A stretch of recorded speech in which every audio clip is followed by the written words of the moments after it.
Folks, sorry about that. This is our election night coverage on the Black Star Network. The blackest coverage you'll see all night, more than 60 guests lined up, folks all around the country as we break down what happens. Huge stakes in this midterm elections. Who take controls? Will it be Democrats and Republicans controlling the House? What about the Senate? Also critical governor's races, local races, different initiatives going on, ballot initiatives, you name it, we're covering. And also critical mayoral elections, Washington, D.C., Los Angeles, and other places as well. And so we're going to start tonight off with, of course, voting drama. That's right. We've seen a major drama all across the country. We've seen lawsuits already filed extending early voting locations because of problems at the ballot box, problems in Tennessee. You also had fires in and around Jackson State interfering with voting there as well. Joining us right now is Damon Hewitt, who leads the Lawyers Committee for Civil Rights Under Law. They, of course, have their 1-866-HOUR voter protection line. Damon, glad to have you tonight. We want to start things off with you. What have y'all been hearing today? What has been happening? What kind of phone calls have y'all been getting from all around the country from voters talking about problems they have faced? Well, Roland, look, thank you for your extended coverage. It's important that people get the accurate word, especially at this hour, because polls are still open in most of the country. People need to know what they're facing and also get motivated to get out there and cast their ballots. So, look, we've heard from thousands of voters throughout the country, not just today, but also in this entire election season. You know, just last night, we actually had to file an emergency lawsuit in Beaumont, Texas, close to the Louisiana border, not far from Houston as well, because there were white poll workers harassing black voters. It was so bad, Roland, that black poll workers in the same precinct had to submit affidavits saying it was that bad they had to stand up for what was happening. And so what we're seeing is a lot of reports around the country of voter harassment and intimidation. Now, we don't know that these are orchestrated by a particular group like the kind of the Proud Boys, the Oath Keepers, the kind of groups that we at the Lawyers Committee have sued a number of times in the past. But there's an environment, Roland, where people think it's normalized. They think it's okay to get out there and harass people. They think it's free speech. They think it's okay because they're standing behind that restricted area where partisan people can't be most of the time. But there is no safe zone for intimidation. There's no acceptable distance for voter intimidation. So we have seen reports about racial slurs being used in Michigan and Texas, people being told you can't vote this way, get in line like everybody else. When they try to go to a drop box during the early voting period. We're seeing all kinds of things of that sort. We're also seeing some of the things that sadly are now expected. Give me an election cycle, Roland, when we haven't heard a problem with black students at Prairie View A&M being targeted and turned away. It happens every time, and we're sick and tired of it. And so, other groups have sued officials there in Waller County multiple times, but this continues to be an issue. It always seems to be an issue in our community, and that's why we have to stand in the breach. Now, you talk about what's happening with those black voters. NAACP's also had to file a lawsuit as well. One of the areas that we are seeing huge problems is in Tennessee. Republicans in that state split Nashville. Nashville used to have its own congressional representative. They split that state into four different, that city into 4 different congressional seats. And for the last couple of weeks, we've seen folks getting the wrong ballots. We heard reports of the major problems today. Again, people going from back to precinct to precinct. The Tennessee folks at Tennessee Holler actually posted a video where one woman broke down crying because they actually took a lift to 4 different voting locations, and they kept getting turned away. Yeah, it's quite ridiculous. You know, some of this is basic ineptitude, but at some point it becomes systemic, especially, again, when the bouncing around from one location to the other, when the long lines, when the fact that you can't give people in some states provisions, food and water in lines, when it keeps happening in black communities and brown communities, then intentional or not, it's at least structural and systemic, and that is discrimination. That is a problem. And again, you have these folks who say, we don't believe in voter suppression, we don't believe in this. But when you make it difficult for people to vote, when you put them through the hoops, again, to have folks breaking down and crying, individuals who've been voting at certain precincts for a very long time, now all of a sudden talking about they're having issues, that makes no sense whatsoever. That's exactly right. You know, the precinct in Beaumont, Texas, is in the black community, the one where we filed the lawsuit. And people have been voting there for a long time. But now all of a sudden they're having these problems. As soon, you and I know, Roland, that before the pandemic, people in our community tended to vote in person. It was souls to the polls. My parents would go during early voting in person or on election day. But as soon as people start using other means like mail voting, absentee voting, no excuse, absentee, all of a sudden that becomes a problem. All of a sudden, new issues arise. When people get savvy about provisional ballots, all of a sudden we're seeing at least two reports I have right here in front of me about from the hotline saying, "Oh, we run out of provisional ballots." All of a sudden, this is not the 2020 election. This is a midterm election. There should be easily enough provisional ballots in every polling precinct. There's simply no excuse. Damien, we're going to come back to you a little bit later. Again, getting an update on what is happening because polls are still open. In Right. some places, polls have actually been extended. And so if you're in line, stay in line. Don't get frustrated. Don't get upset. We know there are long lines in some places, but again, stay in line. So, Damien, we're going to come back a little bit later to get an update. Again, folks, any issues, call 1-866-OUR-VOTE, 1-866-OUR-VOTE if you have any issues at your polling location. Damien Hugh, the Lawyers Committee for Civil Rights Under the Law. We appreciate it. Thanks a lot. Thank you, Roland. All right, folks, so let me explain to y'all what's going to be happening tonight. We're going to be moving in different places. It's all throughout our studio, so control room, I'm about to walk over here, introduce our panel who's here. So let me go ahead and let y'all know who they are. Then we got folks who are also about to go to live as well. And so let's switch to our panel over here. And so, of course, Avis Jones-DeWeaver, she is here on our panel, leadership strategist. Also, Larry Walker, of course, professor out of Florida, he's here. Michael Imhotep, he also joins us. And so, folks, so we got folks who are going to be over here. We're going to have different guests coming in all night. But I'm about to walk over here. My man Lee Saunders, who is with AFSCME, of course, one of the top labor unions. He joins us right now, my good Alpha brother. He was in Philadelphia earlier with canvassing with some folks. So, Lee, always good to see you, man. Good seeing you. Indeed. And folks joining us right now, of course, on Skype. We got a number of different folks. Mark Morial, President and CEO of the National Urban League, joins us. Melanie Campbell, National Coalition of Black Civic Participation, she joins us as well. Congresswoman Bonnie Coleman, she joins us out of New Jersey. Glad to have her here. And let's see, who am I missing? I'm trying to look at the monitor. Who else? I'm missing somebody. So y'all let me know who I'm leaving off. Let me first do this here, Congresswoman. I want to start with you.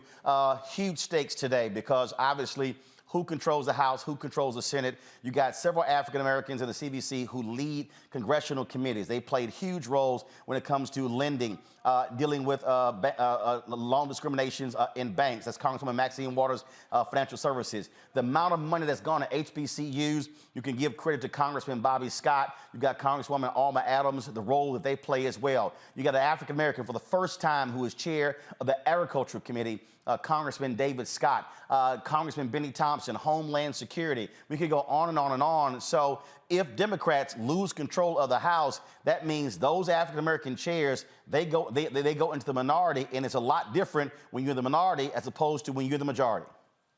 Absolutely. And so we're not looking forward to being in the minority. We're looking forward to the people of this country recognizing the need to return every one of those individuals that you just talked about, who are probably not in any jeopardy, into their leadership positions, because we have seen more support for the HBCUs, more support in eliminating disparities in healthcare, more support in trying to eliminate poverty with child tax credits and things of that nature, more support with the Democratic control in the House, even with the difficulties we've experienced in the Senate. So this is a critical election. This is vitally critically important to our community's role. And I thank you for proposing to do this extensive coverage of it, because all over the country, we're experiencing some things. I mean, even in my district, we're experiencing problems with the voting machines. Although we know that it's not related to a voter suppression issue,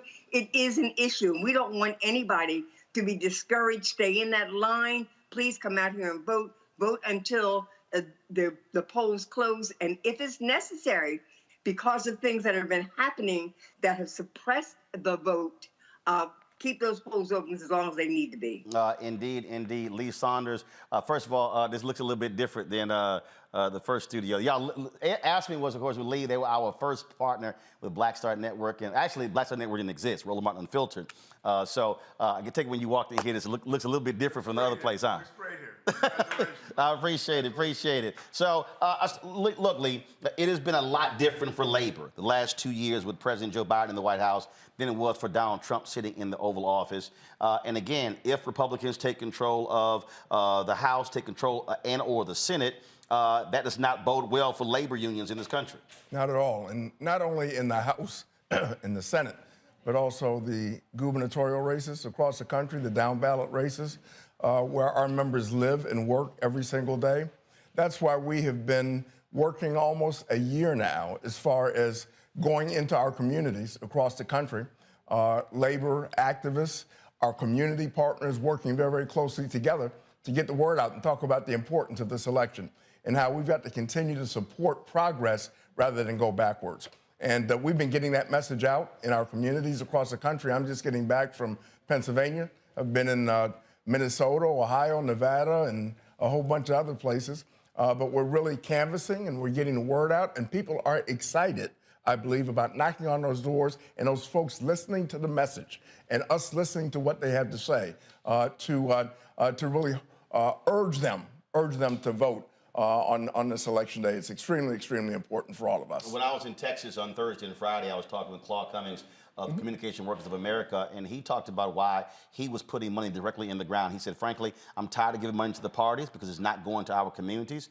And so we've also seen a lot of that where labor unions are saying, look, we know the typical Democratic infrastructure that that they want those dollars, but look, if it's not going on the ground, the door knocking and directly to them versus these consultants who would have put all the money on television, at the end of the day, you can run TV ads all day, but you need boots on the ground and people showing up to vote in order to be able to win. And that's exactly what we're doing, and you know this. I mean, you and I have talked about this before, where it's just not only our members, but we establish those very positive relationships, and we actually resource some of these community organizations in the urban areas in the targeted states across the country so they can have those door knockers, people who care about working family issues, who care about their communities. So we've been doing this for quite a while now. We aren't going to be able to compete with the money that the bad folks are putting into the system. We'll never be able to compete with that. But we can compete with people power. And we can put folks on the ground. It's very important to talk with people, to knock on those doors, to make those telephone phone calls, and to urge people to get out to vote. Melody Campbell, I want to go to you. You've been on the ground. Y'all had your comedy tour. Y'all have been traveling to different states. Of course, being in Florida, being in Georgia, being in other places as well. Your sentiment of what y'all have seen and heard out there. For the last couple of months, we've heard a lot about Republican enthusiasm, less enthusiasm on the Democratic side. It looks like in the past 3 or 4 weeks, that'll sort of even out when you look at various polling. And so at the end of the day, elections are about turnout, and that's what it boils down to.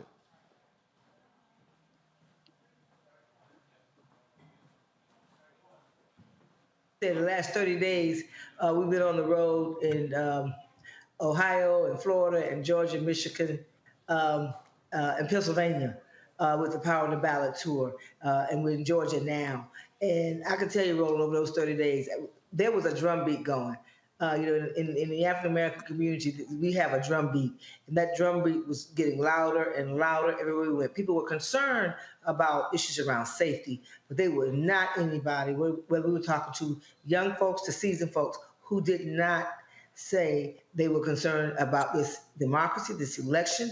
Yes, issues for sure. Power on the ballot is about making sure we connect the dots to the issues, but I don't know at the end of the day, everywhere it will be high turnout, but I know there are going to be some significant places where we overperformed and also having to deal with those challenges that we heard Damon talk about as well. We're in Georgia at the National Command Center, as well as at Elsie Scott at Howard University. I want to thank you for helping us to tell the story from folks on the ground doing the work, and our young people who were at these institutions, at Clark and at Howard and other institutions. But that's what we heard, Roland. It was a drum beat, and the drum beat says, we know there's a danger here that could impact generations. And I think our people showed up and showed out. Mark Morial, President and CEO of the National Urban League. Look, it is about turnout. Gary Chambers posted a video a few days ago talking about the low black voter turnout there in Louisiana. There was around 10%. He literally was reading off the numbers, and it really was abysmal. You were the mayor there in New Orleans, and that's one of those places. I mean, when you look at Louisiana, when you look at, frankly, Texas, I mean, the reality is, if you have progressive organizations or even Democrats put the resources into those places can become a Georgia. We saw in 2020 with the New Georgia Voter Project and Georgia Stand Up, the work that they did taking that state and registering people, but you have to work it. And that's something that I keep yelling, if we're not maximizing our voting power, we can't have 20, 25, 30% of eligible and registered black voters showing up. We need to be at 60, 65, 70, 75%. We voted those numbers, we flip states. Roland, first of all, I want to thank you and the Black Star Network for doing this, for creating a focused election night coverage that focuses on our community, because we know the mainstream is not going to do this. And this has already been a powerful and rich conversation to listen to Damon and Lee, and to our Congresswoman and Melanie, my good friend, talk about this. Let's look at Georgia. And Georgia is becoming a model state for the New South. In Georgia, you have several things. Number one, you have two at the top of the ticket: strong, well-prepared, hardworking, more than qualified African Americans. One, Senator Raphael Warnock, running for re-election. The other, Stacey Abrams, running for governor. And those candidates are assisting in stimulating the possibility, the hope, the promise of a new Georgia. Second thing you have in Georgia is on the ground. You had it in 2018, you had it in 2020, and it is present in 2022. We're there, we're active, we have our Reclaim Your Vote effort. Many community-based civil rights, labor, activists, women's organizations are working hard in Georgia on the ground, on their own, to turn the vote out, knocking doors, texting, emailing, rallying, doing all the things necessary to register and engage voters. So I think we all look at Georgia, and if there's a possibility, if it can happen in Georgia, a black United States Senator Raphael Warnock, a black governor in a Stacey Abrams, and a coalition of blacks and whites and Asians and Latinos coming together, then that great possibility is there in places like Texas and Louisiana and Mississippi and Alabama and South Carolina and Florida and the other states. So I think you're right. Florida is a bellwether state for the New South. This is the Georgia that in 1972 sent Andrew Young to Congress as the first African-American member from the Deep South. This is Georgia that elected Maynard Jackson as mayor of Atlanta in 1973, a historic accomplishment. This is Georgia, the home of Dr. King and one of the cradles of civil rights, and a place where wonderful, powerful, historically black colleges, universities, churches, and other institutions call home. So we are all watching Georgia as an example and as what you can do if there's possibility, if there's groundwork. This work in Georgia began in 16 and 17 by registering people. It began with candidacy. Stacey's candidacy in 2018 was considered in the early days a long shot. She proved that you could begin to change the map. Raphael Warnock's candidacy in 2020 proved the possibility, defeated the odds. So I think you're absolutely right. There's got to be energy, and these southern states where there's 25, 30, Louisiana, 33% African-American voters can become the foundation for a different South and a new South in the 21st century. We've got to continue, Roland, to fight voter suppression. We've got to call out continuously the things that Damon Hewitt's voter protection system has outlined. The racial animus in Beaumont, the actual intimidation taking place under the guise of freedom of speech. We cannot let that die. We cannot let that go away. We have to call it out, which is why we have to have a new Voting Rights Advancement Act that we have not been able to get to the Congress. But even if the Congress changes, we're not going to stop fighting for our agenda. See, we're not going to stop fighting for our agenda, notwithstanding the outcome of the election tonight. But I believe, Roland, black voters are going to do their job tonight and turn out in Georgia and turn out in North Carolina and Florida and so many important states because of the energy and because of the effort of so many. Congresswoman Bonnie Watson-Coleman, when you talk about black political power, it certainly is on display tonight. Yes, you've got incumbent Senator Raphael Warnock there in Georgia, Stacey Abrams running there, but you've got Wes Moore, who, based upon polling data, leading by 30 points to become the third African-American elected as a governor in this country since Reconstruction. Douglas Wilder, of course, in Virginia, Pat, of course, then, of course, you had in Massachusetts, Deval Patrick, and likely tonight, Wes Moore. But not only that, African Americans will hold the top 4 positions in the state of Maryland. That cannot be overlooked, especially when you had a Supreme Court justice who actually made the significant ruling in the Dred Scott decision that said black folks, frankly, were not Americans, were not full humans. And so a lot of different ways. You got, of course, Booker running in Kentucky. You've got, of course, Sherry Beasley running there in North Carolina. Val Demings, Congresswoman Val Demings running in Florida. And so we see these things happening, but it's still a matter of getting over that hump. And the reason I just keep yelling this from the rooftops, trying to get our people to understand that when we maximize our numbers, I mean, the numbers are simple. Chambers laid it out. Senator Kennedy, John Kennedy, won with 536,000 votes in Louisiana 6 years ago. 536,000 votes. There are 900,000 eligible and registered black people in Louisiana. If black people alone vote at 50% of our numbers in Louisiana, that's 450,000. You pick up 250,000 white folks and Latinos and Asians, you win the Senate seat.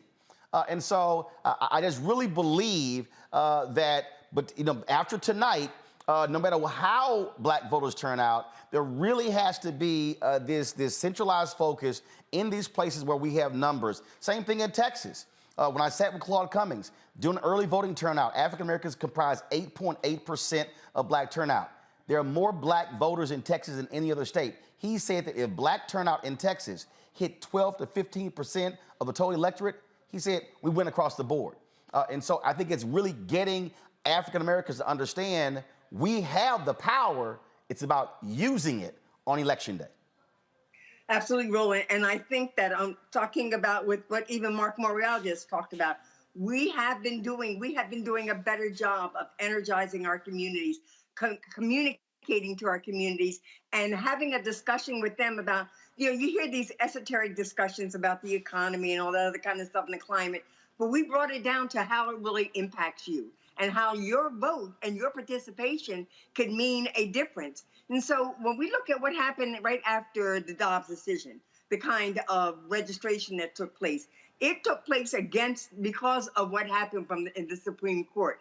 If we look at all the young people that are coming out and who registered to vote and who are getting engaged now, I believe that those people are principled people. And so those are the individuals that they're going to support the Val Demings in Florida and the Sherry Beasleys in Georgia. They're going to support the Warnock in Georgia because there's like no contest. That is the most absurd campaign competition that I've ever seen.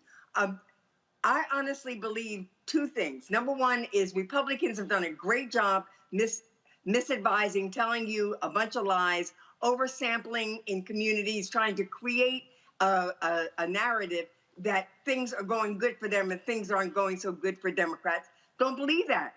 Do not believe that. That's what they have to continue to perpetuate their lies on every level that they can to see if they can discourage our vote. I don't think our vote's going to be discouraged. I don't think it's discouraged today. And I certainly don't think that the early vote is an illustration of discouragement. I think we don't know right now what the outcome is, but I believe that at the end of the day, we're going to have a majority in the House, a majority in the Senate, and we're going to have new governors, new attorney generals. Maryland's going to have what it deserves, and this country is going to have what it needs, and that is people in office who have values and value those who have least among us. Melanie Campbell, I know you have to go, but I do want to, I'm sure you're going to agree with this, and I'm going to give you an opportunity to ask for some money here. I've been saying to folks all across the country on this show look, I get campaigns raising money, but the reality is if black folks are going to be sending in $5, $10, $25, give that money to third-party groups like yours, like Black Voters Matter, who are going to be focused when the election is over. Y'all do this work 365 days a year, not just when it comes to elections. And that's the thing. We have to be educating, enlightening, empowering people to understand that after this election is over, you're going to have mayoral elections coming up next year. You're going to have school board elections. You're going to have city council elections. And so this has to be a regular habit. We'll be talking later with Latasha and Cliff with Black Voters Matter. But groups like yours, y'all need the resources because you can't put bodies on the ground and they're simply volunteering. This stuff takes resources, and that's the only way we can go from 20, 25, 30% turnout to 50, 60, 65, 70, 75%, or even higher. Roland, you're right on the mark. And for those who need the vote, the black vote to win, you have to do this 365. And also understand when progressives have won, it's when you put everything on the field, right? Our goal is not to tell the people the who, it's tell them the what and give them the tools and encourage them to own their power. That's why we said power of the ballot, right? And all that it can bring. And that ballot is yours. They can't take it from you. And that's what we kept pushing. The power of the ballot and all the issues that we know we could run down was to really encourage our people to own our power when we were feeling disempowered, feeling like the power that we took our lives in our hands and we voted in 2020, we weren't getting through the things that we wanted. We said we got to keep on. We got to look at that power wheel and know who's on the ballot at the right time and know who you need. If you're upset with somebody, are they on the ballot now? Then put them to the side and look at who is on the ballot and what you have won, and that you in the unfinished business of what you want out of that ballot, and look at it in that regard, and then tie it to who's closest to that for you, and own that. And I hope that what we could do with the resources we had, yeah, they were limited, but our folks were going strong with or without, but we know we do much more with than without. And so I thank you for always being able to help us amplify the messages that need to be done and to lift up the people who are doing the work. And that's what we're talking about. We're not trying to be out here trying to be rich. We're out here trying to do the work so our people will be able to not just survive, but to thrive. Melanie Campbell, National Coalition, Black Civic Participation. We appreciate it. Thanks a lot. Lee, one of the things that when the Supreme Court had its Janus decision, we talked, there were a lot of people in the labor movement who thought that was going to be the death knell for labor. What we've seen since then, we've seen a resurgence. In fact, polling data shows that unions are polling at its highest favorability 71% in more than 30, 40 years. 50 years. And so all of a sudden, you're now seeing folks in the country, people who are at Starbucks, people who are at Amazon, people who are at a number of different companies, people with media outlets and others who are saying, you know what, this isn't a bad idea. That's a perfect example of worker power. And I think one of the things that I saw a chart earlier, I'll pull it up, and it showed the amount of money that was spent on ads. And they broke down what the money went to. Well, guess what? And they showed Democrats and Republicans. When it came to those worker issues, wasn't even in the top 10. And I think Reverend Barber talked about this as well. If progressives want to do well, focus on the working class, and the working class does not mean white workers. Focus on those low-income workers, those poor workers, and many of them who are disaffected. In a lot of places, they number more than 1 million, 1.5 million who don't even vote. That's your winning margin right there. That's exactly right. And what we've got to do, we've got to take advantage of the situation. 71% of the American public believe that unions are absolutely necessary to be the counterbalance to corporations and folks who want to take that seat at the table away from them. And we've got to take advantage of this. I have been all over the country, Roland, participating in organizing campaigns, talking to young workers, people of color who understand the importance of having that seat at the table.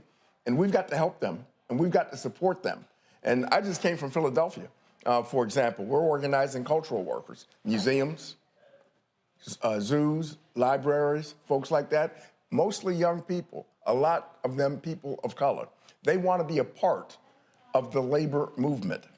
And so we are promoting that. We are working with them. We are letting them take the lead on the issues that impact on them at the work sites, but we will support them in organizing and getting a first contract. And we're doing that all over the country. The labor movement has revived itself, essentially, with their support and with their help. And that turns into support for electoral politics as well. Because when we are larger, when we're bigger, we can communicate, we can organize, mobilize, and educate our members around the issues that working families care about, then we've got more power at the ballot box. And so all of this is connected, and that's why we've got to continue to do what we are doing. We can't stop after tonight or after 2 or 3 days when we find out what the elections are going to be. We've got to continue this movement. We've got to continue this discussion with our communities across the country saying, what do you want and how do we get it? And this is what we need. Glenda Heights, CEO of Higher Heights. We just lost Glenda, so let me know if we get Glenda back. I will go to Mark instead. And Mark, if anybody who's paying attention, they've heard 3 words consistently tonight. They've heard organizing, they've heard mobilizing, and they've heard action. And what I'm constantly saying on this show is that the election is the end of one process and it's the beginning of another. And so when I hear people say, well, we've elected Democrats and we've got nothing, I then say, well, what did you do after the election? Because the reality is the people who are organized and mobilized, they are showing up at city council meetings, county commissioners meetings, school board meetings. They're showing up in the corridors of power, and they are flexing their muscles saying, okay, we elected you, now we want this. Or even if we didn't vote for you, we're still your constituency. And so I think that's also a mindset that we have to be in, getting people to understand that, again, when the election is over, the same energy that went into getting folks to the polls, we have to see the same energy saying we need you showing up after the fact, because holding a rally, that's great, that's wonderful. But the work you do on Monday, Tuesday, Wednesday, Thursday, Friday impacts and is really more important than just having that one event. Roland, you're so right. Civic engagement is a 24/7 enterprise, undertaking, and movement. And this is why the National Urban League has dramatically shifted on my watch. For example, now we have a Reclaim Your Vote campaign. We are funding it with our own money we've raised from individuals, institutions across the board. We've got hundreds of organizers, thousands of volunteers working in 6 states, 18 communities. Our goal at the beginning of the 2022 cycle was to touch at least 2 million Black voters, 2 million plus. And we're going to exceed that contact level. But secondly, over the last several years, we've become much more of a digital advocacy and an organizing effort around, after the election, how do we make sure that we hold elected officials accountable? What does that mean?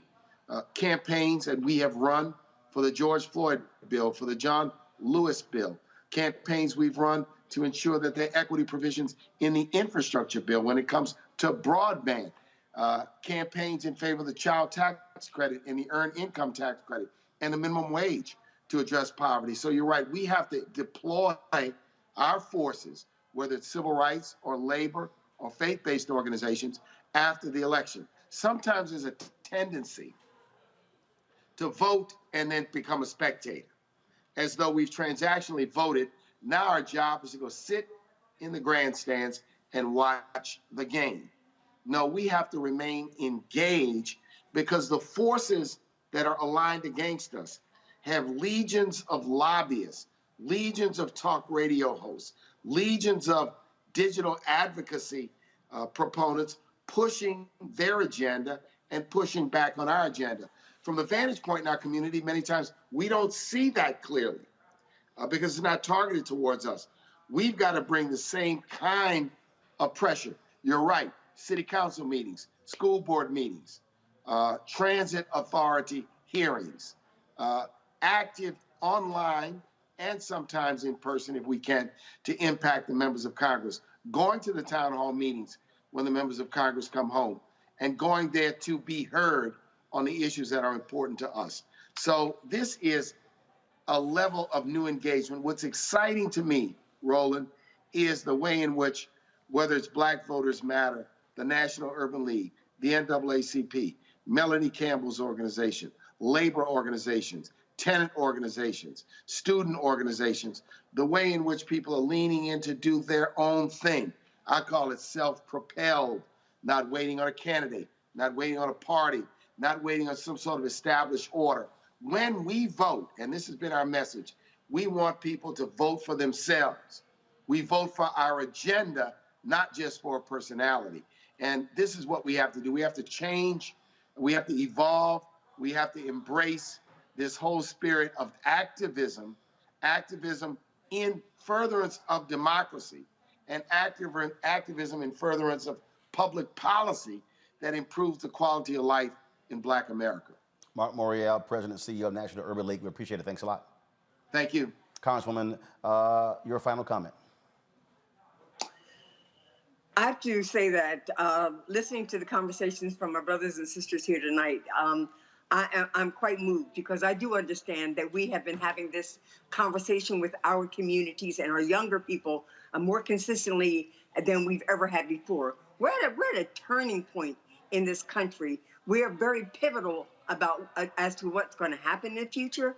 We use our collective power from our diverse organizations. We share the same values and we share the same goals, and that is equity in all levels and in all arenas.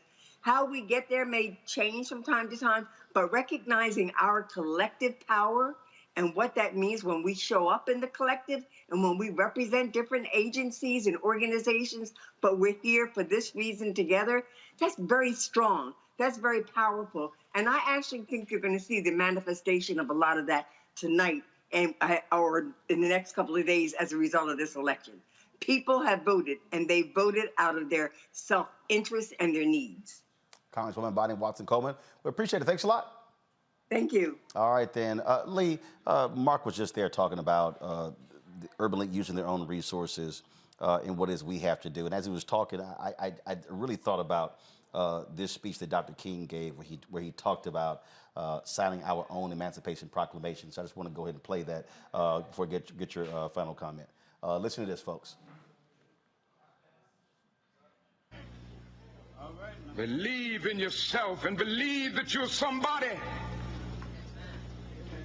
And as I said to a group last night, nobody else can do this for us. No document can do this for us. No Lincolnian Emancipation Proclamation can do this for us. No Kennedysonian or Johnsonian Civil Rights Bill can do this for us. If the Negro is to be free, he must move down into the inner resources of his own soul and sign with a pen and ink of self-assertive manhood his own Emancipation Proclamation.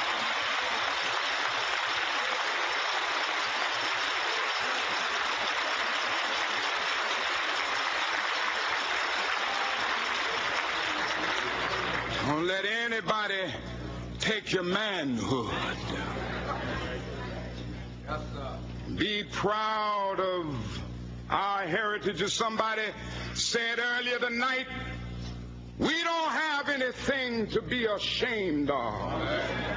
Somebody told a lie one day. They couched it in language. They made everything black, ugly, and evil. Look in your dictionary and see the synonyms of the word black. There's always something degrading and low and sinister. Look at the word white. It's always something pure, high, and clean. Come out, get 2 shots. But I want to get the language right tonight.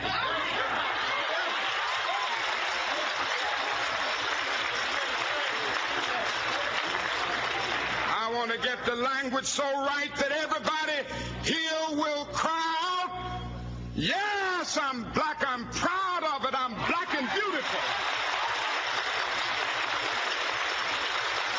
Really jumps out there what we have to do for ourselves. And when we're talking about, when you were earlier talking about, what do you want? I got folk on social media, I got other places, they're hollering tangibles, tangibles, tangibles, tangibles. We need this and we need that. But you can't get any of that, 1, if you don't vote. You can't get any of that, 2, if you're not pressuring the system after the election is over. So it's real easy to pop off on Twitter or Facebook or Instagram or TikTok, but it's sort of like the people during the George Floyd protest. Folks were saying, look, I'm out here, I'm protesting, but I ain't voting. Well, hell, you're just walking in the park. These things go together. No question, no question. And you know, Roland, it's easy, it's real easy to complain, but it's hard work to organize and mobilize our communities. But look at the results you can get if we do that every single day. And in fact, in the 9 o'clock hour, we're going to talk to a black family out of Ohio. A black family alone organized their friends and families and their network, and they got 20,000 people to the polls. It's hard. Just one black family. But you can do it. And people are ready. And that's why it's so important that regardless of what happens tonight, and I'm not predicting what's going to happen. I know that we left everything on the field. But we've got to wake up tomorrow morning or next week, and we've got to be just as committed and dedicated to continue to organize and mobilize our communities like we've never been before. We cannot let anything turn us around. We cannot get so discouraged where we walk away and say it's not worth it. It is worth it. It is worth it. We may lose sometimes, but I guarantee you we're going to win also. And we've got to concentrate on winning, and the way you do that is to talk to our folks, organize them, get them involved in this process and understanding the importance of getting out to vote and participating in the affairs of their communities. All right, Lee Saunders, president of ASME. We appreciate it. Thanks a lot. Thanks for having me, man. I appreciate it. All right, folks, I'm gonna walk on over here. We got our panel here. We got some other guests who are here by Skype as well. And so let me go on over here. I said Avis Jones-DeWeaver, she's here. We got Larry Walker. Of course, we got Michael Imhotep. Monique Presley joins us as well. And so let's kick this things off. I'll start with you in Florida, Larry. What is your expectations for tonight? You've got, of course, huge Senate race there. Val Demings, you've got Aramis Ayala running for the Attorney General. You have Democrats who have not done well in Florida. So are they in a position where they might score some upsets tonight? Roland, I think it's going to be a tough night in the state of Florida, particularly when you look at the Senate race with Val Demings and Rubio. Though the numbers don't look that great, obviously in terms of the race between DeSantis and Charlie Crist, I think the Democrats are going to have a hard time winning that election. I think in terms of long-term, in terms of issues related to Florida, I think the Democratic Party has to do a better job of making sure, you talked about the 365-day approach in terms of talking about issues that are important to members of the African-American community. And I think that the problem the state of Florida has, and obviously living there, is that that's not happening. You can't expect black voters to make sure they go out and support certain candidates when you're only talking to them a month or 2 months in advance. We need to make sure we're talking to people consistently throughout the year. And like I said, I really don't see that in the state of Florida, and I think that's going to be reflected, unfortunately, what we're going to see tonight. Well, Michael, one of the things that we can see, look, what's happening in Michigan, obviously, you've got a huge gubernatorial race there, but you also have, you know, the ballot issue that when it came to redistricting and what Republicans were doing there in that state, they tried to keep the abortion issue off the ballot. I mean, people need to understand how Republicans are desperately using their power in order to try to dominate politics. Absolutely, and when we look at how Republicans fight, they fight with a purpose. This is why I said on your show Friday, I said on Faraji Muhammad's show, The Culture, on Monday, we have to stop telling the African Americans to exercise your right to vote. You don't vote for exercise. If you want to exercise, go to the gym and work out. You vote for power. Republicans utilize what they have to wield power, to maintain power. We have to understand that as well. We see the what's going on with in Michigan, and what happened was Jocelyn Benson, the Secretary of State Jocelyn Benson, she put out a 54-page report refuting all of the big lie claims that Republicans made in Michigan. Republicans control the state legislature in Michigan. We have Governor Gretchen Whitmer, a Democrat. But Republicans still pushed to get Proposal 2 on the ballot to get more voter restriction laws on the ballot as well, okay? They're voting to maintain power, and we have to understand this and do the same thing. Avis, that was one of the things that the Republican who's running for governor of Wisconsin said. He said, I win, we will never lose an election. They've already gerrymandered that state. Even if Democrats get 55% of all votes, they still won't have control in the legislature. And so what we're talking about here is people have to understand the apparatus that is at play.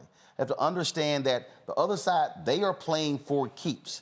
They want to use their power to be in complete control. And Democrats have to be on a warlike footing, if you will, as well. Understand, you're in a battle. When Biden says we're fighting for the soul of America, look, that ain't just a statement. That's for real. It is. And the challenge, though, is that Republicans tend to bring an Uzi and Democrats tend to, butter knife to the fight. And the problem is, just as was stated, we don't really understand the stakes. We don't seem to message well the stakes. We don't put the long-term investments in that we need to into communities so that people understand everything that's happening. And then in the last couple of months, you just can't say, okay, well, we did all this, vote for us now. You have to have continuous messaging, continuous work in that area. Plus, you need to understand that you are up against a party that literally does not want democracy. They don't want it. Okay, so we have to do everything that we can to fight back to protect it, because just like it is here today and hanging on by a thread, it could be gone tomorrow. Monique, that's the thing that you heard, of course, Biden give the speech last week talking about the threat to democracy. You've got Republicans panning him, folks out there like Glenn Greenwald. Oh my goodness, oh, the world is going to end. But it is real. If the Secretary of State, this fool, wins in Arizona, then you got Carrie Lake, she wins, let's say the governor. Then all of a sudden, if they decide to say, we're not going to certify any election results, we now have total disarray.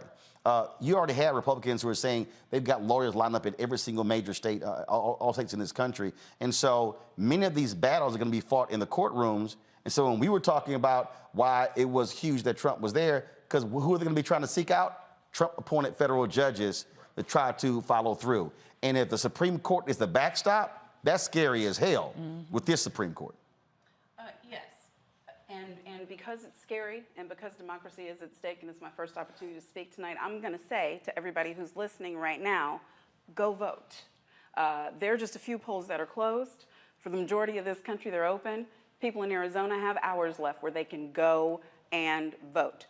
And I think that is still what's important tonight. We have plenty of time to do like the postmortem on everything that the Dems did wrong, the Repubs did wrong, everybody did wrong. But for tonight, it is urgent that people realize that they still have an opportunity.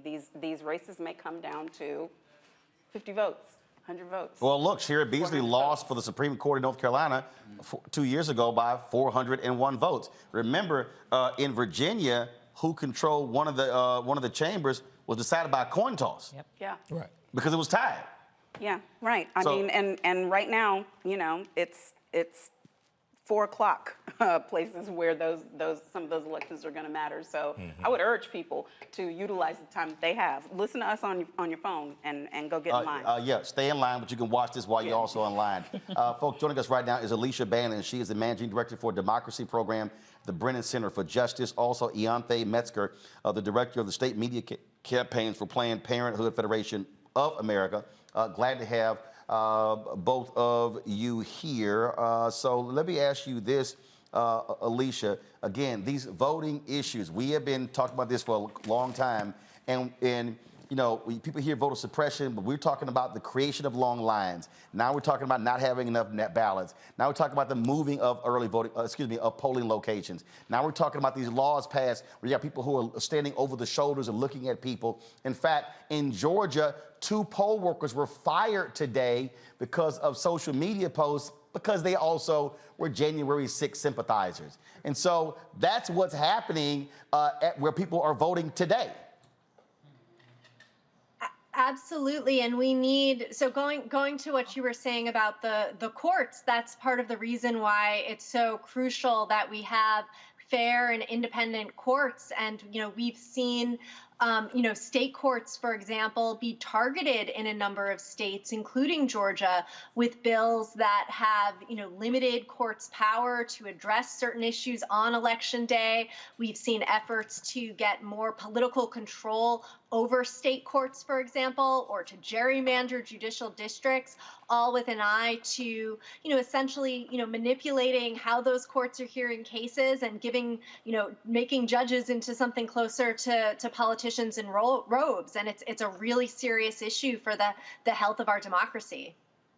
Absolutely. Absolutely. Ianthe? Yeah, no, I mean, I absolutely agree. It's terrifying, quite frankly, and I think that it's really important that we highlight these stories, we talk about what's happening, because in many cases, people don't believe it. It feels so draconian and hard to think that in, America, this is happening, but this is America. This is what happens right now. We are so polarized and people are so desperate to hold on to power that they're willing to attack people for just exercising their right to vote. Absolutely. And again, on this voting piece, if you have these MAGA folks, Alicia, who get elected, they are hell-bent on making it harder. And they are saying, we don't believe all votes should count.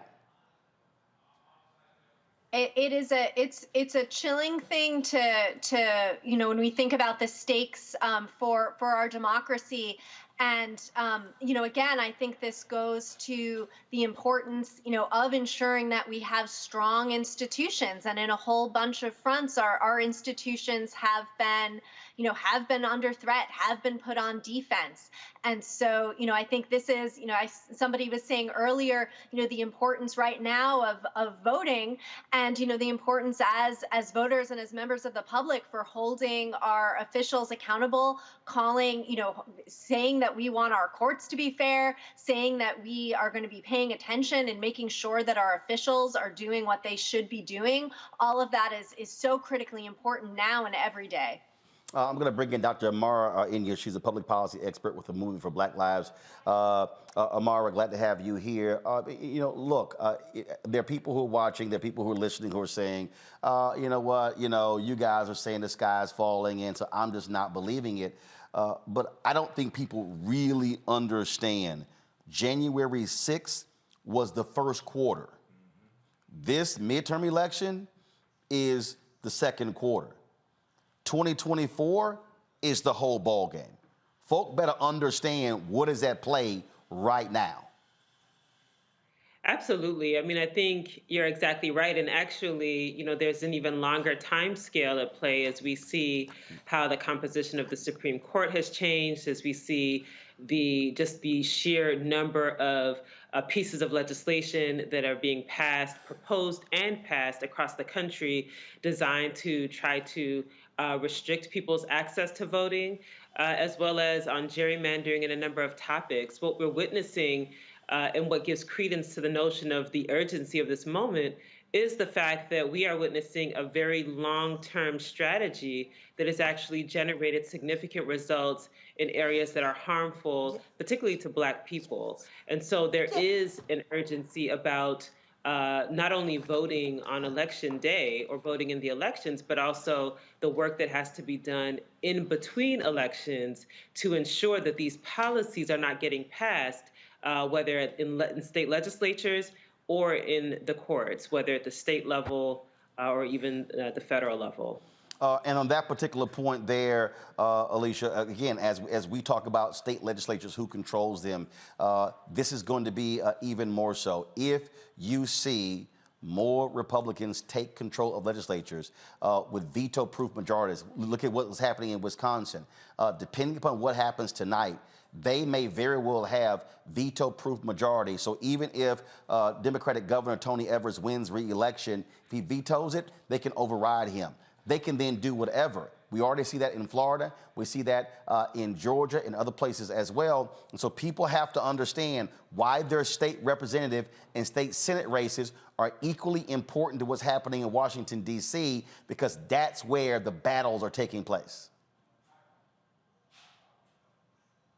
A lot of what we're seeing now is the result of gerrymandering, and that too is a story of the U.S. Supreme Court. So a few years ago, the U.S. Supreme Court said, shut the door to bringing federal constitutional challenges to partisan gerrymandering, saying, sorry, federal courts aren't a place that you can go. You can, if the Congress could pass a law, or you can turn to state courts and state constitutions. And so what we saw this redistricting cycle was, in some states, state courts did step up and address gerrymanders, but in a lot of states, we saw, really extreme partisan gerrymanders that have really impacted people's, voice and representation in their government. And that comes on top of the Supreme Court also rolling back protections of the Voting Rights Act. So we've seen that already, and we're seeing another case coming up this term where another element of the Voting Rights Act that addresses racial discrimination in redistricting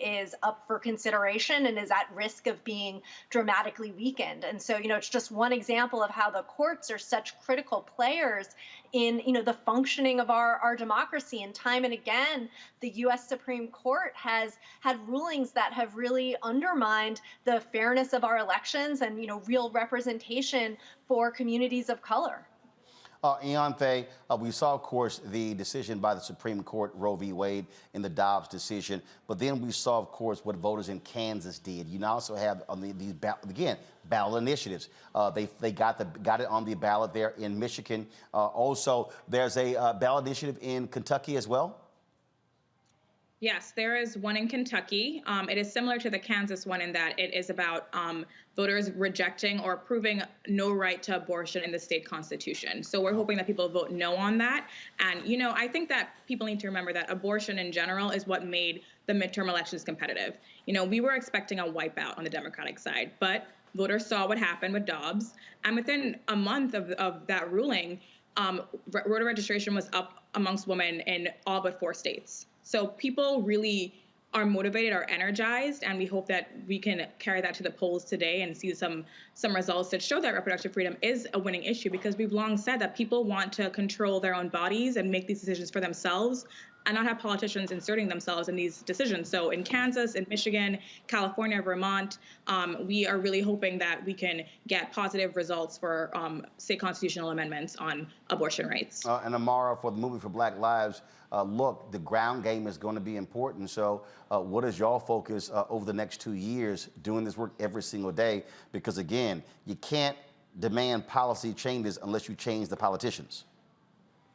Absolutely, and we have really focused, even the previous 2 years, on the ground game. So our work never ended after the election with this most recent presidential election. And we've also been through the many organizations on the ground, been working at the state level, been working at the city level to mobilize people, not just when it's time to vote. Again, it is helping them dive into the issues that they care about. So we have organizations that are diving into local budgets, municipal budgets, state budgets. They're getting involved in legislation around the criminal legal system. They are getting involved in issues that are relevant to them when it comes to access to voting, access to the right to protest, this legislation around critical race theory in schools. We have been through so many organizations. I mean, There's Decarcerate Kansas City, there's Action St. Louis, there's Block by Block Milwaukee. There's so many grassroots frontline organizations that in between elections are working to organize people and educate people on the issues so that when it comes time to vote, we're not just telling people to blindly walk into a voting booth. We are making sure that the electorate, one, the imagination of the electorate has been expanded so that they know what they're demanding, so that they have a sense of what they're looking for, and then they can align that with the candidates or candidates that most closely reflect those values. We want people to vote with context, not just, just to be in there. We want them to vote with context because at the end of the day, the goal is to build power, and it is to have people who are in these elected positions who actually share our values and who we know, yes, we can hold accountable, but we know that they're at least going in with some shared set of values that we hold. That's the goal. And so our work never ends. I mean, our organizations, our people are on ground in between when people think an issue has fallen out of the news cycle. We're still out there organizing. When people think that we should fall back and sort of relax and let things just kind of play out, we're still out there organizing in our communities and taking a lot of the flack, quite frankly, on the tough issues that we want people to take a stance on. So the work, it really doesn't end. The election is a moment, but the work it happens, once the election is over, that's when the next round of work begins for us. Amara, we certainly appreciate it. Thanks a lot. Alicia, thanks a lot. And as well as, thank you so very much, Yante. Thank you very much for all three of you joining us. Thank you. Thank you. Folks, going to do a reset. At the top of the hour, we have 5 more hours to go. Lots to cover. Some races have already been called. We'll give you an update on the Senate race in Florida, races in Kentucky, other places as well. You're watching the Black Star Network's election night coverage. Black Votes Matter. We'll be right back. Don't forget, folks, tell your friends we're live up until 1 a.m. Y'all can skip CNN, MSNBC. First of all, y'all see more black folks in the past hour. You're going to see on those networks the whole damn night combined. So y'all know that. So let everybody know, if they're looking for the blackest coverage, this is the only place to go. And by the way, ain't no other black-owned media doing what we're doing as well. Some folk doing 1 or 2 hours.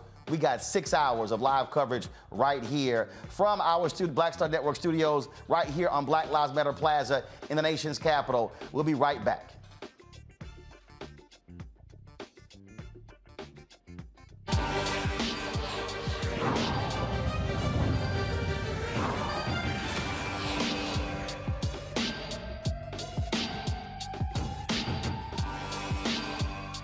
You know what's on the ballot.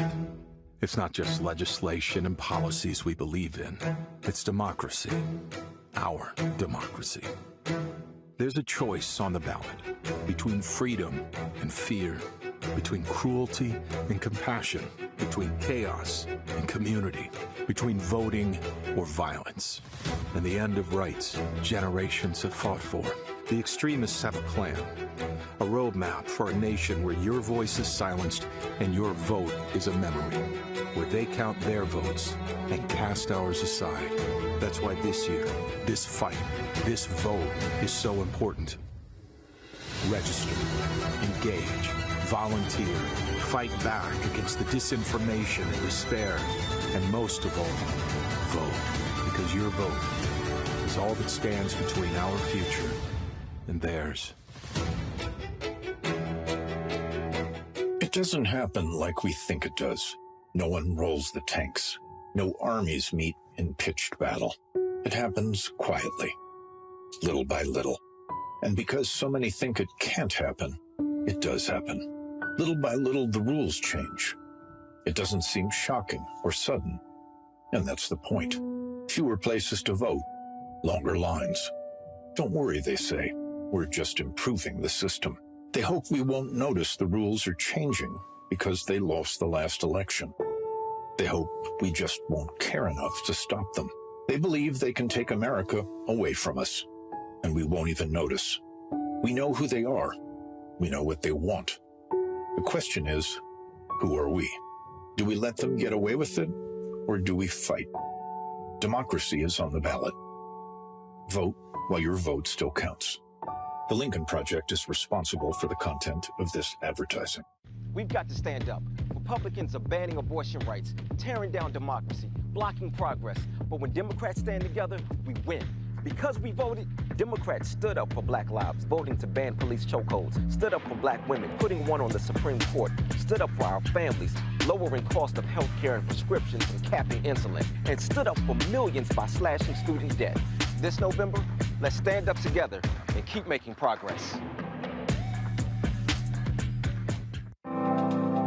It's time to know your rights. If someone is questioning your right to vote, call or text 1-866-OUR-VOTE. For more information, call or text 1-866-OUR-VOTE. Exercise your right to vote. If the lines are long or you're getting turned away, call or text 1-866-OUR-VOTE.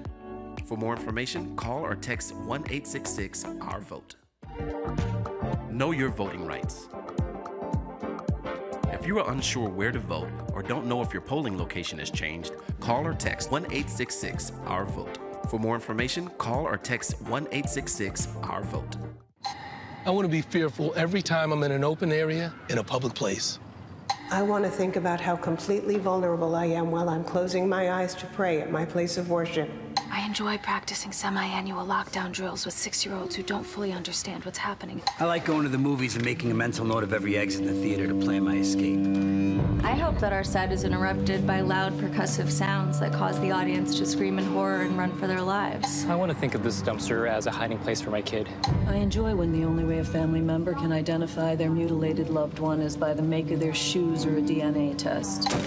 I want to drop the carton of milk and eggs that I just bought and race frantically to a dingy back room where I'll be locked with 14 strangers for 7 hours and no air conditioning until the police say it's okay to come out. I want to celebrate our nation's freedom by worrying that I'll end up bleeding out on the pavement while being trampled by terrified parade colors. I like that anyone can easily access weapons of destruction, weapons of war. Designed to kill the greatest amount of people in the shortest in the least amount of time. Just a little bit longer.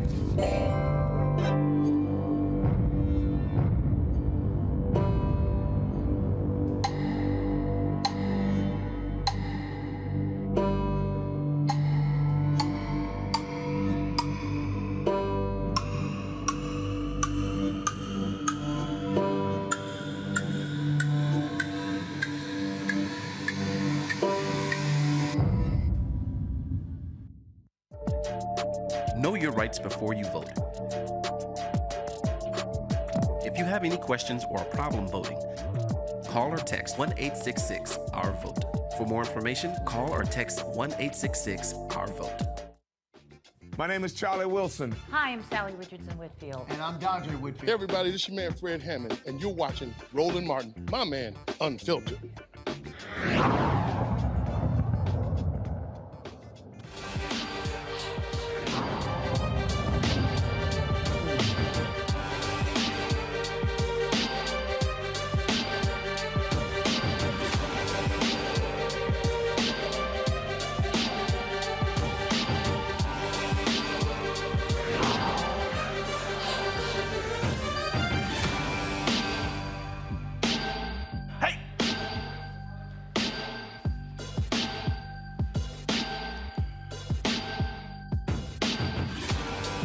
All right, folks, welcome back to Black Star Network's election night coverage here, 2022. It is, all election results are coming in. We're hearing what's happening in Florida. Already, the Republicans have flipped 3 House seats in Florida. You might remember Governor Ron DeSantis targeted the black districts there in Florida.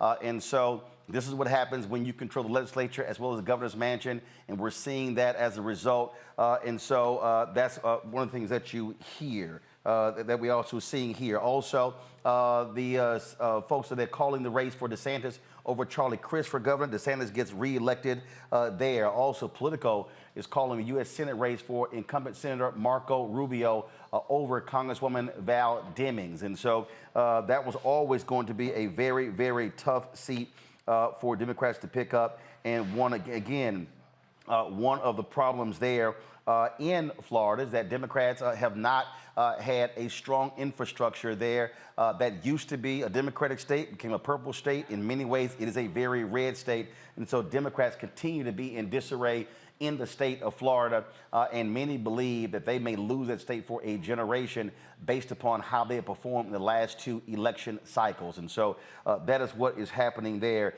And remember, as I said, Governor Ron DeSantis, look, he overruled the legislature. He illegally redrew those districts, and he specifically targeted African Americans. And of course, the Supreme Court did nothing to step into that situation, and they allowed that to go on. And this is why I keep telling folks why elections matter. Because remember, the federal judges ruled that there should have been an additional congressional seat in Alabama that was black, an additional black district in Louisiana. But the Supreme Court stepped in and allowed those maps to stay into effect. And so you could have had 2 black pickups there in Alabama and Louisiana, but Supreme Court ruled. And so for all y'all people who keep saying it didn't matter if Hillary Clinton beat Donald Trump or if Joe Biden beat Donald Trump, whoever's in charge of the presidency, who's in charge of the Senate, that's who gets to determine who these Supreme Court picks are. And so don't think for a second that Supreme Court matters. And by the way, I'm sick of some of y'all ignorant ass black people who's saying that it was performative or simply just window dressing for President Biden to pick Ketanji Brown Jackson, the first black woman on the Supreme Court. That's stupid as all get out because, again, those Supreme Court positions matter. They are lifetime appointments. And trust me, if the folks on the right know how important it is, well, black folks had better understand how important it is, because how different would it be if you had a real black justice on the Supreme Court who wasn't named Clarence Thomas, who was in the mold of Thurgood Marshall. But y'all keep saying those seats are not important. So those are some of the elections that we're looking at. And again, we're looking at what's happening here, waiting to get more information of the Senate races in Pennsylvania, in North Carolina as well. And so we'll be pulling those numbers up, breaking those numbers down for you as well. We're also looking at Wisconsin, but also Ohio, a hotly contested race. And of course, the U.S. Senate races in Georgia, as well as Arizona. Democrats also are trying to hold on to the incumbent positions in New Hampshire, in Nevada, in Arizona, in Georgia, in Colorado, because right now it is 50-50, and they're hopeful they can pick up at least 1 or 2 seats. If they're able to win Pennsylvania and or North Carolina, let's go 51-49, 52-48. So we'll actually see what happens there, because right now Republicans control those seats in North Carolina and Pennsylvania as well. So it's going to be a very, very long night as we are looking at in terms of what is going on here. Now, again, let's go here. There's also Associated Press. They have projected that Wes Moore is the 3rd African American in history to become a governor in the United States. Of course, the polling data show Wes Moore was up some 32 points in that particular race. As I said, Doug Wilder, he of course was the first black governor elected since Reconstruction. That took place in Virginia. Deval Patrick was elected governor in Massachusetts for 2 terms. Wilder served for 1 term, and that's based upon their constitution. And now Wes Moore, who ran a nonprofit, a book author, served in the military, and yes, he's an alpha man. He, of course, yes, some things are more important than others. And so Wes Moore makes history as the 3rd black governor in American history. And not only that, we're looking at, folks, let me know, the Attorney General's race there in Maryland as well. Anthony Brown, the congressman who was leaving that position to run for Attorney General. And we're watching that race. We'll get the results there. And again, if he's able to win, African Americans would hold the top 4 positions in the state of Maryland. Talk about black power. That's what happens when you emphasize black turnout in these critical elections. And so, again, we're looking at that. And so there are a number of races that we are looking at and want to break down. We're also looking at some other seats. And let's see here. Again, I'm looking at some information here that's coming through out of North Carolina. It is too early to call the race there in Maryland with Anthony Brown. As I said, one of the things that we're also looking at is what's happening in New Hampshire. Of course, incumbent Senator Maggie Hassan, she is running against a MAGA Republican, Dan Bolduc, there. And so we're watching that as well. Democrats, again, need to hold where they have incumbent positions, and that is in New Hampshire, Colorado, Arizona, Georgia, and Nevada. And their focus is picking up at least 1 or 2 seats. They're looking at Pennsylvania, looking at North Carolina, potentially Tim Ryan. Folks, let me know where we're looking with Tim Ryan in Ohio. And then, of course, you also have Mandela Barnes, who's running against Senator Ron Johnson. And my God, it would be awesome to see Senator Ron Johnson lose, because talk about a Russian agent as well as a white nationalist who will lie and say do whatever he can to win. And so that's what's happening there. And so we're watching all of that. Got a number of people we're going to be talking to right now in our 8 o'clock hour. Our panel, our first panel is still with us, Larry, Monique, Avis, as well as Michael. But I'm going to walk on over here to our living room set. Folks are busy over here. And so let me get on over here and chat with y'all. And while we do so, though, folks, there's a lot of people right now who are freaking all out. They're nervous. They don't know how to handle election night. I've seen folks sitting here talking about doing yoga. Some folks talking about they're going to turn off their television. They don't want to hear any results. Some people say they turn their phones off. I've seen all of that. And so joining us now is Reverend Dr. Jackie Hood Martin, the host of A Balanced Life on the Black Star Network, because folk, I guess they need some good examples of how to calm their asses down. And I don't understand why people totally freak out. I'm not one of these people who's constantly looking at polling data and looking at it and just going nuts. I'm like, look, y'all, it is what it is. Polls don't matter to me. It's what happened on election day. That's what I focus on. But Jackie, what are some of your tips for these people who are right now stressed out? They're binge eating right now. They're sitting there, they're cussing out their spouse. Don't know how to act because they are afraid of what's going to happen tonight. Well, they're doing quite a few things. I was literally just watching your thread, and someone said, I need to log off now because my stomach is starting to hurt. I mean, literally, as soon as you started announcing some of the results, people are in that space where this, anxiety around elections, and it's triggering among triggering. And people are literally saying, I've had enough because, after January 6th, so many things just began to happen in everybody's lives. And so this election, this midterm season is causing people to really have anxiety levels of, I don't want to stand in line because I don't know what's going to happen. I'm out here exposed and it's too vulnerable.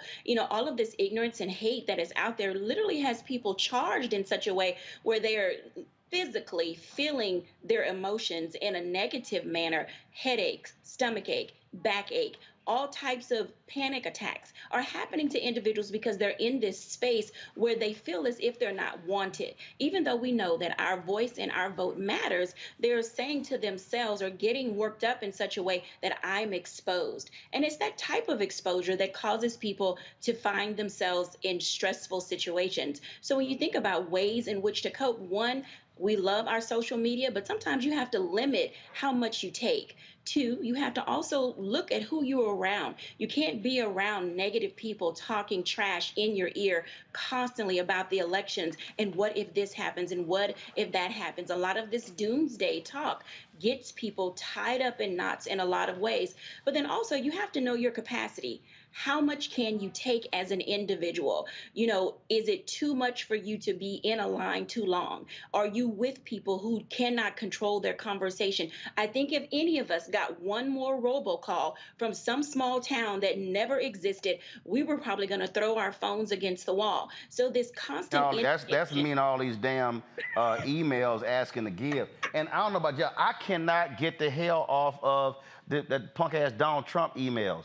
I mean, like, you hear, I've unsubscribed about 10 times, but the same thing, if I get the one thing I will be happy when this election is over, I don't have to see a damn email from any Democrat. Because I swear, it's like, I'm telling you, I want to cuss out anybody who's in fundraising. But also that's part of it. I just think that, and look, here's my whole deal. Yeah, I'm not freaking out by this.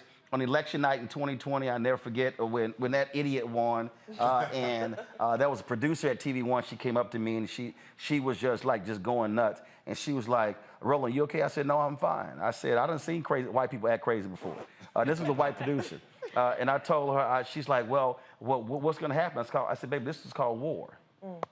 I said, when you get ready for war, I said, you go to sleep, you take your nap, you get you a good meal, and you come back fighting. And that's the whole piece. And that's why my whole deal is, again, I'm not freaking out about whatever happens tonight. So I have a war posture. That's the mentality that you have to be in. And so you can lose battles, but you have to also focusing on winning the war. So for the people who are watching, all right, so give them some breathing exercises or something they can do, because cause I'm gonna be cussing some people out in the YouTube chat in just a moment. So you might want to go ahead and give some tips. Look, Roland, you know that's your way of dealing with things. Hell yeah, that's keep my blood pressure low. You cuss people out, blood pressure stay low. You know, people who are trying to figure out what they can do, literally these exercises, whether it's deep breathing, taking a walk, doing some form of exercising, or just shutting things down for a moment, are really great ways, as you already stated, to come back and be prepared for war. Because when we think too forward about what can happen and what may happen or may not happen, we literally can get ourselves in a state of flux. So knowing, one, that you have the capacity to manage how much you intake. Knowing that about yourself will give you the ability to be able to deep breathe, hold it for a couple of seconds, and then exhale. So look at some deep breathing exercises. Go for a long walk.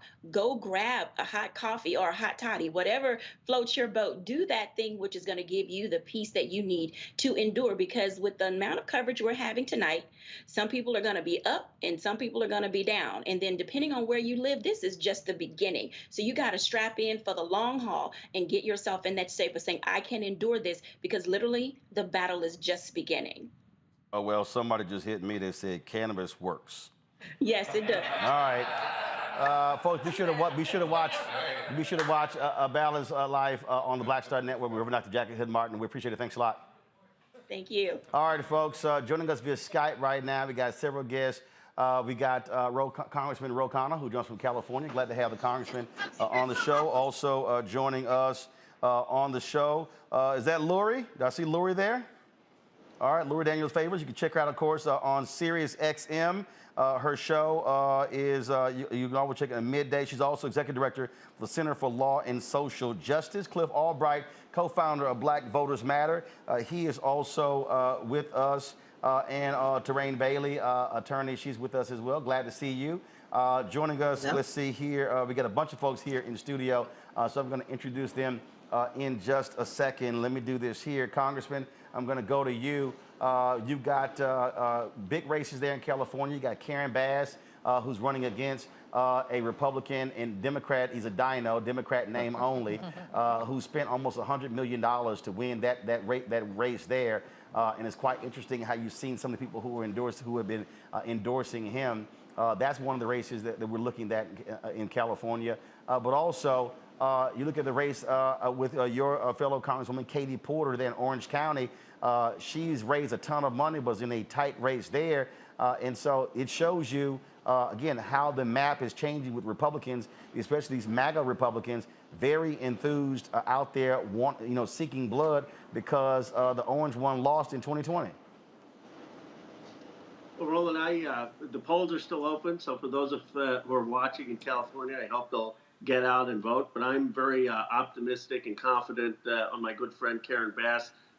She is running against someone who, as you put it, is basically a Republican. I mean, no compassion for those who are homeless, no compassion for working class folks. Karen Bass has been a leader of the state assembly. She's one of the most effective members of Congress. She's a member of Congress who's not just progressive and didn't just lead the Black Caucus, but she works across the aisle. She had worked with Republicans to try to make progress on police reform. So she should win. I think Katie Porter will pull it out. You know, the early returns are pretty encouraging from New Hampshire. It looks like Maggie Hassan is going to be fine. So obviously it's a long night. And it looks like Sherry Beasley is doing better than people thought in North Carolina. But I think so far we're hanging in there.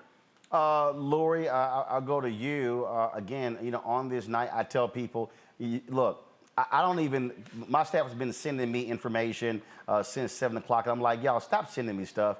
Until you get the 65, 70% of the percent in, I don't look at anything because, one, you don't know what's outstanding. You don't know if there are Democrat counties, Republican counties, what's a Democratic stronghold, Republican stronghold. So anything before 50, 60, 65% really doesn't matter. Once you hit 70%, now you can start paying attention. It's sort of like I know a lot of folks here, and do me a favor, bring me that hat right there. I forgot to, bring me that hat right there. Come on, bring me that hat right there.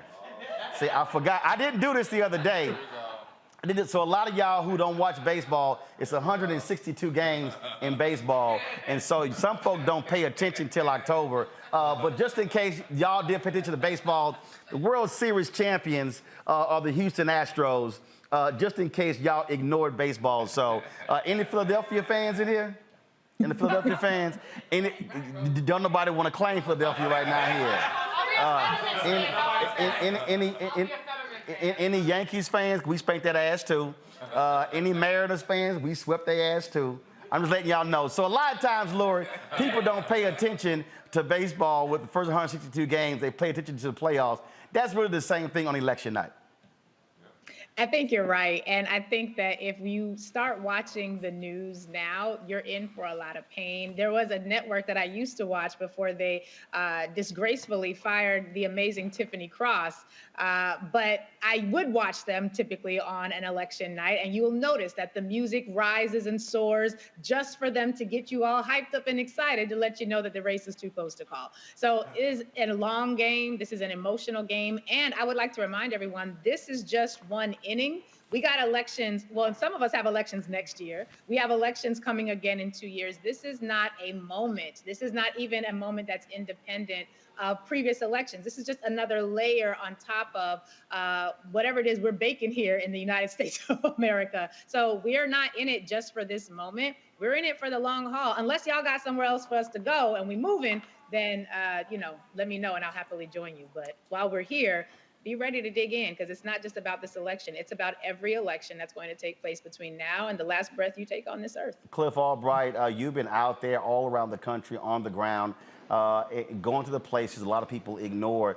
What have you been seeing? What have you been hearing? Y'all with the Blackest Bus in the country. This, of course, is the Blackest election night coverage. We've been on the ground as well. And that's, I had to call out Meghan McCain the other day because she said some silly stuff about, oh, why is Beto O'Rourke and Stacey Abrams running? I was like, look, fool, you don't just run for your race. You actually are building infrastructure for other down ballot races, and you're rebuilding party infrastructure when you run for statewide race. But you would think a so-called, well, she ain't a political expert. She just John McCain's daughter. Basically. Yeah, I mean, we've been through 11 states on our bus tour. I think I've personally probably hit 8 of those myself on the bus tour over the past month or so. Spent the last 5 days right here where I'm sitting now in North Carolina. We went to about 6 different cities and counties over those 5 days, and right now I'm sitting here in Charlotte. And, going back to your point about, not being able to make predictions off of polls and things like that. But, what we have done, and when you're doing work in the state, sometimes you can look at like some of the early results. You can look at the early vote. Like we knew looking at some of the early vote results and where votes were coming from and which precincts and things like that in this state as well as in Georgia. We knew that things were looking good in a couple of these races. And even tonight, as we drove around in the Blackest Bus in America to a couple of polling places, one, seeing the energy that was out there, the conversations that we were having, but more importantly, just looking at the vote tallies. I mean, we were seeing, there's a couple of the biggest precincts here in Charlotte that topped their 2018 turnout. And so when we see those numbers to match the conversations and the energy and the enthusiasm that we're seeing and feeling when we're having conversations, we've been feeling pretty good. I've been saying for the past 5 days that North Carolina, actually longer than that, Roland, I've been saying for some time that I thought Democrats might actually pick up 3 seats tonight. And I'm standing by that, and I'm convinced that one of those will be right here in North Carolina. Absolutely. Now, Terrain, look, you're an attorney. This is also a big night for civil rights attorneys. You've got Republicans who've got their lawyers all around the country. Well, Democrats, same thing. And what we have seen when it comes to these elections lately, if you don't have damn good lawyers, you're in trouble. Well, one of the things that has started happening right after the 2000 election with the Bush-Gore situation is that having attorneys election night became really important because we see that election came down to what was litigated and what was argued before the Supreme Court. Same thing here. There are lawyers all over the country writing motions, filing motions, and judges ready to rule on them immediately. So the legal aspect of these elections is huge right now. And it creates a lot of stress because it means that all these decisions are not necessarily going to be decided by our vote, but by someone outside of our state, potentially like the Supreme Court, like with Clarence Thomas. So it's a little nerve-wracking, but the legal aspect of it is really huge in this election. It is. Congressman, I'll go to you here. This was a tweet that Anna Navarro just sent out. And I do think she's right. She said in 2018, DeSantis barely won against a black, progressive, little-known mayor. In last 4 years, Florida GOP invested in registering new voters and painting D's as scary socialist. Democrats ignored the smoke alarms and fell asleep at the wheel. Today, the whole damn house burnt down. Bottom line is this here. We say this all the time. Look, if you only pay attention to certain places on election on 3 or 4 months out, then you're nuts. This has to be a 365-day-a-week thing. And if the Democratic Party wants to win, especially in the South, they are going to have to, and I'm going to be very blunt right now, they got to stop listening to these white Democratic strategists who don't know a damn thing about people of color and invest in these communities. Otherwise, they are going to continue to lose. Just having a black candidate is not enough. You've got to put resources on the ground and invest early and not just come holler at black folks in October. Exactly. Well, Roland, you're right. And, we need to start, in my view, with looking at the Obama coalition. I mean, Obama won Florida, he won North Carolina, he won Ohio. So obviously he showed that these states are not out of reach, and he put together a coalition and the infrastructure to do that. And he had surrounded himself with black strategists, white strategists, Latino strategists. And it's going to take more than just coming at it in the election year. We need to sit down after this election in places that we didn't do well and pull in people who understand those communities and make that infrastructure investment. Because the thing that people don't like is coming 3 months before an election where they feel used just for their vote, as opposed to building their input is part of being part of the governing coalition. Cliff, you've been making that point that you have to invest. And as I said in the last hour, I keep saying, you know what, black folks, don't give your money to campaigns. Give it to groups like Black Voters Matter, Melanie Campbell's group, and others, where people who are on the ground knocking on those doors. We're looking at the numbers in Louisiana. They're awful. But there's the potential, if you turn out black people in Louisiana, you can flip that state. Yeah, and unfortunately, what people are waiting for is for black folks and for the infrastructure in Louisiana to work a miracle before people wake up and pay attention and say, oh, maybe we should invest in that.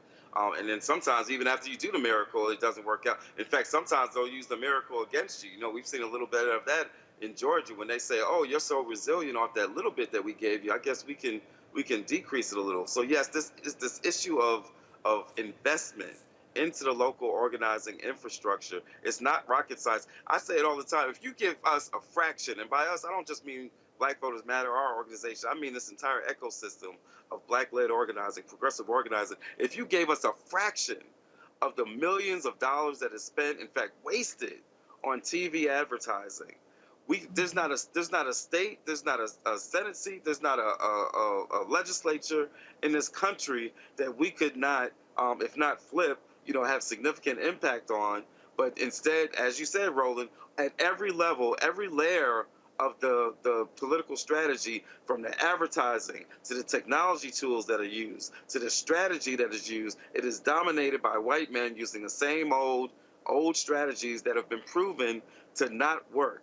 So we've got to keep pushing on this investment question, because we can't keep on being patted on the back because we're so resilient with the 50 cents that you gave us, and then you want to take out 25 cents and just leave us with a quarter. That's not sustainable. It's not fair, and it's going to lead towards the further erosion of what's left of this democracy. Indeed, Lori, and again, It ain't rocket science, and you can keep just look. At some point, people got to realize, I live in Northern Virginia. Okay, I'm still registered in Texas. I got there. I'm not watching these damn TV ads. I'm not. The moment they come on, mute. So you just keep throwing money there. All you're doing is just fattening the pockets of the consultants. You put that money on the ground, door knocking. You put it in events on the ground. That's how you win. Forever. It's not like you were talking something that's rocket science or unheard of. Look at what happened on the other side. For 50 years, Republicans invested in undermining Roe.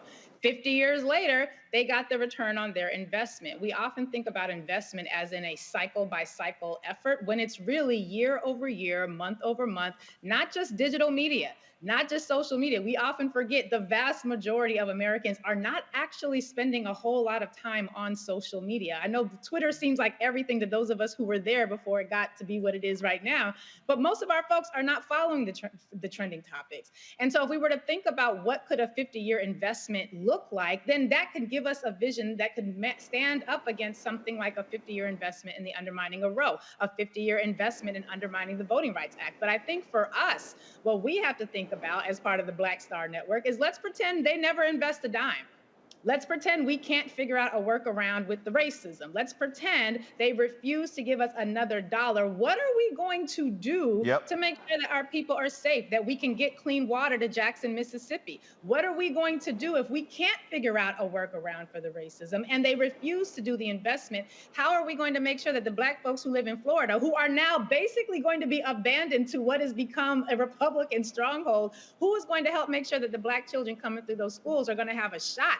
Who is going to make sure that they're going to get access to the resources and the power that they need for their communities to thrive, let alone survive? And the idea of investment, it's becoming, at least for me, and this is just my personal perspective, we have to pretend like they're never going to invest another dime because clearly they have not decided to do that. And if they don't, what is our plan B? How are we going to duplicate what Albright and Brown that we're able to do with the blackest bus in America? How are we going to replicate that independent of the investment that we all know that we need? And if we can't, then we're gonna have to have another conversation because white nationalists, white supremacists right now are preparing to run the table, and we have yet to see an effective response to that. I'm gonna get a final comment from Cliff, final comment from the congressman. Yeah, no, I agree completely with what Lori is saying, you know, that we've got to have those options. Look, that's why we started Black Voters Matter Fund, because what we recognized is that we have got to develop the ability to fund our own politics, right? You can't have independent politics if you don't have independent money, right? That's a lesson that we learned in part in Alabama when we actually started a third party at the county level in Alabama. And so our entire perspective is that we have got to be able to be independent, both in our politics and our strategy, but also in our funding. And that's going to mean having to really answer this question about how we galvanize our own resources within our own community. But for tonight, what I'm looking at is really a celebration, because I predict that by the end of this night, that there are going to be several key states that are going to shock the country, North Carolina being one of them. And when we take a look at how it happened, that Black voters are going to be right smack dab in the middle of that. That's what happened in 2020. That's why they tried to overturn that election. And I believe that that's what's going to happen tonight. And then we've got to be able to tell that story, because what's going to happen quickly is that they're going to try to change the narrative. They're going to try to own the narrative. And we have got to be steadfast and unapologetically Black in letting them know that we did this and we made this happen. All right, Cliff Albright, co-founder of Black Voters Matter. We appreciate it. Congressman, your final comment. Well, I agree that the Black voters, of course, were key in 2020, and they're going to be key now. One of the things I was talking to Reverend Barber earlier, and he's been screaming for the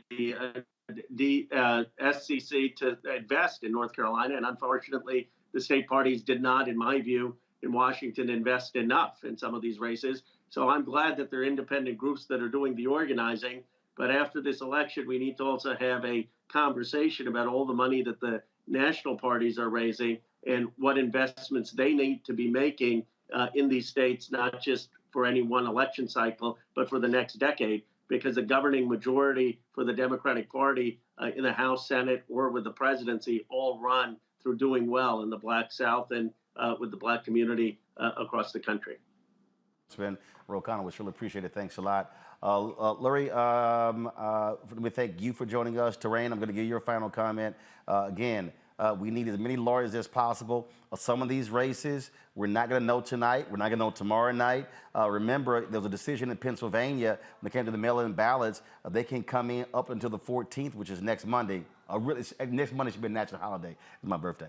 But again, so we're going to be waiting like we did last time, maybe through the 1st of December to know what the conclusion of some of these races are going to be. So folks like you are going to be really important with those billable hours.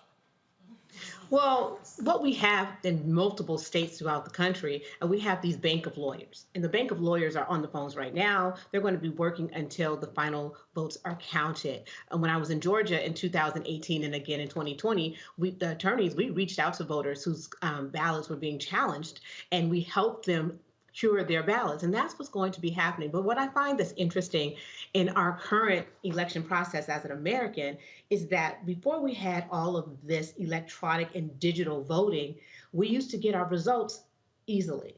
We introduced technology and all of a sudden the lawyers enter and elections become complicated. So it's a totally different game that we're playing. But on the comment about engaging the Black vote, I wanted to speak on that.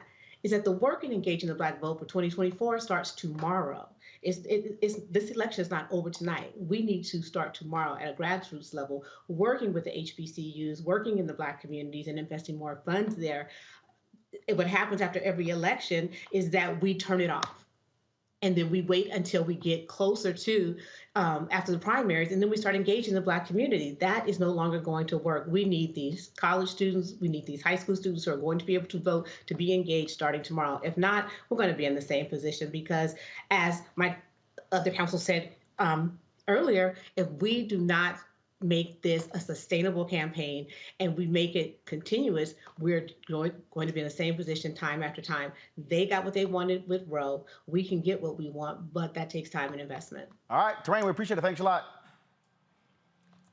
I appreciate it. All right, time for our free fall panel. We know how this is going to be. It's going to be buck wild crazy.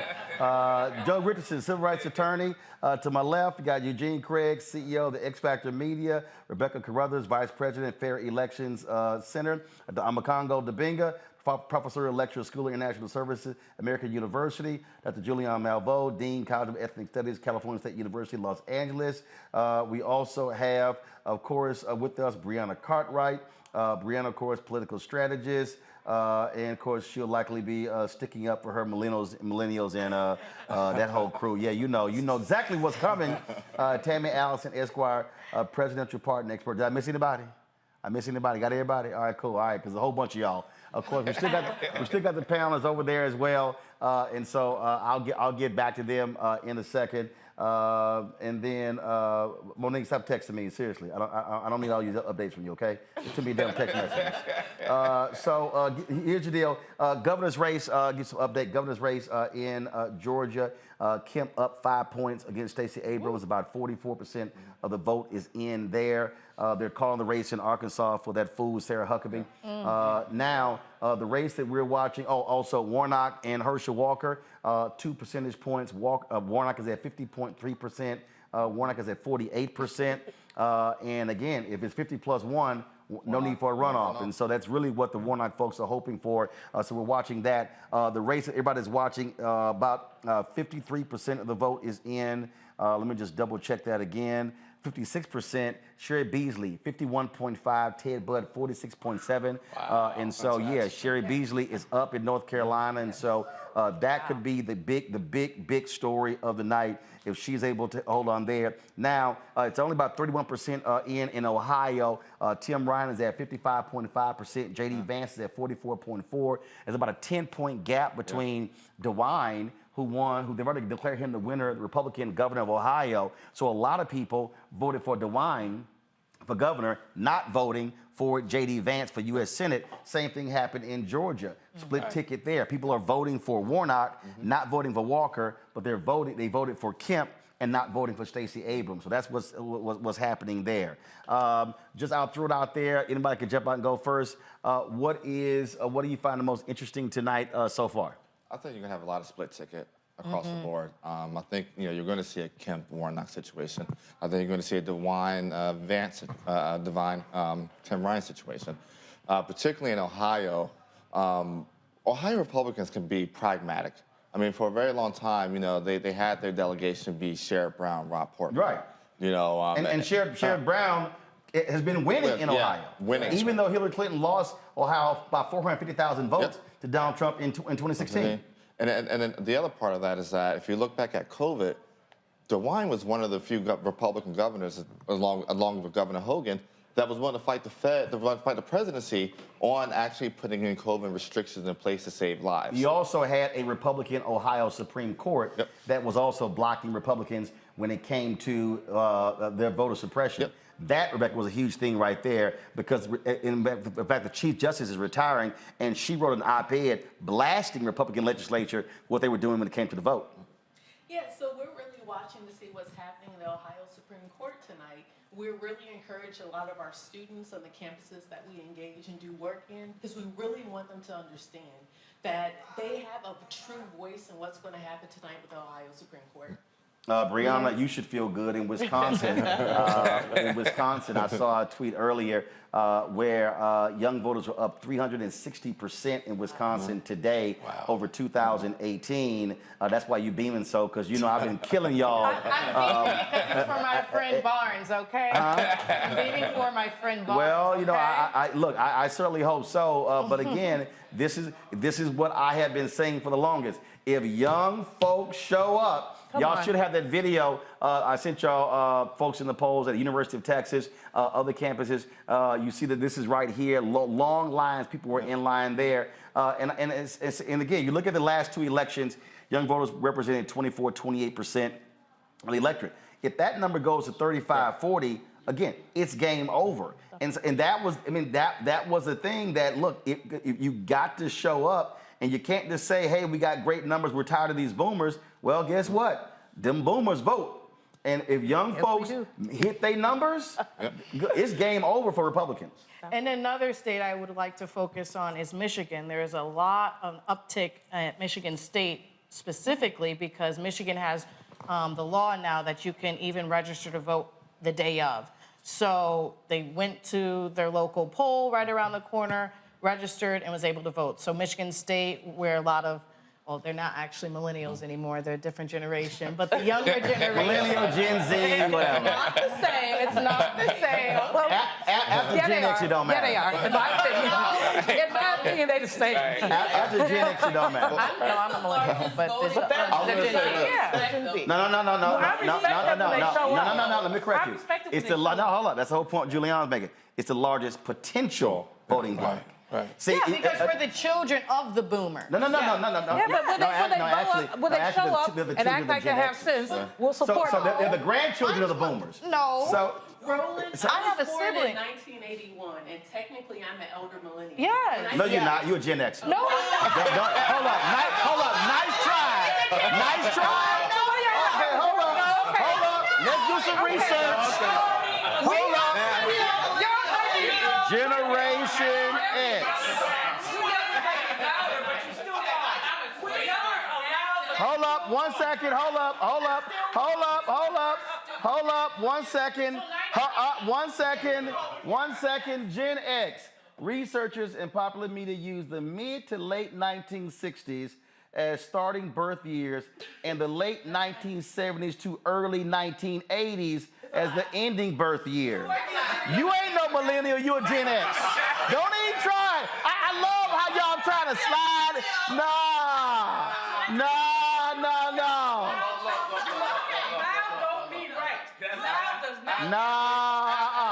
Hold up, wait a minute, hold on 1 second. So again, the point I was making there, Julian, the point I was making there is the exact same point I'm making about Latinos.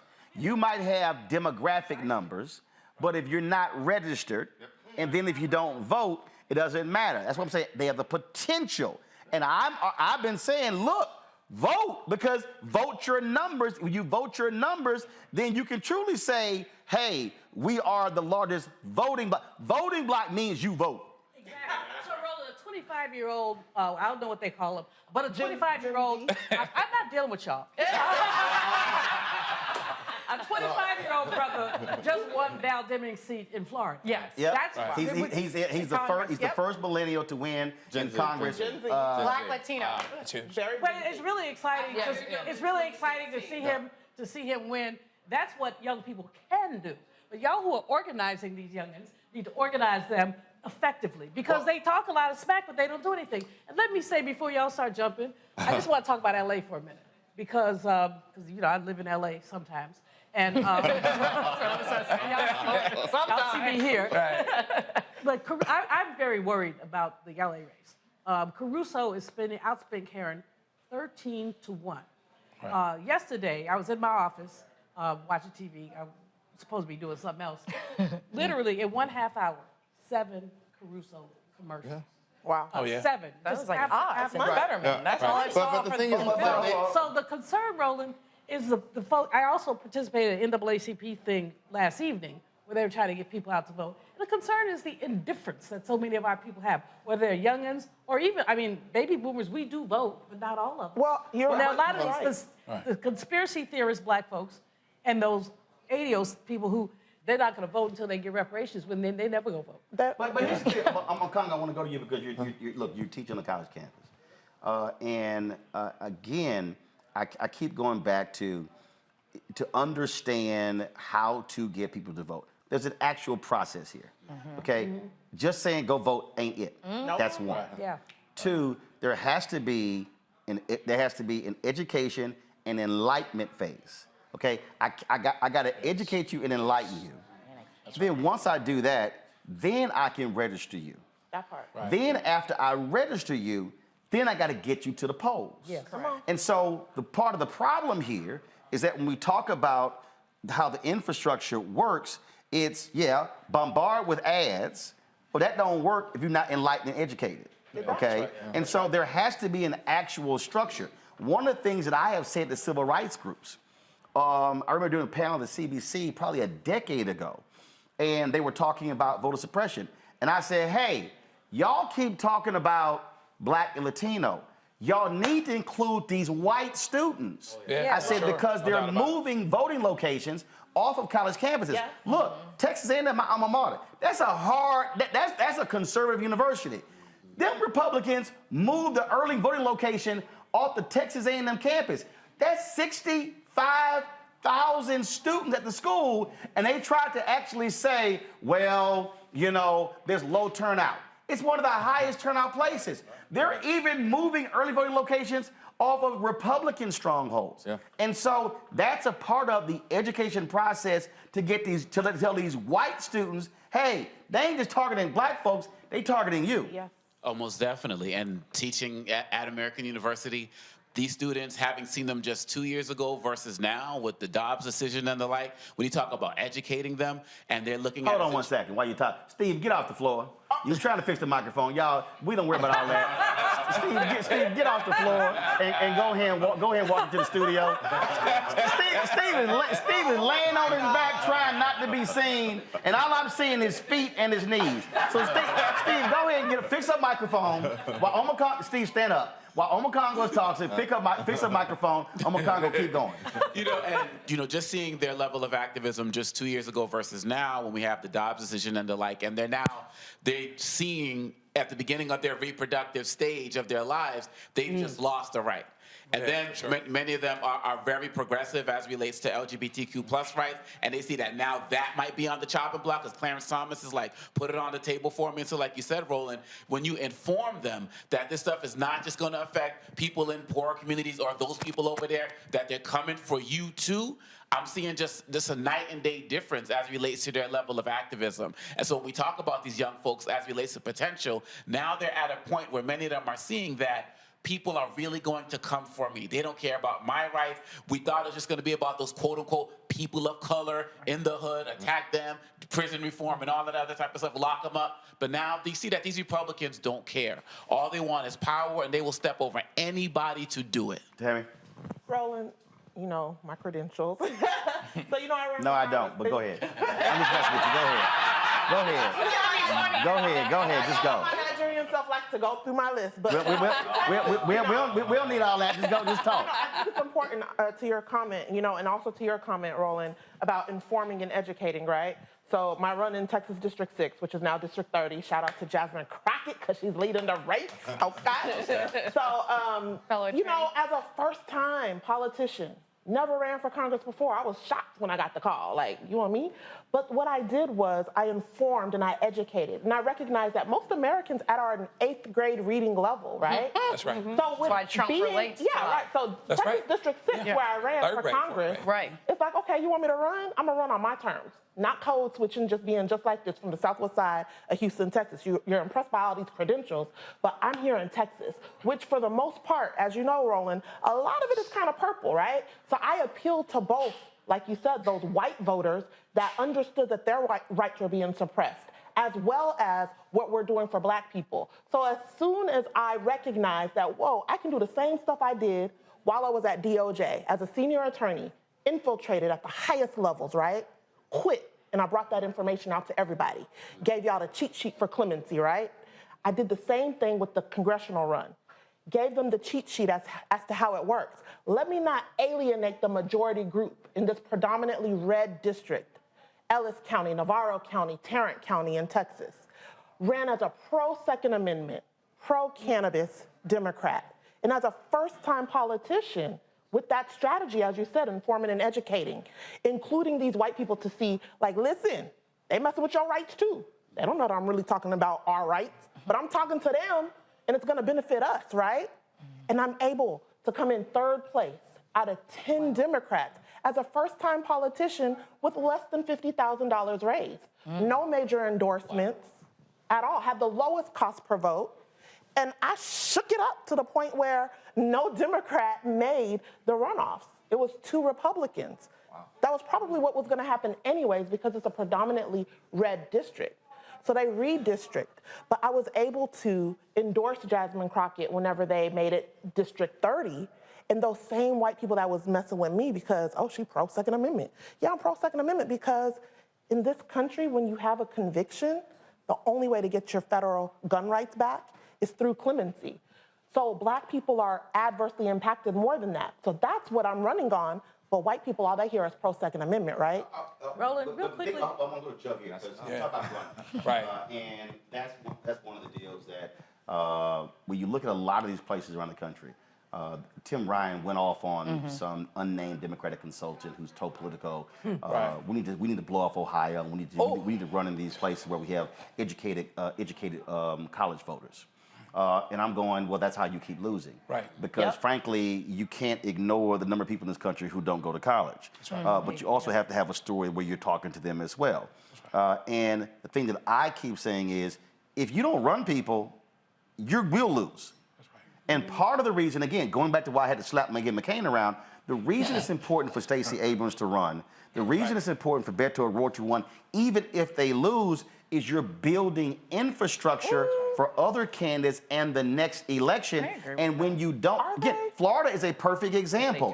When you don't run people, you basically are giving someone else a head start, and now it's harder to win in the future because, frankly, no one has organized people. Right, and so if you look at what's happening in North Carolina, in fact, Dr. Barber's been sewing in there for a long time.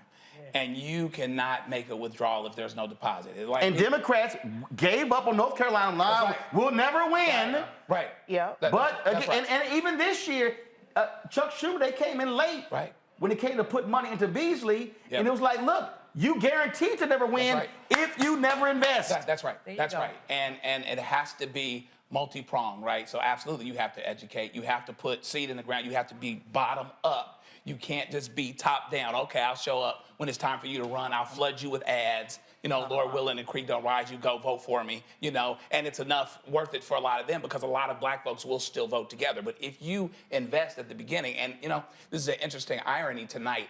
If Stacey Abrams. Not over yet, but if Stacey Abrams doesn't benefit from tonight, Warnock still benefits from what she did. There you go. From what she did. It's not over yet. That part. It's not over Right. yet. But you cannot make a withdrawal without making a deposit and doing it for a long time. My daughter's at Northwestern right now, doing journalism, by the way. And so she says that the white kids are out in the front. No, and they really mean defund when they say defund. No, they mean defund. They're not saying defund and meaning something else. We don't want any this. We don't want any this. And she's like, man, they standing in front of me. You know what I mean? And so what that means So tell them white kids to run against the other white folks. That's right. You have to invest everywhere, including your non-college educated black folks who need a long-term investment so that they know that you're not using them and you're trying to benefit their community. Real quick, Eugene, we got real quick. The thing is this, right? You saw this in Maryland the last 8 years. You know, Governor Hogan, okay, you can say 2014 was a fluke. What Hogan did from 14 to 18, actually investing and communities and actually being out on the ground and actually him and Boyd actually engaging on a level I've never seen in my political life. Oh, absolutely, 100%, 110%. It laid the foundation for the 18 win. And then you saw that replicated tonight in Vermont. You saw it the last 8 years also in Massachusetts with Charlie Baker. So when you make those deposits, you can go back and make those withdrawals when election time comes around. Brianna. I think one of the main things that I would like to highlight is the bottom up. Yeah, I that's think right. too many times it's top down, and so the pushback I have a little bit with what you said, Roland, is it only works for it to sustain if it's bottom up, because then the next year with with the structure, right, the infrastructure. Well, no, but here's why you're wrong. You push back all you want. No. Well, let me finish my thought. No, she said she's gonna push back. We've seen it in Florida. But here's because why. each year it gets worse because they didn't do it from the bottom up. So No. Hold on. One second. Let me explain why I'm saying it's top down. Because when Beto runs, if you go back to 2018, when he ran for the United States Senate, first of all, he ran statewide. By him running statewide, he had a 254 county strategy. What then happened was, if you go back and look at the numbers, you had judicial races, DA races, where the Democrats actually won. Harris, Dallas, Bexar, Travis, and they saw pickups in some of the other areas like East Texas. In fact, in 2020, Democrats actually were 5 seats away from taking control of the Texas House. So one second. So what I'm saying is, so by him running, he essentially established an infrastructure that basically that was rival the same Democratic Party. In Georgia, what Stacey did was, with the New Georgia Voter Project, follow me here.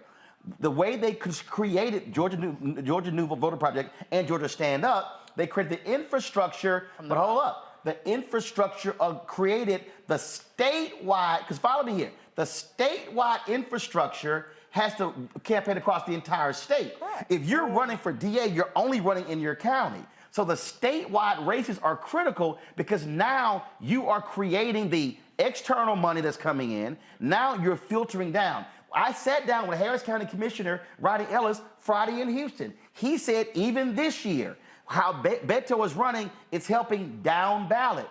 And so what ended up happening? People were excited with his run, excited with Stacey's run. I go back to 1984 and 88. Reverend Jackson runs for president. Guess what happened? Down ballot. Black people were elected to the city council, county commissions, sheriffs.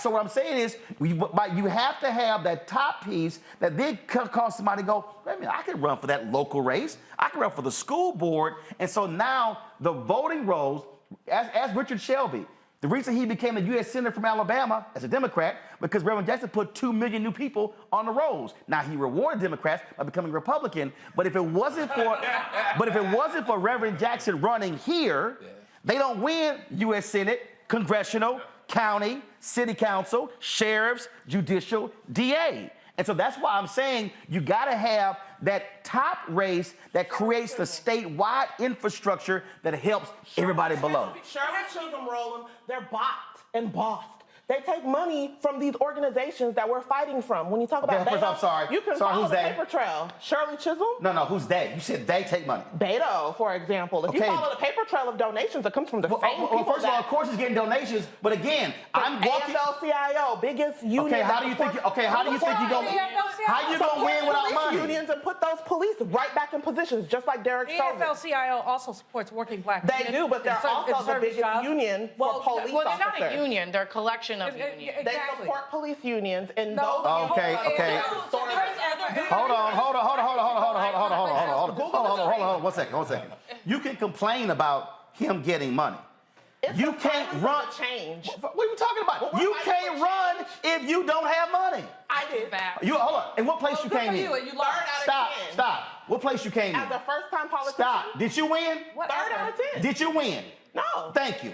Okay? There's no money for the people that actually are speaking No, out. here's the whole deal. Boo, you got to have money to win. Rebecca, go. So this is something that I think is very important we need to talk about. So in Florida, there are 1.2 million people who are of voting age who are not able to vote because they are returning citizens. Correct. They have felony convictions. Yes. And this Governor Santos, purposely made sure that these folks didn't know how much they owed to the court. And it was a lie, yes. Made sure that the corrupt officers couldn't let them know. And they purposely arrested about 1,000 of them to serve as a chilling effect. Go ahead, 1 second. So Roland, my point here is, in Florida, more than 1 out of 10 black folks of voting age are disenfranchised because they have felony convictions. Right. Yeah. It's more than 1 out of 10 in Alabama, in Kentucky. So when we're starting to look at some of these races and seeing how close, and we're saying, oh, well, more black people need to turn out, we also have to acknowledge the black people who cannot show up. And that's why on this show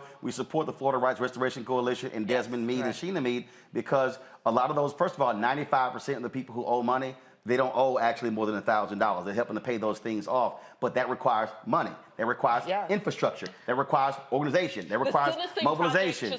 So again, if I could just jump in here for a quick second but like 30 seconds. Okay. I got to go to a break because then I got Reverend Barber coming up, Latasha Brown coming up, Greg Carr coming up after the break. I'll Go. always shut up if Reverend Barber is coming. Well, he is. Okay, you talked about money with the felons.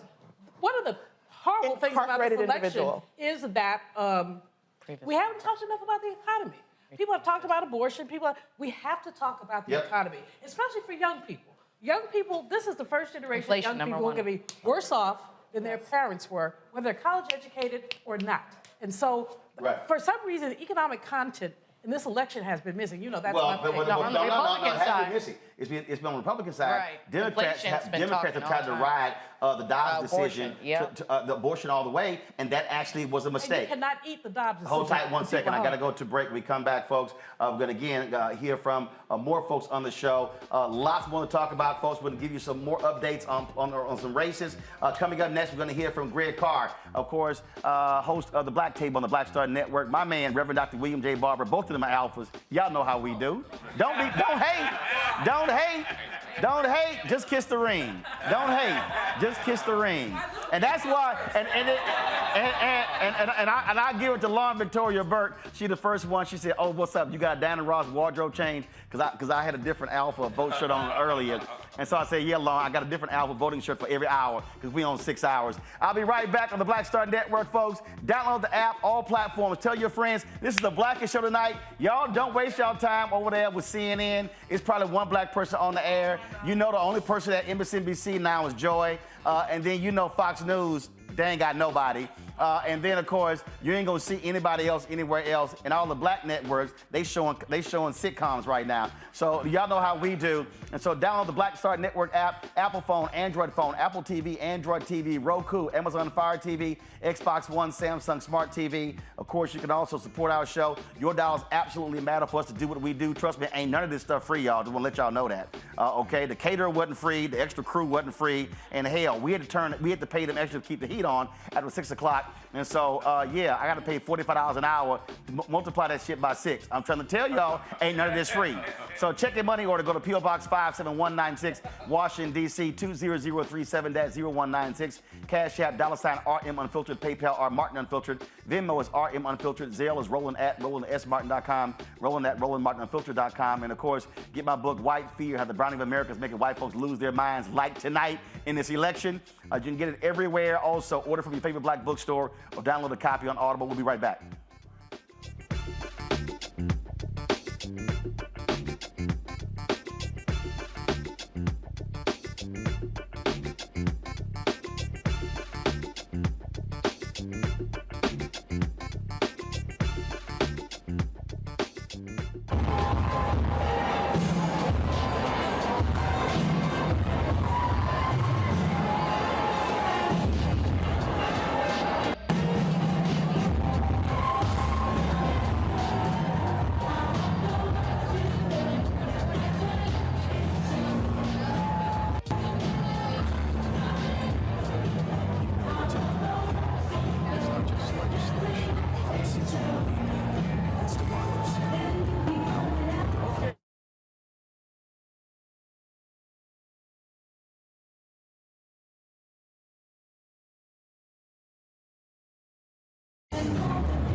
Their votes and cast ours aside. That's why this year, this fight, this vote is so important.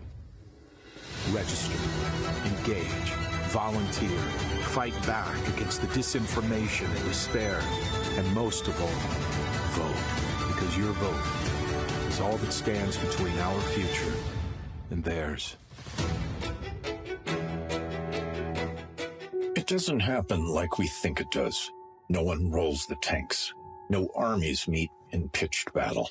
It happens quietly, little by little. And because so many think it can't happen, it does happen. Little by little, the rules change. It doesn't seem shocking or sudden. And that's the point. Fewer places to vote, longer lines. Don't worry, they say. We're just improving the system. They hope we won't notice the rules are changing because they lost the last election. They hope we just won't care enough to stop them. They believe they can take America away from us, and we won't even notice. We know who they are. We know what they want. The question is, who are we? Do we let them get away with it, or do we fight? Democracy is on the ballot. Vote while your vote still counts. The Lincoln Project is responsible for the content of this advertising. We've got to stand up. Republicans are banning abortion rights, tearing down democracy, blocking progress. But when Democrats stand together, we win. Because we voted, Democrats stood up for black lives, voting to ban police chokeholds, stood up for black women, putting one on the Supreme Court, stood up for our families, lowering cost of health care and prescriptions and capping insulin, and stood up for millions by slashing student debt. This November, let's stand up together and keep making progress. It's time to know your rights.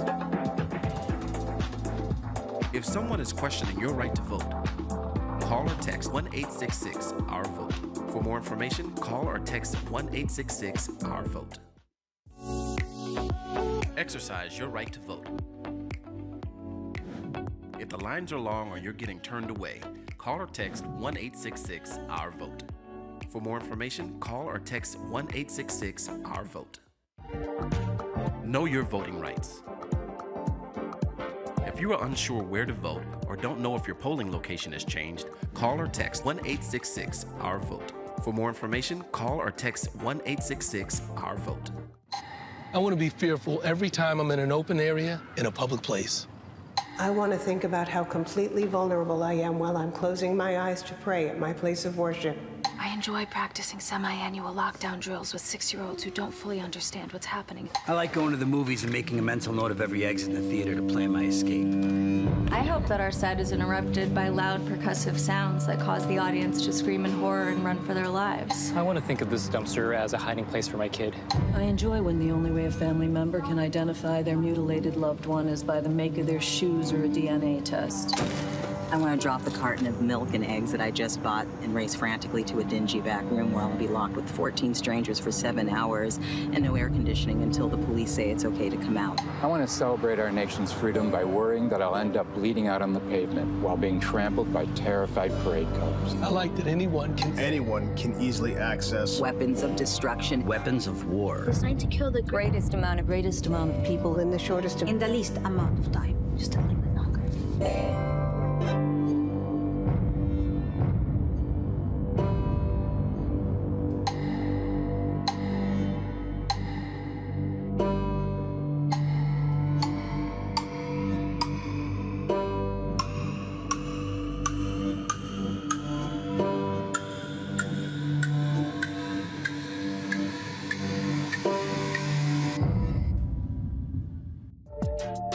Know your rights before you vote. If you have any questions or a problem voting, call or text 1-866-OUR-VOTE. For more information, call or text 1-866-OUR-VOTE. Hi, how doing? It's your favorite funny girl, Amanda Seals. Hi, I'm Anthony Brown from Anthony Brown and Group Therapy. What up, Lana Well, and you are watching Roland Martin Unfiltered.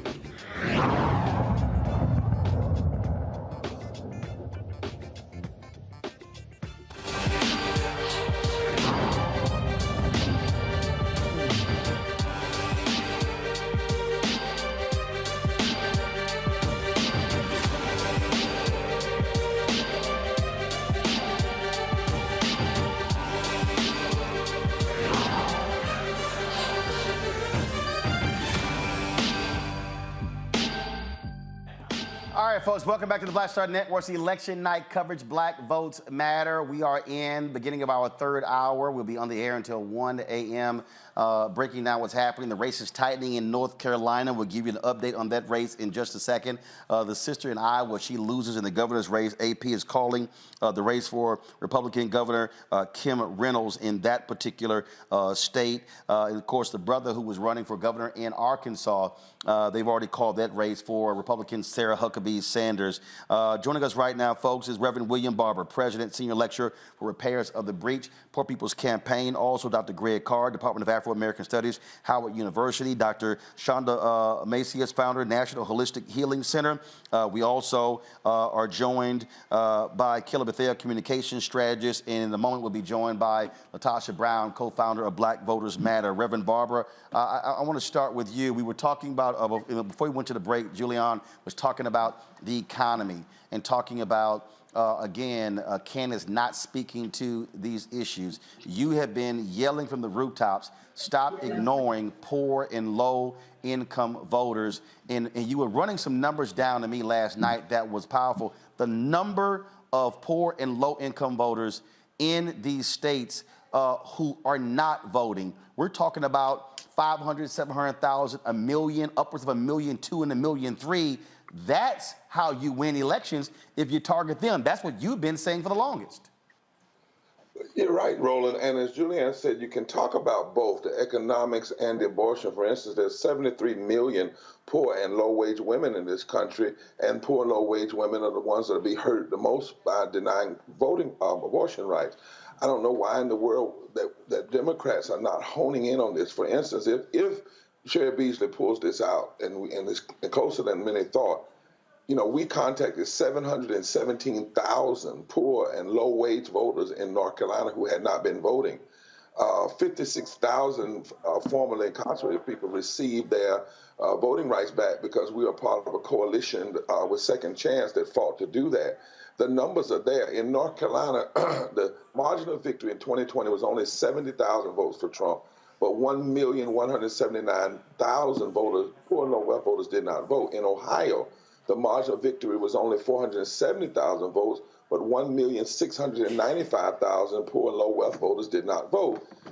In Florida, the margin of victory was 370,000, but 2,826,458 voters, poor and low wealth voters, did not vote. And in Pennsylvania or Georgia, the margin of victory was only like 12,000.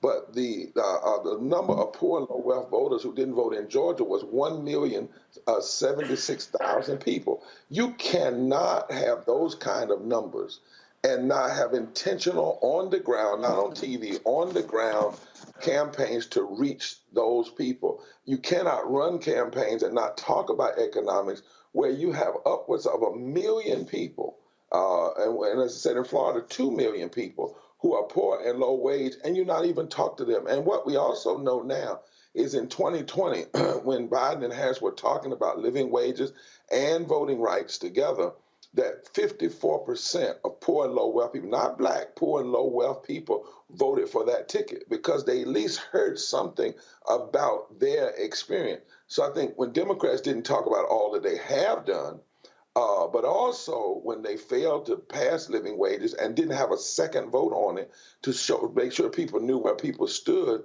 and then did not have a direct campaign to poor and low wealth vote. If the Poor People's Campaign, a national call for moral revival with voters, with volunteers, can reach 5.1 million low propensity voters in 50 days, what should a party be able to do?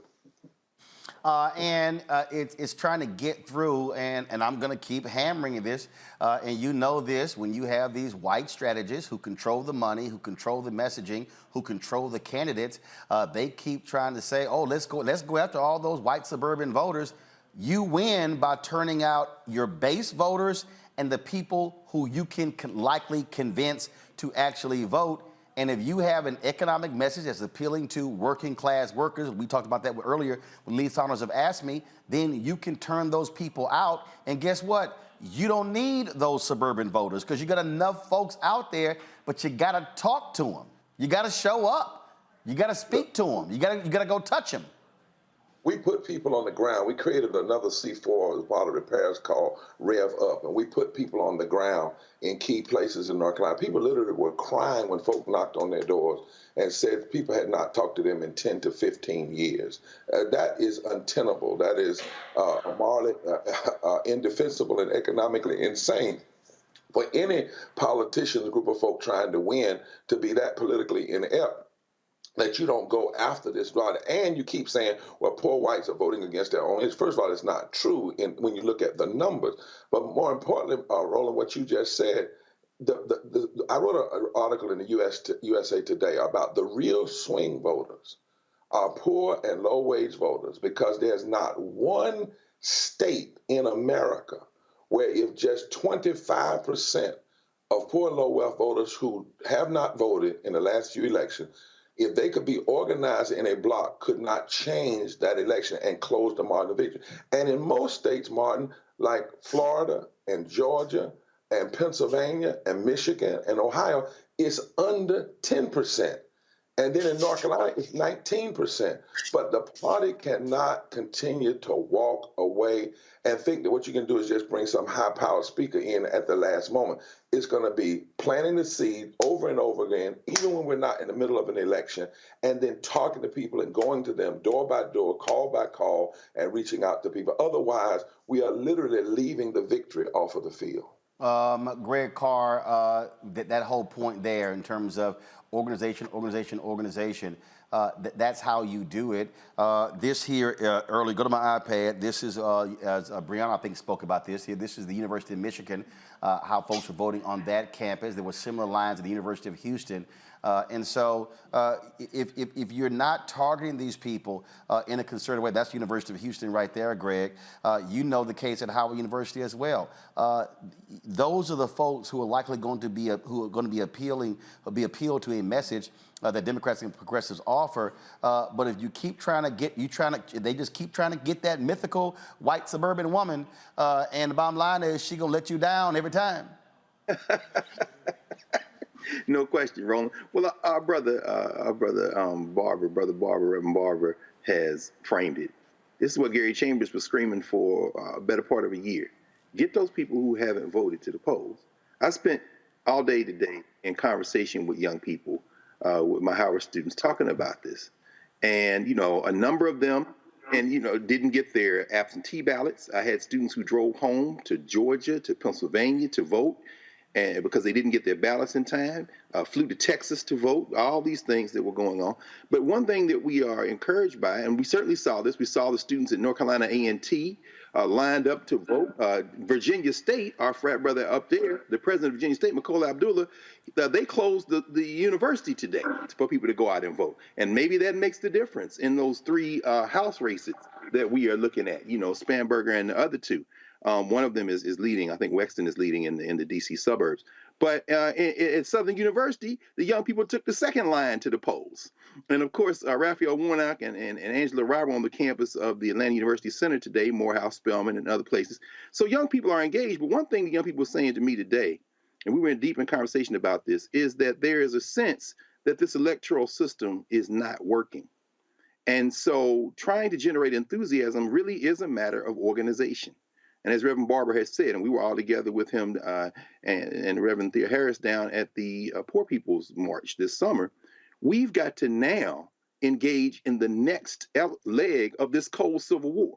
Whatever happens tonight, it's very clear that we are in a moment now that is getting closer and closer to that moment in the 1890s, 1900, 1910, when these white nationalists, having recovered from Reconstruction, are fighting with everything they have. They're trying to roll back this clock to the 1950s, and we're simply not going to stand for it. Reverend Barber, I'm going to go to you. And look, no matter what happens tonight, the next wave is going to be local elections in 2023 and then what happens in 2024. And you see what happened in Florida. Republicans, for the first time since Reconstruction, control all the levers of power in that particular state. We're seeing what is happening. Same thing in Texas. You don't change that if you keep doing the same thing that led to you losing. This would be allowable if Democrats had fought and won the voting bill that John Lewis put in place and restored the Voting Rights Act, and it said to Manchin and Sinema, you can get your infrastructure, but you will not get it if you do not vote for voting rights, for the John Lewis bill as it was written, and for living wages. Those 3 things should be pushed together. What we need now is we're going to have to organize deeply. One of the things we're fighting for with Rev Up is to have at least 4 poor and low-wage workers who are organizers for every electoral college vote in a state. So in North Carolina, it would be 60, working year-round, going into the communities, building from the bottom up, and raising these issues. Also, Roland, we brought a group of ministers to the Capitol Hill that represented over 50 million people in September. And we said to the Congress, have one more vote on living wages and voting rights and women's right to choose, even if you lose the vote, so that the public could see clearly who's not with them. You're talking about 55 million people when you talk about the need for a raise of a minimum wage of at least $15 an hour. And that's 43% of African Americans. This business of having one vote and then quitting and not pushing and organizing is hurting us. But what we must do now, can't wait on the party anymore, Roland. We've got to, and in the Poor People's Campaign, a national call for moral revival, we've now got 38 coordinating committees. We're going to continue to go deep. As I said, we tried this year. Last time we did 2 million voters. This year we did 5.1 million touches in 50 days. We're going to analyze where that made a difference. We're going to analyze how it got things closer, and we're going to continue to drill down, because what we're not going to do is leave the sleeping giant of 27 million people. That's how many folk out there, Roland, poor and low-wage folk, did not vote in the last election. I think it was 52 million that voted, but something like 27 was left. 27 million. And 80% of them in some states are already registered to vote. They just need to be touched directly. And we need to articulate an agenda of these candidates do that appeals to them and pulls them into the polls. Indeed. Reverend Dr. William J. Barber, we surely appreciate it, sir. Thanks a bunch. Keep up the great work. Thank you, my brother. All right, then. I'm going to walk over here to our panel over here. Then I'm going to, that's right, Monique, put your damn food up. You didn't think I was coming. Yeah, you busted. Go ahead, Scott. Go on over to the other side. Go on. Y'all walk on over. Go on with Randy. Go ahead. That's right. Go on. That's how we do it here. Just stop talking and walk. Just go on. Stop, Kappa, just go on. Sit your ass down. Sit your little short ass down. Go on. I don't want to hear all that nonsense. I want to hear the, hey, Coke ain't paying no bills over here. Take that Coke can down, Sprite down. They ain't get no freebies. What's wrong with y'all? All right, if they would cut the check, all right, we'll do that. So they cut the check for Essence, not for this. All right. So let's, Randy, you over there. So let's break this thing down. And also, y'all flip this monitor. Hey, I don't know who my man right here is. I need you to flip the monitor, bro. Let's talk about. I'm gonna go ahead, Larry. You called it earlier.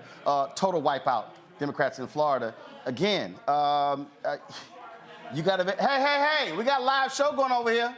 I think they're a family reunion or something. All right, Larry, go ahead. Listen, Roland, you said it a few minutes ago. I called it. Listen, Democrats in Florida really need to figure out what the message is. Not only that, let me put another word for it. What's the consistent message to members of the black community, but also to the Latino community in the state of Florida? Listen, it was a wipeout. Like I said, we called it DeSantis, and now we had to have 6 more years of Rubio. And I say we, well, me really, because I live in the state of Florida. But what happened in Florida is really a microcosm of the bigger issues in terms of the Democratic Party, in terms of the consistent national message.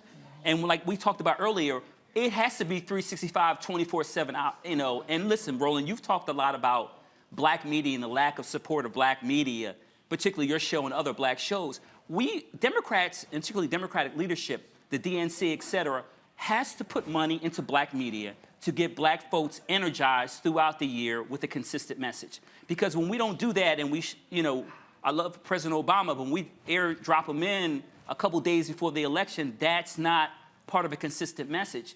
And look, we know we live in a celebrity culture, but we have to do a better job of explaining to black folks why you should vote Democratic, what we can do for you, and also what have we done for you. And when you don't do that, you get wipeouts in Florida, and then we have to wait and see what happens in some of these other states. Kelly, on the point Reverend Barber was making about what bills get voted upon, Joe Biden spent a whole bunch of political capital on his infrastructure bill, and it was a dud with voters. Again, you talk about, a calculation.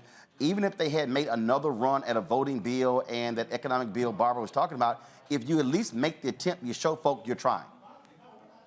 And I think that's the crux of the problem when it comes to the Democratic Party. It doesn't feel like they're trying, especially when it comes to outreach for black voters. For the past 2 weeks or so, I've seen this push towards black voters as far as politicians reaching out to us and the like. But as someone who has been following this since the primaries, it just feels like you want us for the end result, and that's it. It's like you use us literally as a token each and every election, and that's it. And it's really frustrating because on some level it still works, because I'm looking at the polls right now, I'm looking at the results right now, and they're getting what they want out of us, which is our vote.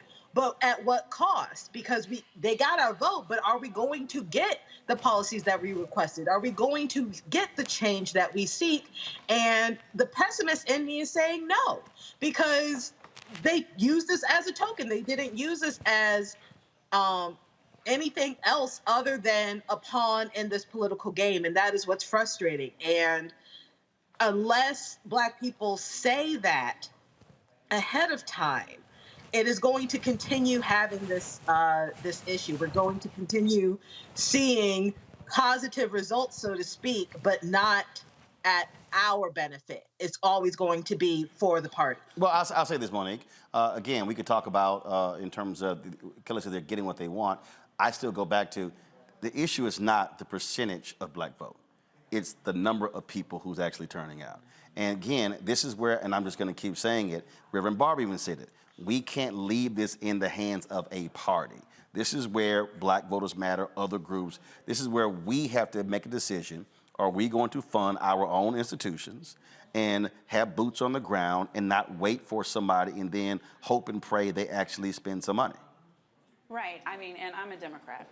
So the they is me. And I take ownership of what happens in the party. And I think that black voters who are Democrats, who don't just vote the way they, whoever they is, want us to vote, but instead are on the ground and actively a part of the process. And I know you have Mel and some others on here who are nonpartisan, but who work year after year, I believe we do see results. I agree with what Reverend Barber said, that we can't wait for a particular political party because we align wherever our interests align. But I think it's clear, at least in this country right now, that there is no part of the Republican Party, there's no part of the Grand Old Party that has any interest, any desire, or any follow through in terms of doing things that matter in the black community. And that is what Democrats have done during the Biden-Harris administration, and I can name enough examples of it that I believe everybody has been touched, whether it's by healthcare, or whether it's by PPP, or whether it's by infrastructure, or whether it's by cheaper prices on drugs, or whether it's by the most black judges who've been appointed, black women judges, of all of the administrations combined. So I can't get on board with we don't get anything in exchange for our vote. I just believe that that's patently false. Do we get everything that we want? No, nobody does. Do we get everything that we should? No, and that's why we work. But I think that the difference between the parties is clear. Dylan Sellers, National HBCU Manager for Fair Election Centers Campus Vote Project. Glad to have you here, Dylan. When you talk about, again, what do we get, it was amazing to me, all the people who kept saying, man, we ain't got nothing for Biden, nothing for these CBC people. And I'm like, do you understand the billions that literally came to HBCUs? When President Biden spoke in North Carolina A&T, he could have done a roll call on the amount, the money that actually came to HBCUs in North Carolina. And then I had somebody tell me, and I really want, I think I did cuss them out. I don't know if I wanted to, I think I did cuss them out. And they were like, well, how did the money going to HBCUs help black people? And I'm like, first, dumbass. HBCUs, you got students, you got faculty, you got staff. Oh, there are actually businesses that are around the HBCUs that also help as well. I mean, it was just mind-boggling. So this notion that, oh, $6 billion going to HBCUs is just sort of irrelevant. That's crazy. Dylan? Go ahead. Can you hear me? Dylan, can you hear me? All right, so y'all okay, y'all get Dylan's audio fixed there. That to me, Avis, is nuts. It is nuts, but here's the bigger challenge. It's indicative of a bigger problem. And it's not just a problem that the Biden administration has. It is, unfortunately, a problem that seems to be indicative of the Democratic Party, is that the party does care a lot about policy, but they are clueless when it comes to messaging around their policy victories. I mean, they win elections. When we get in office, we're very focused on getting the thing done, trying to get things done. But there is zero effort in really messaging so that the public knows what is done. And if you're gonna wait until the 11th hour to start telling people, it's not enough time for the messaging to really take hold. So yeah, there have been some incredible victories. Obviously not everything, but there are things that this administration can be very proud of. Mm-hmm. However, you know, it's like they get in a little bubble, they do what they need to do on Capitol Hill, and in terms of letting the general public know, and specifically the black community know, every day. Exactly. First of all, Dylan, can you hear me now? Okay, all right, so y'all let me know. Let me go to Shonda Macy's with the National Holistic Healing Center. Shonda, here's a perfect example. Biden waits late in the game to make his marijuana decision. And I'm like, dude, what the hell? Why'd you wait till October? I mean, you kind of did that a little bit earlier, maybe in August. Now you got September, October to talk about it. You don't just like give essentially 2 or 3 weeks. You have to build things up. That's a perfect example. That and the student loan decision, I just thought it was just too late in the game.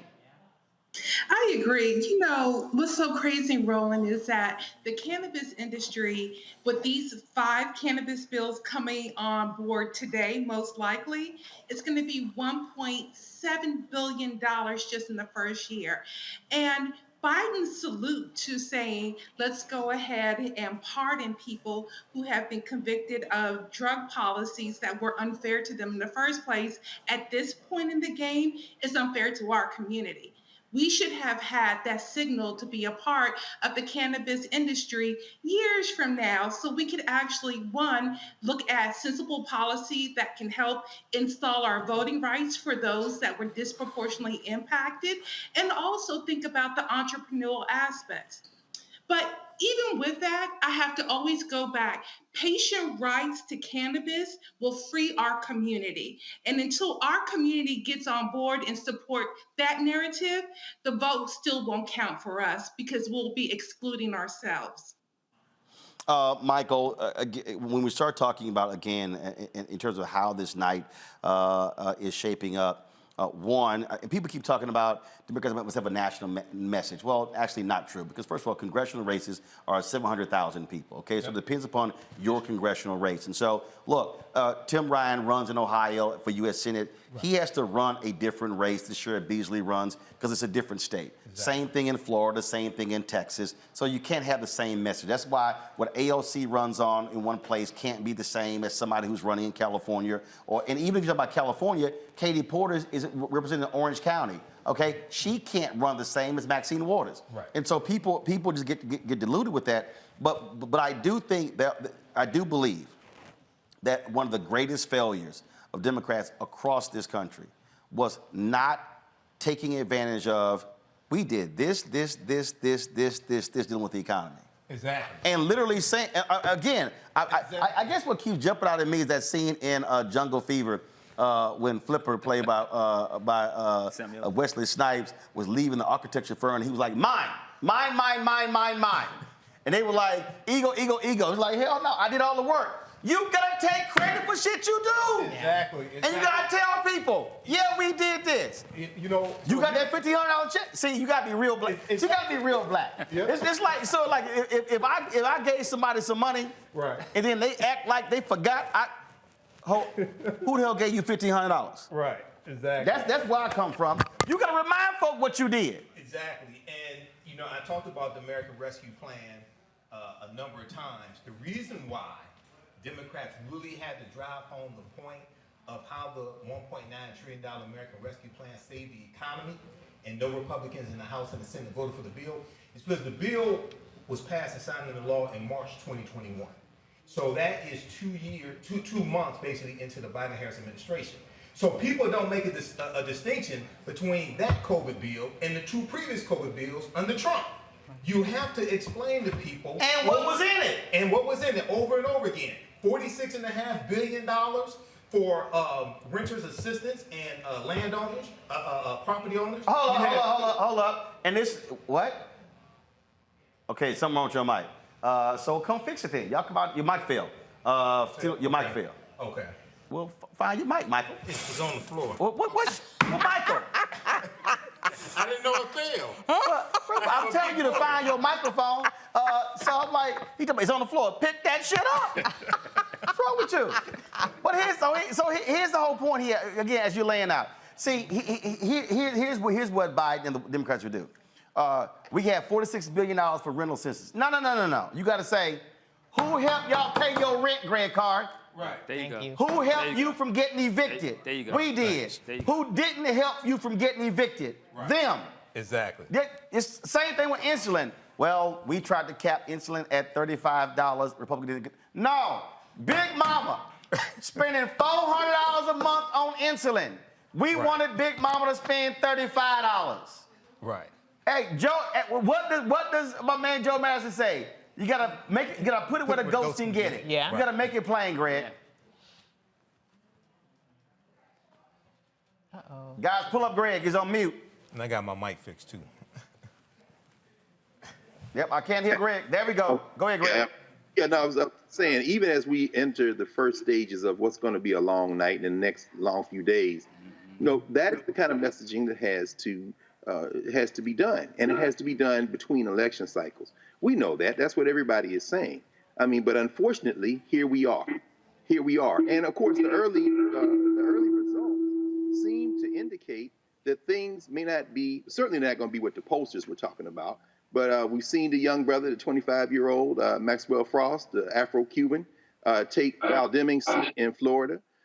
We've seen, unfortunately, we should all pray for the state of Arkansas since they seem to have elected Sanders as the governor. But Massachusetts has elected Healy, so that's a seat that's been flipped, and Shapiro is being called in Pennsylvania, and this is before all the votes are coded, of course. Well, there are 2 Supreme Court seats in North Carolina that are very closely being contested, 51-49 for the white nationalists at this point. But of course, we know that as we put it where the goats can get it, something is going to happen in the next election cycle between 22 and 24 that may change everything.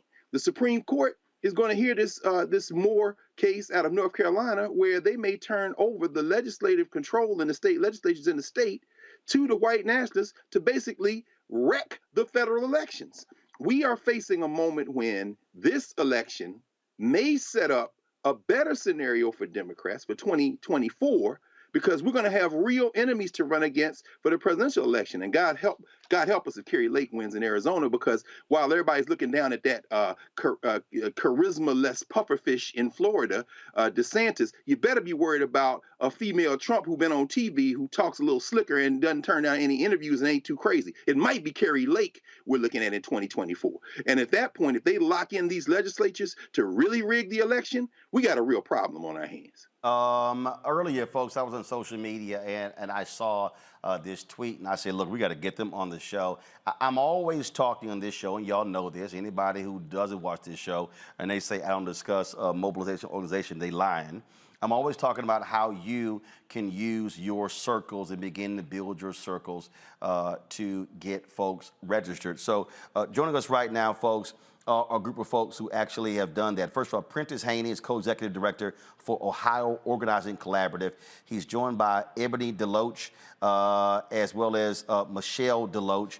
And Prentice had a tweet, and he was talking about what the Deloaches did, organizing their friends and family. And we're talking about what Prentice, what jumped out. So the Deloaches, y'all use your network and y'all registered or got what, 20,000 folks voting? So explain, what did y'all do?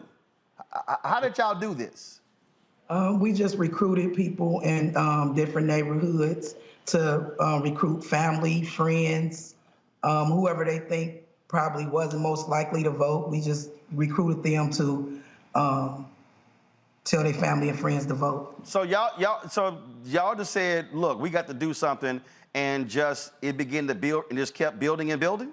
Yes. That's exactly what happened. So these two are a part of our canvas team with the Ohio Organizing Collaborative. They've been with us all year. They started off registering thousands of voters. We registered 40,000 voters this year, which crossed our 400,000 voter goal since the inception of our program a couple of years ago. And then when we switched gears towards Get Out the Vote, we decided that the most important thing we could do is reach out to our friends and family to vote, because it's the most potent way to get people to vote, especially Black voters. And so when we went out, we had a goal of 50,000 relational contacts throughout the state. And to Ebony Deloach, she's a little shy right now. She was like, oh, 50,000, I know I could do that with just my family. And so over the course of 25 days, she sat down, made a list, went out to the park, went to the churches, went to the schools. Her daughter here, Michelle, who's a first-time voter this year, and they recruited over 1,000 volunteers, which we call democracy builders, to contact 15 to 20 of their friends and family. And over the 25 days, 20,000 Cincinnatians in Hamilton County were contacted to go out and vote. And when we look at the data, 86% of those voters were African-American voters. Over 60% of them were under 39 years old. So when we're talking about, you all were just talking about how the Biden administration has delivered and done all these things, but it's so hard to get the message out. I knew that this story, when we talk about what's going to happen in Ohio, no matter what happens in Ohio, that this woman, Ebony Deloach, and her family went out and delivered for Black voters in Ohio. And this is what's capable in all places across this nation. But we know what this woman went out there, she had the determination to make sure that her family did it, and she reached numbers that no one has seen in this county. And I guarantee you nobody talking to more people than Ebony when they're out in the community. And that's why I wanted to have y'all on, Ebony, because I saw the tweet. I know MSNBC, CNN, ABC, none of these folks will be calling y'all. But these are the kind of stories that we need to give folks encouragement out there who say, well, I'm waiting on somebody to knock on my door. No, this is what we've been saying all night, how we must take matters into our own hands if we want to see results. Yes. Yes, and then what's so great is that Michelle, she did all this and just turned 18 this year, and today was the first time she ever voted. You gonna say something? I feel empowered to be able to vote. Y'all don't understand, it's so many people that's out here that's my age and feel like they vote don't count. It's crazy. It's a blessing to be able to vote and still be here at 18 years age. Well, I'm glad you actually talked. You were just sitting there trying not to say nothing, and I'm like, come on, say something. But that is, and the thing that I think is great, because of what y'all have done, y'all collected data. So now, when it's time to move folk to the school board, to the city hall, the county government, state legislature, you have a database, and now can go back to remind folk, hey, we need 500 to show up, 1,000 to show up. That's what organizing and mobilizing is about. That's exactly it. And I'm gonna do you one better, Roland. While they went out and they did 20,000 in Hamilton County, overall in Hamilton County with the rest of our team, they reached over 50,000.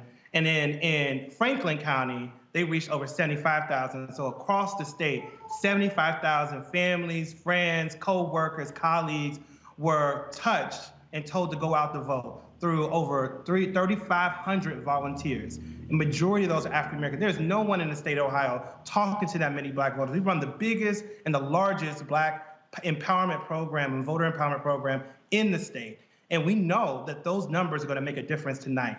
And I said it in a tweet, and I'll say it again. Any candidate, especially in Hamilton County, if they win by a margin, any margin, in Cincinnati tonight, it will be because of this woman right here, her daughter, her mother, and their grandkids. They all went out there, made that happen. And, they're not waiting around to see if the Democrats are going to deliver for themselves. They're delivering for their own communities, and they're going to continue to do that. Well, that's why I wanted to show y'all some love. Ebony, that is awesome.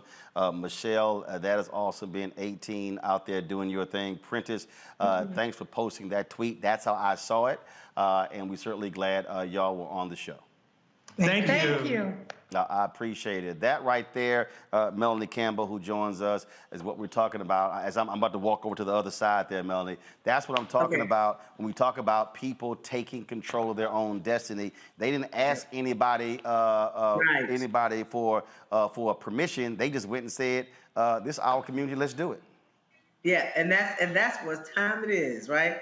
And I was listening, and that was really powerful to hear that from the sisters and the brothers from Ohio. It is going to take, Roland, it's been a long year, not just a long night, as we struggle through this 2022 year. But I do think that our folks showed up and we'll see where the dust settles, and then we'll pick up from there, because the fight will continue, and we'll also celebrate some victories. Absolutely, absolutely. All right, folks, I'm back over here with the Wild Bunch, and we're joined by two loudmouth youth group members. Michael Brown, former chair of the former member of the DNC Finance Committee. He's an Omega. You didn't wear any purple. I'm shocked. Them ugly ass shoes you got on. All right, and then of course we got the little Kappa in the house. Scott Bolden, he's here, and so just like a Sigma. Glad to have him here. How's the Alpha world? How's the Alpha world? How's the big Alpha world? You damn Skippy. Remember, Alpha's your daddy. And of course, we got a DEI expert. We got Randy Bryant over here. Randy, how you doing? I'm just trying to stay quiet and keep out of this. No. You ain't got to do that. I got to smack him down. So, all right. Some results here. All right. So what? You're AKA, y'all two Deltas. Remember that Alpha still all y'all's daddy. All right. So remember, no, but we first. Remember, You said me when you say alphas are my daddy. easy. Without alpha, y'all camp aside. See, y'all need our name. All right. In Georgia, they've called the governor's race for Stacey Kemp.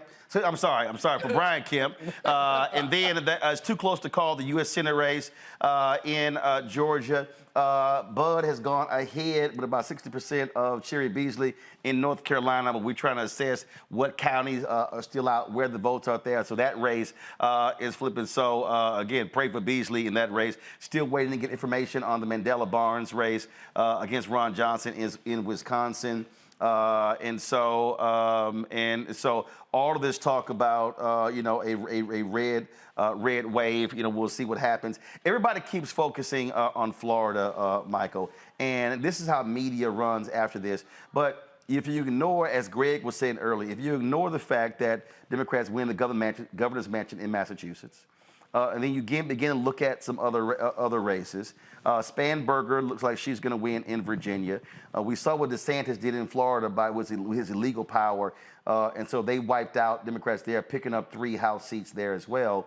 And of course, the whole gerrymandering effort. What people are seeing is what happens when you have control at the state level. Absolutely. And by the way, Senator Hansen is doing very well in New Hampshire, so she should be able to pull that out.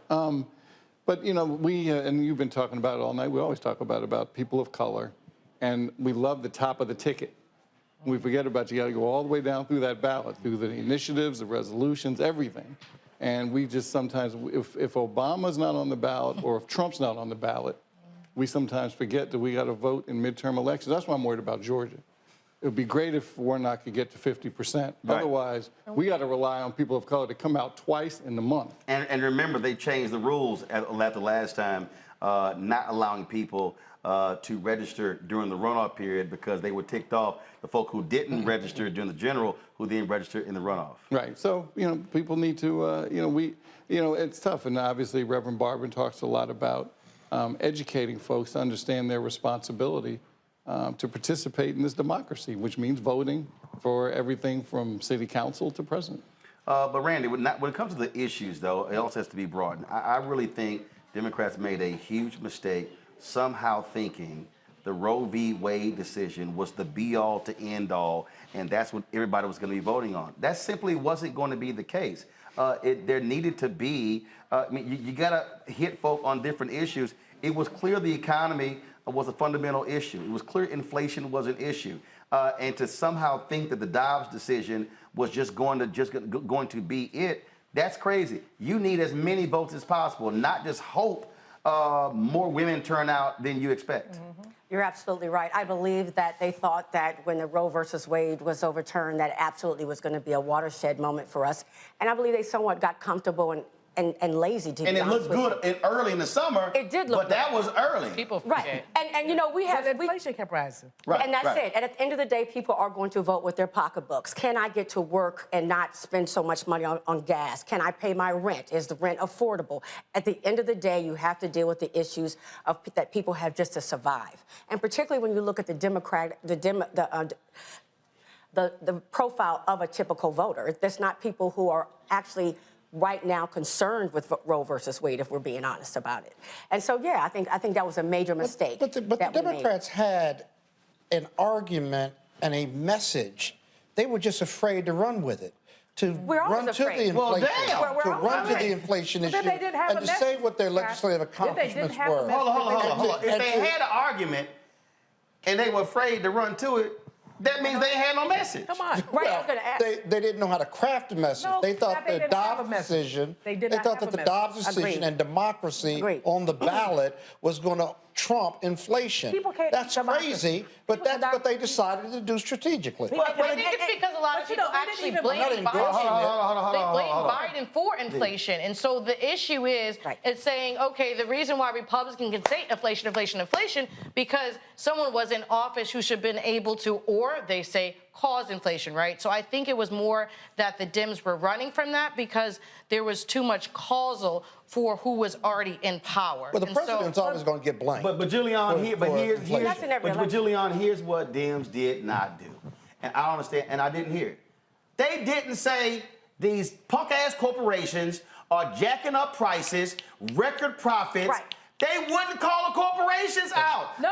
Make them the boogeyman. The gas. So from that perspective, when you talk about inflation, it was basically corporate folks taking advantage of an inflationary environment to jack their prices up. Furthermore, but they wouldn't call them out. I mean, I'm saying they wouldn't call Jerome Powell out. Of course, the Fed is supposed to be nonpartisan, but the timing of those interest rate increases seemed to me to be extremely political. To have so many so quickly, and then he stood up and said, "And we're gonna have another one." Well, first of all, first of all, the thing here, Omakongo, is real simple. When you get power, put your own people in. Most definitely. They should have bounced Powell's ass. I was like, Republicans don't keep nobody. They don't, I'm serious. This is probably one of the biggest things that drives me crazy about Democrats. It's like, Democrats say, well, you know what? I want to show bipartisanship. The other side don't give a damn about bipartisanship. They don't care. It's chess versus checkers. You know, at the end of the day, these Republicans only care about power. And we're sitting here talking about inflation. Robert Reich talked about it. Inflation at a 40-year high, corporate profits are at a 70-year high. Right. And Democrats couldn't drive that message home. Furthermore, Democrats couldn't drive home the message of all the things they've been doing to help the economy since Biden came in office. What, over 10 million jobs created? The Build Back Better plans? The idea of we can do more if we get more people in, they couldn't sell that message. And he wanted to call out the gas companies, but he wasn't calling out the corporations like you said. He should have been calling for people to be protesting at these guys' doors. You know, people coming down to the White House to protest, they should have been protesting at these corporate doors, at these oil execs, because really at the end of the day, when it comes down to it, the Democrats have done a lot to help the economy, but they haven't. We talk about it every night, Monday night panel. We always talk about it. They don't want to put out there. For two reasons. Remember, Barbara said they're afraid of talking to poor people. If you start talking about prices, it costs 10% more to buy food. 10% more. Now, anybody around this table is not bothering us. Some of us need to eat less anyway. But you know, poor people and black people that Democrats are afraid of. And the other part of it is but they're afraid of embracing their base. They're afraid of embracing their base. Exactly. They'd rather cuss than say black. But they were also afraid to show that Republicans don't have a plan. Long time ago. Hold tight 1 second. Melody Campbell, I'll bring you in here. I give a perfect example. It was late in the race when somebody said black businesses get less than 1% of state contracts in Georgia.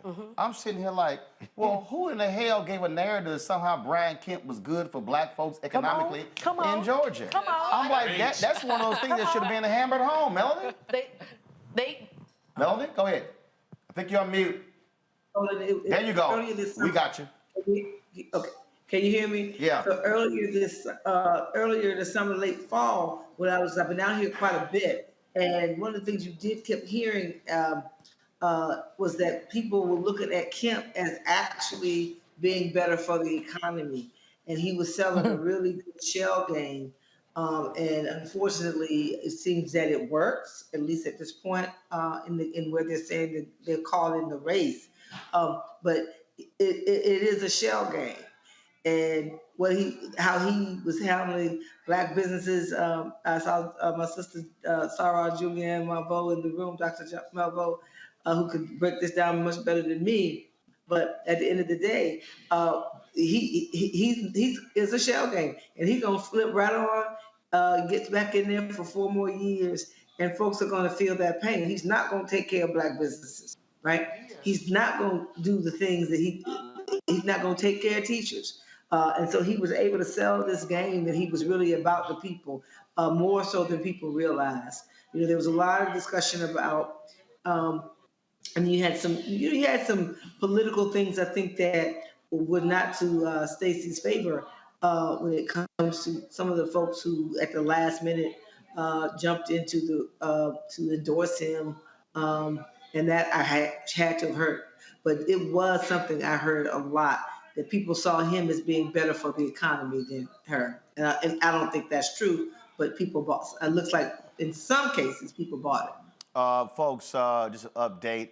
Looks Bud is increasing his lead in North Carolina, so it's going to be real tough for Sherrod Beasley there. We'll give you an update of there, but his lead is increasing. You've got about 150 to 200,000 votes really left there, and so she's going to have to really pick up probably 2 to 1 in many of those places to close that gap. In Georgia, that Senate race is under 50%, both Warnock and Herschel Walker as it stands right now. That is going towards a runoff. So we're watching that race as well. Brianna. So, as someone who was on the ground in Atlanta and talked to people who split the ticket, I think one of the issues that some Georgians believed incorrectly was that Kemp got them through COVID. And they said they would never forget that Stacey would have shut down. The state down. Right. And so they thought that was good for the economy. And so having the discussions of, okay, do we care more about our pockets than human lives, was the disconnect, right? So I was able to reach some, but some early voting, they're like, well, we already did it. So I think the issue where it comes into why they thought the economy incorrectly was better under Kemp was because of COVID. But Rebecca, here's the deal, though, and this is just real basic. If I know what you're going to say, look, I do this when I'm debating on TV all the time. If I know what you're going to say, I'm going to figure out my counter to what you're going to say. And frankly, you know, Stacey's camp and Democrats, they allowed that to take root, as opposed to, yes, he kept the state open. But you know what I would have done? I would have ran down all those black folks who died because of COVID. Correct. I would have ran down the funerals.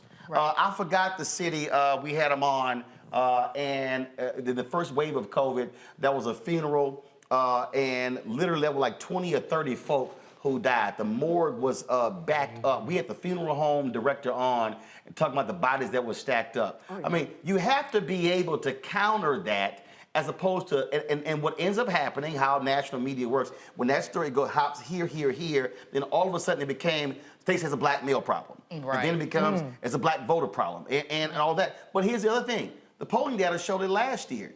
That Biden was unpopular among black voters. Folk were not paying attention to that. They assumed, oh, black folks are gonna come around. No, folk were actually concerned. You gotta have a counter message to that. Yeah. Well, there are two things. Randy, you're next. Rebecca, go ahead. One, we need an explainer in chief. We need to have someone who is unafraid to speak truth to power and to take a complicated policies and sometimes uncomplicated policies and use plain language to talk to people. The second thing that we need is these labels.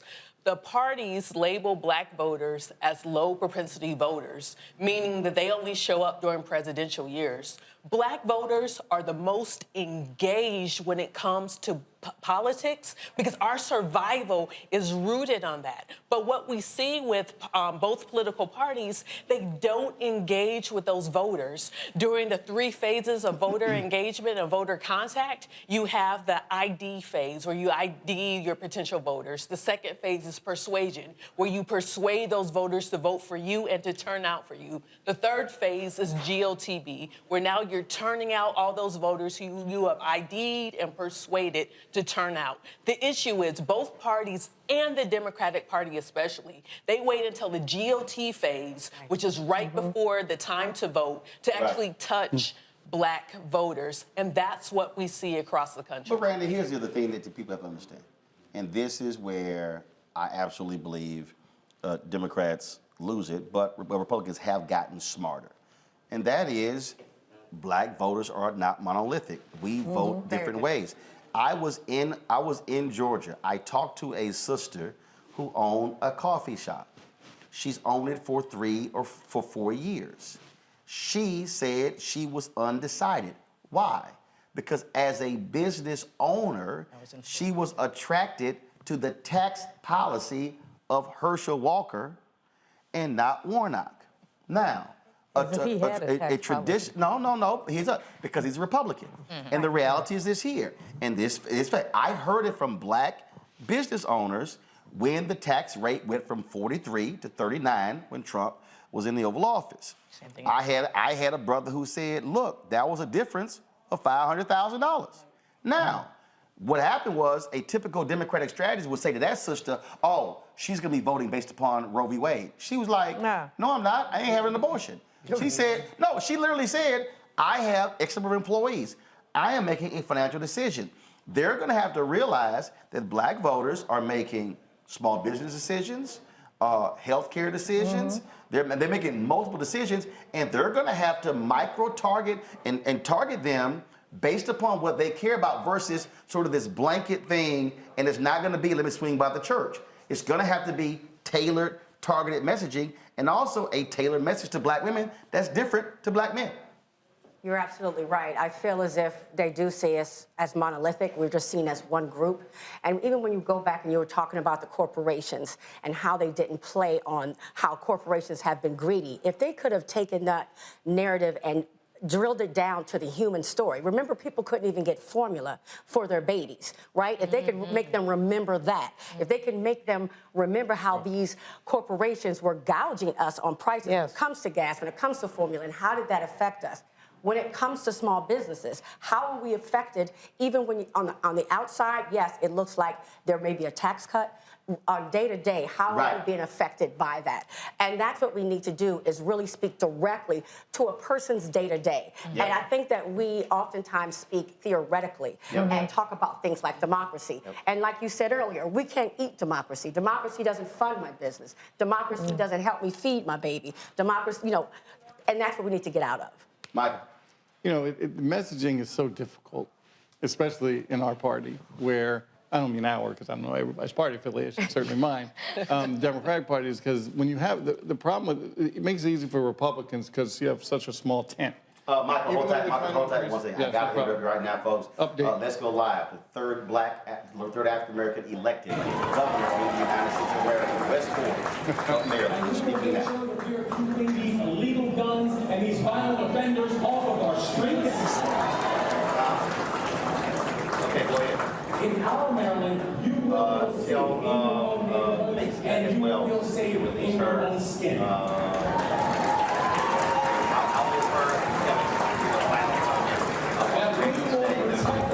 Rights and access.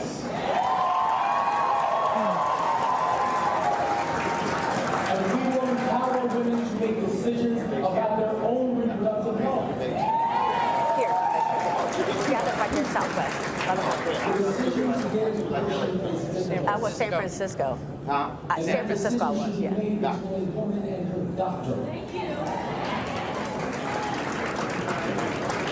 That we will build a world-class education system, starting with pre-K for every single child.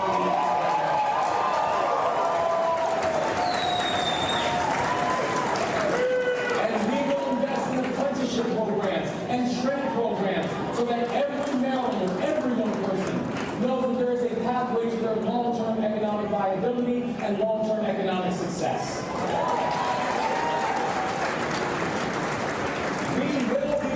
In this country to offer a service year option to every single high school graduate.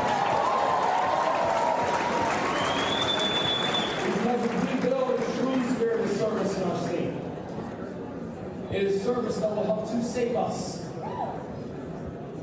Our Maryland will be more competitive and more equitable, and we are not going to choose between those two things. We can and we will do both.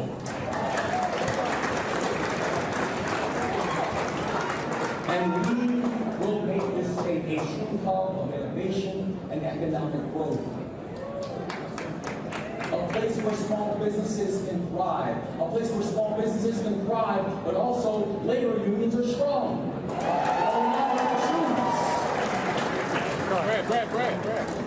place where people want to come. You're not bringing them around, right? You're out of here. And grow and retire and age in place and age in dignity. They're not taking it. We're still reporting.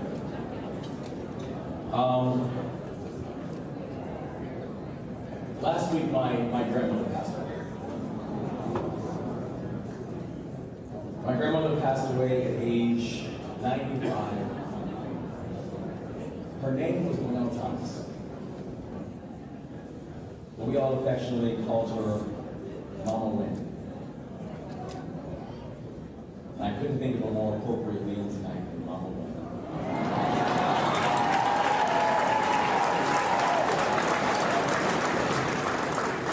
And I know that despite us losing her last week, that tonight, she's got the best seat in the house.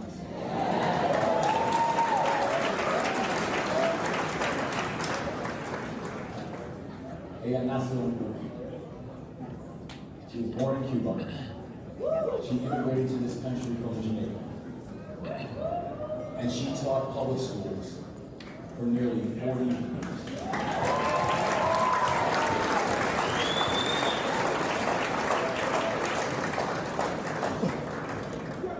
She came here to build a life. But she ended up building a legacy. She also helped take care of me and my family after my father died, because he didn't get the health care he needed.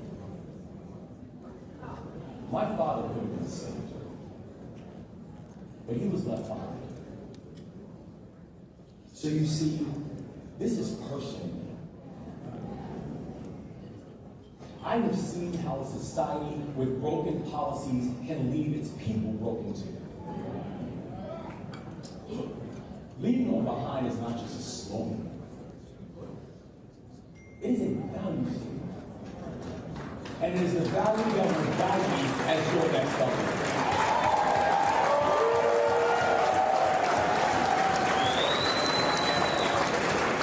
Our administration will fight every single day for every single Marylander and make sure they have a chance to succeed, and this is our time to do it and to make it happen.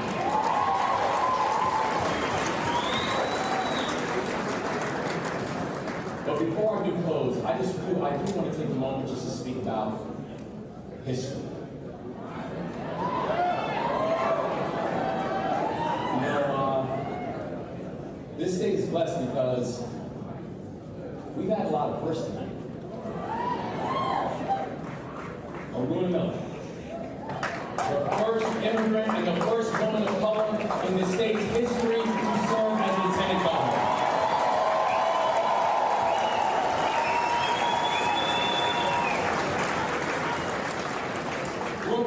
Our first female comptroller. Anthony Brown, our first black attorney general.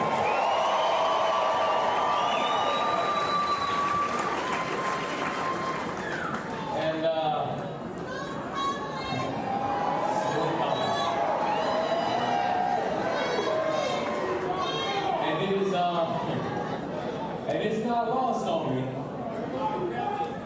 that I've made a little history tonight myself.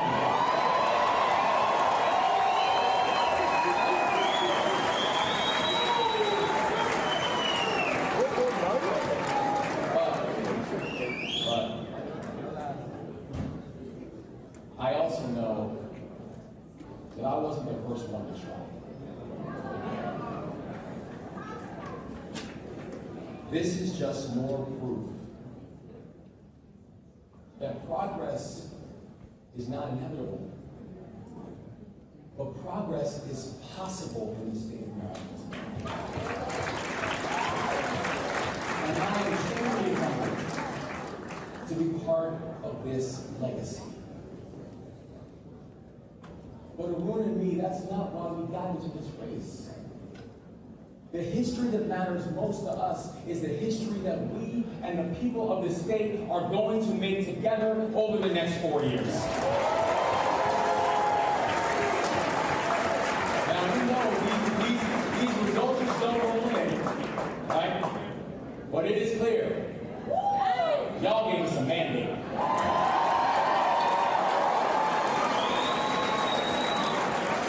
And that mandate is for a vision for a healthier and a wealthier Maryland.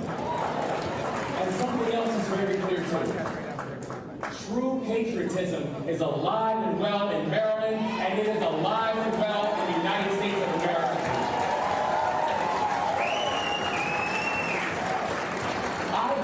I grew up in a family of people who love this country even when the country didn't always love him back.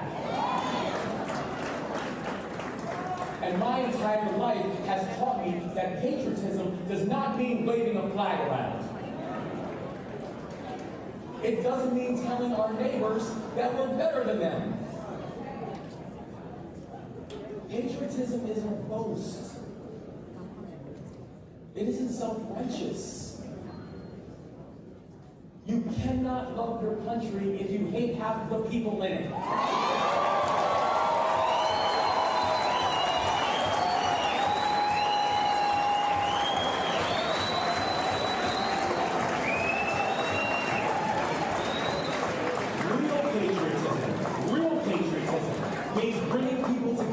It means lifting people up. It means improving each other's lives. Patriotism means knowing that this country is great, but if we work together, we're going to make it even greater because more people will benefit from that. So, tonight, because of y'all, a message has been sent.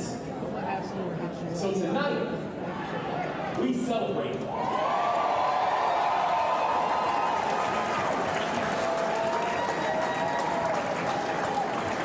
But tomorrow, we get to work.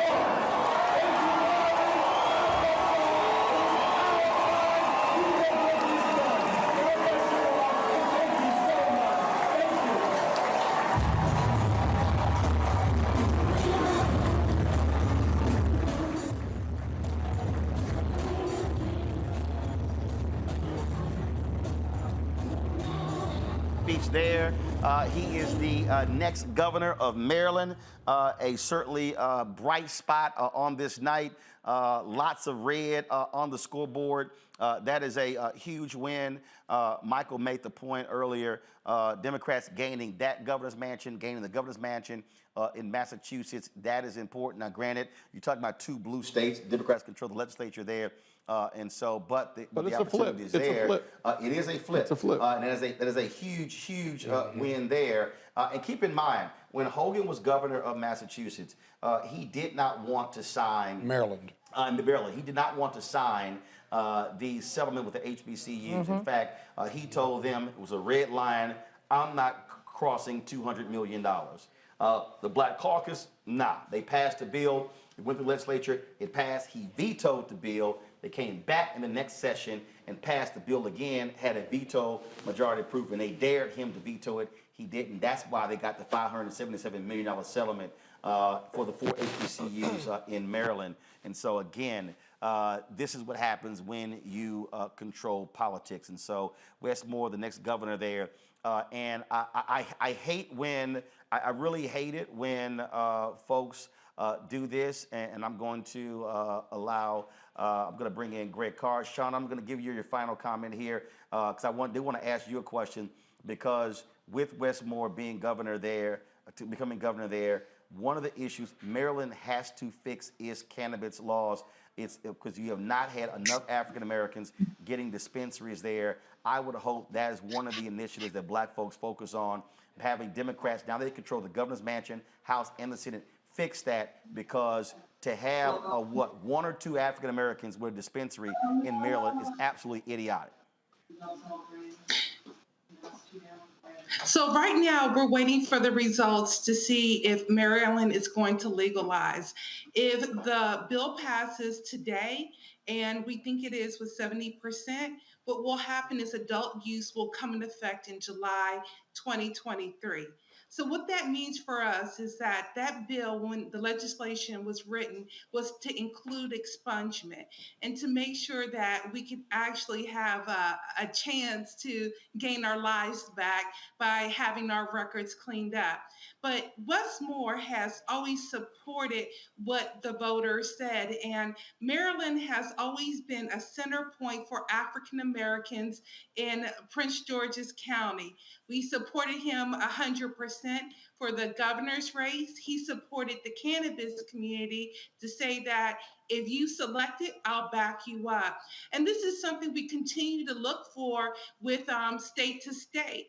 You know, right now, the other big issue is that in the South here, there is Arkansas on the ballot. And believe me, they don't have policies that support our community. So I'm really proud about Maryland today taking the step. People say Westmore is going to have such a lovely future in politics, and we're going to continue to support him. Prince George's County is behind him 100%. Cannabis is behind him 100%. And we just hope the Black vote simply continues to push forward equitable policies that keeps our community, one, funded for schools, infrastructures, and just cleaning our records so we can have gainful employment.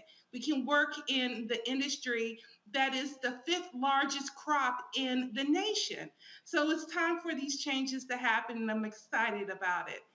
First of all, we thank you for joining us and for contributing on tonight's show. So thanks a bunch. Thank you. I want to bring in Greg Carr. Greg, you are the historian here. And Greg, of course, you know I had to go ahead and show this photo right here. Y'all, go to my iPad. I'm just saying, Greg Carr. Give it up for that alpha man who's the governor of Maryland. I'm just saying. Philip Lewis is frat. He posted this on Twitter, and he said Westmore, the new governor of Maryland, is a member of the only real fraternity that exists, Alpha Phi Alpha Fraternity Incorporated. Larry? That's what I'm saying. That's what I'm saying. Y'all not well. Greg Carr, that's what I'm saying. Come on, brother. That's what I'm saying, Scott, be quiet, Scott, you can't talk right now. Scott, you can't talk right now. Scott, you can't talk. Scott, the national headquarters of Alpha is in Baltimore. Be quiet. Greg Carr, go ahead and break it down history-wise of what tonight means to see Westmore governor of Maryland. As I was about to say, as the mayor of Newark, a new, fairly new member of Alpha Phi Alpha through the graduate chapter told me about a month ago, Ras Baraka, the oldest and the coldest, brother. So at any rate, but I think what we're seeing with Westmore, man, I mean, quite frankly. Actually, we don't have honorary members. No, we don't. But Scott, Scott, you're not going to derail this conversation. Because you represent a less than group. Go right ahead, Greg Carr. Go right ahead, Greg Carr. But you know, in this fracturing federalism, and you've broken this down many times. You wrote about it in White Fear. You know, this country, we were never supposed to be anywhere in this country except doing labor. The Civil War changed that. And for about 10 years during Reconstruction, we put in some guardrails that might have given this country a chance to be something else. They fought their way back through the redemption movement, and by the 1920s, they had rewritten all those state constitutions, and a lot of this voter suppression mess that we're seeing now has its echoes in 1890, 1900, 1910. It took us another 50 years, but we fought back with the civil rights movement. And they've been trying to claw back those gains over the last 50 years. So here we are today with a lot of parallels to that late 19th, early 20th century. Now, what does that have to do with Westmore and what we're seeing now? This time when the thing breaks, you're not going to be able to put it back together.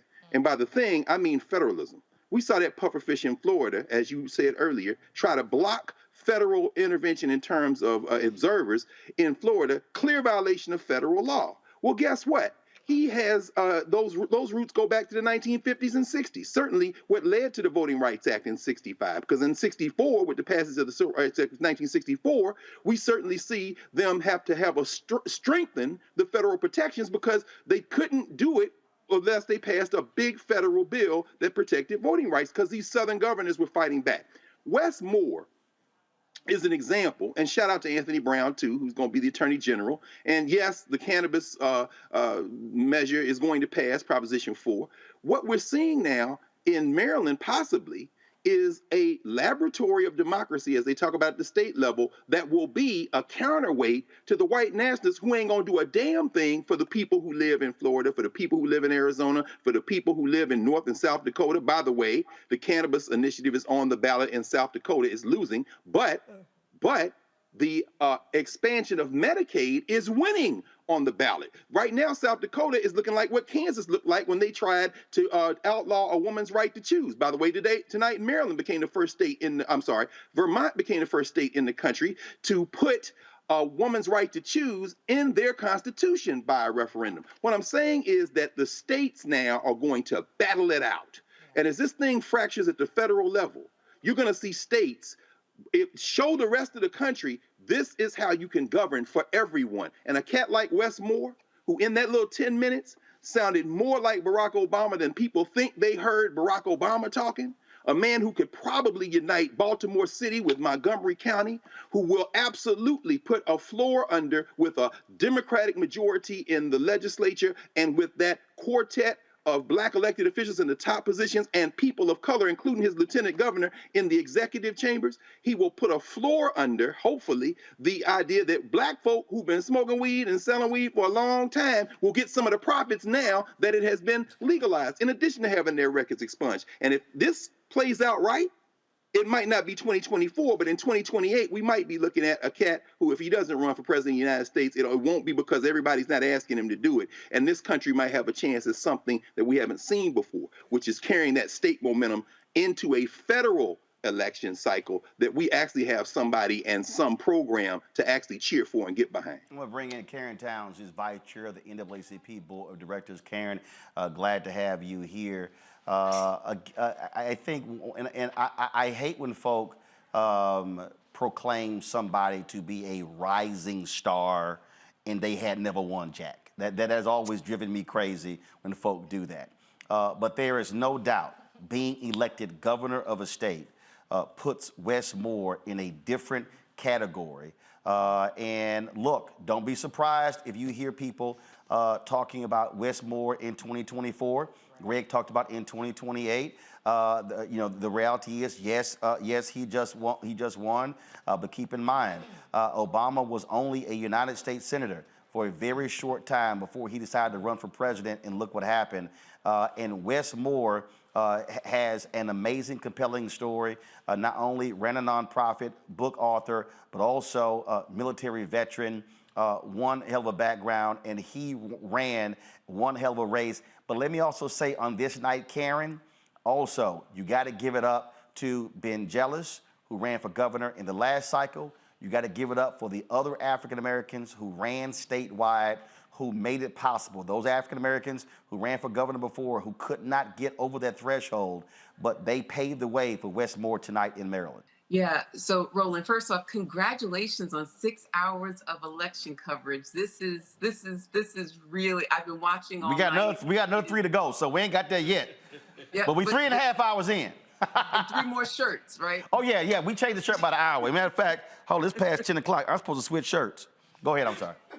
But I think you said it early. You said it earlier in the show. It's about us running, and even if we don't win, we set the groundwork, we build the infrastructure, and that is what's important. So certainly, hats off to the governor-elect of Maryland, and I'm sure we'll be seeing a lot of him, and look forward to, great things to come out of the state of Maryland, for sure. Steve Phillips is the author of How We Win the Civil War, founder of Democracy in Color. Steve, glad to have you here. And when you look at tonight, even though it's not looking good for Sherry Beasley in North Carolina, although it's looking like it's going to be a runoff in Georgia with Senator Raphael Warnock and Herschel Walker. You also had Charles Booker, who ran in Kentucky against Senator Rand Paul, did not win. Gary Chambers in Louisiana. To the point that Karen just made, I really do believe that, and even Beto O'Rourke, they've called the race in Texas, and somebody just said, is this Beto's last race? And I said, Beto should actually go from this to becoming the state chair of the Democratic Party in Texas. Because I go back to organization. When I talked to Gary Chambers, Gary's an activist in Baton Rouge. I really think the next thing for Gary, he's run for Congress, he's not for the United States Senate. I think he should Gary Chambers should assume the Stacey Abrams role in Georgia, there in Louisiana, and really focusing on leading an effort to get black folks registered, but also to get them out to vote. Charles Booker can do the exact same thing in Kentucky. For the folks who lost tonight, Congressman Jim Clyburn reminds me all the time, he lost the first 2 or 3 times he ran before he won. So nobody always wins the first time out, but you have to build the infrastructure. Steve, you talk about that all the time. That's what has to happen for wins to happen down the road. 100%. And that what we don't appreciate is that the closest thing we have to a national referendum around where voters fall is the presidential elections. And the Democrats have actually won the popular vote in every single presidential election since 1992, with the single exception of 2004. And Steve, hold on just real quick. They're calling the race in Louisiana for Senator John Kennedy. So they're calling that particular race there also. Give me 1 second. And if you want to talk about what's crazy, Greg Abbott did nothing with the shooting in Uvalde, yet he won Uvalde County by 14 points. That is unbelievable there. Democrats are ecstatic. Hassan has retained her U.S. Senate seat in New Hampshire, and Democrats win the governor's race in Pennsylvania. Shapiro wins that race. We're still waiting to get information on Fetterman and Oz. Steve, go right ahead. Right. And so I think what all this is showing is that a lot of people miss about the midterms. I think what you're laying out here and what a few other folks understand, but many don't, is that these are all about turnout. And so if you have the infrastructure, if you invest in the organizations, if you build up the capacity to get as many people out to vote in the midterms as come out to vote in the presidential, we should be winning all of these different races, the vast majority of these different races. I mean, Maryland, as you guys are talking about, is a classic example. It's been a crime that Maryland has had a Republican governor these past 8 years, given us how progressive and how black that Maryland is. So, but there's just not been the investment in creating the organizations, in creating the leadership, the precinct captain operation, the community-based organizations, faith-based organizations, to get people out to the polls. And there's a lack of belief. We've talked about this, a lot, Roland, in the Democratic Party, the progressive movement, around that's where you should move your money and your resources. But we are seeing it is where you have large turnout, even within Texas. There's 3 million eligible non-voting people of color in Texas, 2 million eligible non-voting people of color in Florida. And so these are places which really should be, and if we invest now, we will get to the point where we can flip them over the next few years. But there has to be a commitment and a allocation of resources to do that. Indeed. Julian, Representative Al Lawson loses to Republican in Florida. That means that Democrats are losing, Congressional Black Caucus is losing a seat. Remember, DeSantis obliterated those districts by design. And so we see what happens there. Control room, be sure to please check. I want to see what happens in Connecticut with Jahana Hayes. Of course, the former teacher who was elected to Congress. She's in a very, very tight race there. And also let me know about Lauren Underwood in Illinois. Y'all look up those two races as well, as they were running in, very, very tough races, but not a lot of black voters. This is one of those things where when we talk about protecting black political power, again, we go back to if you're losing power in the states, then it makes it even more difficult in places like Florida where they're going to cement. And Florida wants to do what Wisconsin did. They absolutely want to gerrymander themselves into victories. And so this is what we have to be thinking about and focusing on. And that's why we have to make sure that people look at the entirety of the ballot. Folks were saying earlier in our conversation, people run to vote for President Obama or Hillary or whomever they were going to run for, but they're not running to go to the governor, to the state legislatures and others, and those are the ones who are going to make decisions. In fact, what Republicans, we said it earlier, Republicans play chess and we play checkers. Republicans have been on this path for 50 years to take over state houses. It's not, and the orange man he's the outcome, not the input. Right. They were focusing on doing Barack Obama's 8 years and doing the presidency and stuff. So really, I mean, this is an object lesson. As we got 3 more hours, and we're going to sit here, and nobody's going to cry because we're grown. But some of this is painful to watch. Yes. But the pain is a pain that black people have been dealing with since we've been in this country. And so one of the things when you had Jackie on, and she was talking about how to manage all this, how to deep breathe and all that stuff. The yo-yo stuff I don't really do. I told Congo I might come over to his yoga studio. Probably not, but I might. Okay, but the point is this. Black people have lived in pain and joy all the time that we've been here. And so we have to take this pain and turn it into power. And that means that we have to ensure that our young people are learning the lessons of politics. But when are many we do not. when are we going to turn it into power? Because I've sat on this show for years, over the last 4 years or so. I understand voting, and the message is the same, right? But we keep undervoting. That's why we keep losing. But right? Now, let me say one other thing about Maryland. Finish your point. Real quick. Then I'm obliterated in a minute. Go ahead. Maryland was already is going to be a state to watch. Not because of Wes Moore. They've got a black attorney general, Anthony Brown, who paved the way for Wes Moore. But let's remember, Maryland also has a multi-billion-dollar surplus. So Wes Moore has money to play with or to invest, whether it's in cannabis or in some of the healthcare or social programs where he talks about wanting to create employers, not employees.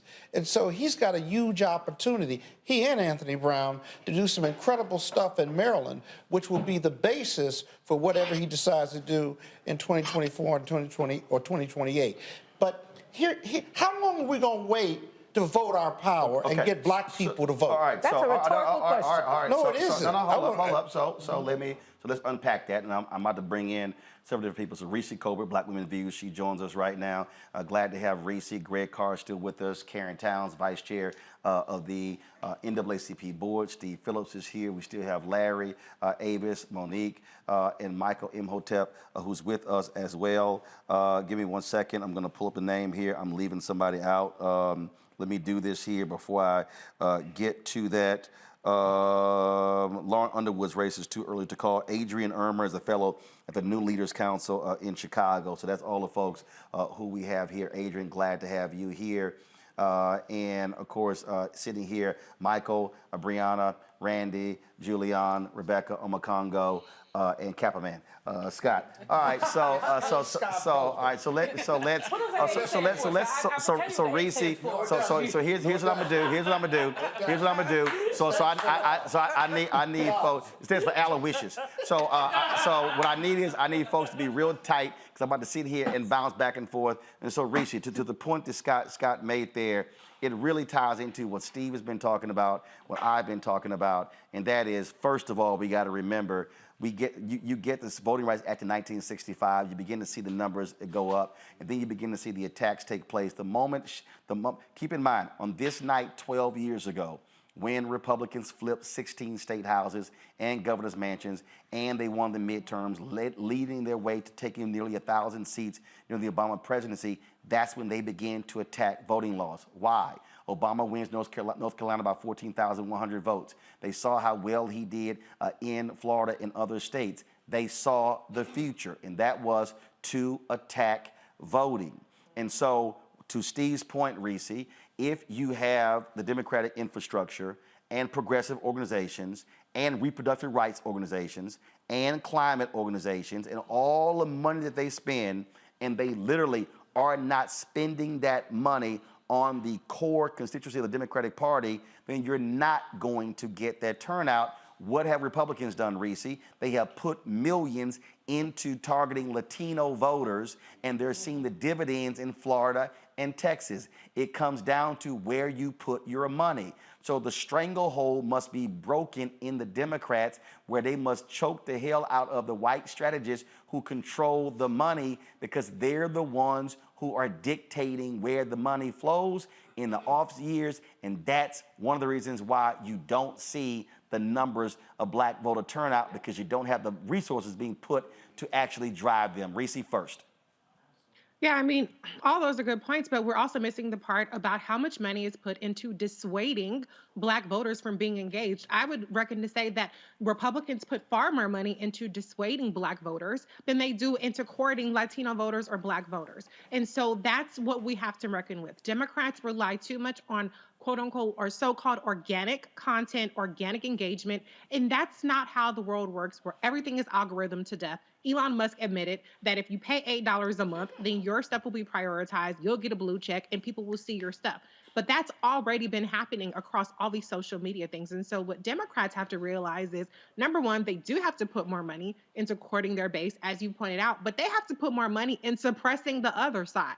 Okay, so if this is a multi-billion-dollar election and hardly any money is put in combating disinformation, hardly any money is put in trying to convince Republicans to stay home, then we're going to lose every time. But the other point I want to make is let's just be honest. White, rich men are supposed to win every single election. Ain't that what people say? It takes a white man to beat a white man. That's what we hear all up and down the ballot. So I will never, ever be surprised or give credit for strategy, for fundraising, or anything to a white man who wins a race. You're supposed to. Anytime we beat them is a W in our corner, and it's beating the odds, the fundraising odds, the media odds, the erasure, the marginalization, and the attitudes that our votes don't count and that a Black person can't win. So shout out to those who have beat the odds, like Westmore, and the people that didn't, well, they're laying the groundwork for more people to come after them. They're setting up that pipeline, and they're getting people accustomed to something they should already know is possible because we have the power. The math is the math. We just ain't showing up, and we ain't doing it ourselves. Brianna. I agree wholeheartedly with Reese. Now, I told you were next. What the hell? I gave you a 2-minute warning. You next. Goddamn millennials. I mean, I ain't even ready. I agree. She was on her phone. I snapped my finger and said, you next. Girl, gone. No. Why you had to snap your finger? Thank you. Exactly, Scott. I was like, okay, never mind. No, I think she said everything pretty much wonderfully. The structure is for white people. And so in the off season, if you put all the resources, which we've said over and over again today, how do you win these elections? Money. If you don't filter it to us, if you don't care about us, if we only wait till GOTV, it's going to come up with the same thing. But that sounds hold on. We're blaming the institution versus the individual. Hold on. The individual Black people. Wow, Scott, that was deep. You had a shirt on earlier today. No, wait, Julian, wait. Julian, wait. Scott, go. You can blame the institution, but what is the responsibility for Black people to come out and vote? You had a shirt on earlier today. You said, vote like your ancestors died. And I responded on Twitter and said, yeah, and they did, right? So when is this Black vote that's going to turn these elections going to come out due to personal responsibility, whether they get touched or not? No, one second. Hold on. I'm gonna go to Adrian after I go to Michael. Hold on. Michael, you've been on the finance committee of the DNC.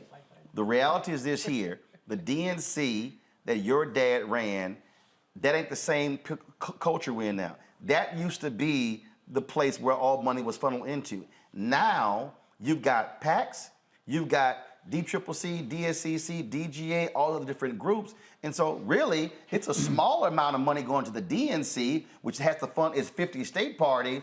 It's really the other millions of dollars that are pouring in that's determining this. And so now this thing is totally changed. And so from an African-American standpoint, it's a matter of going to all those people saying, y'all gonna keep playing the same game because guess what? You're not gonna win a majority of the white voters. Republicans are gonna win a majority of the white votes. If you don't get Black, Latino, Asian, Native American votes, you can't win.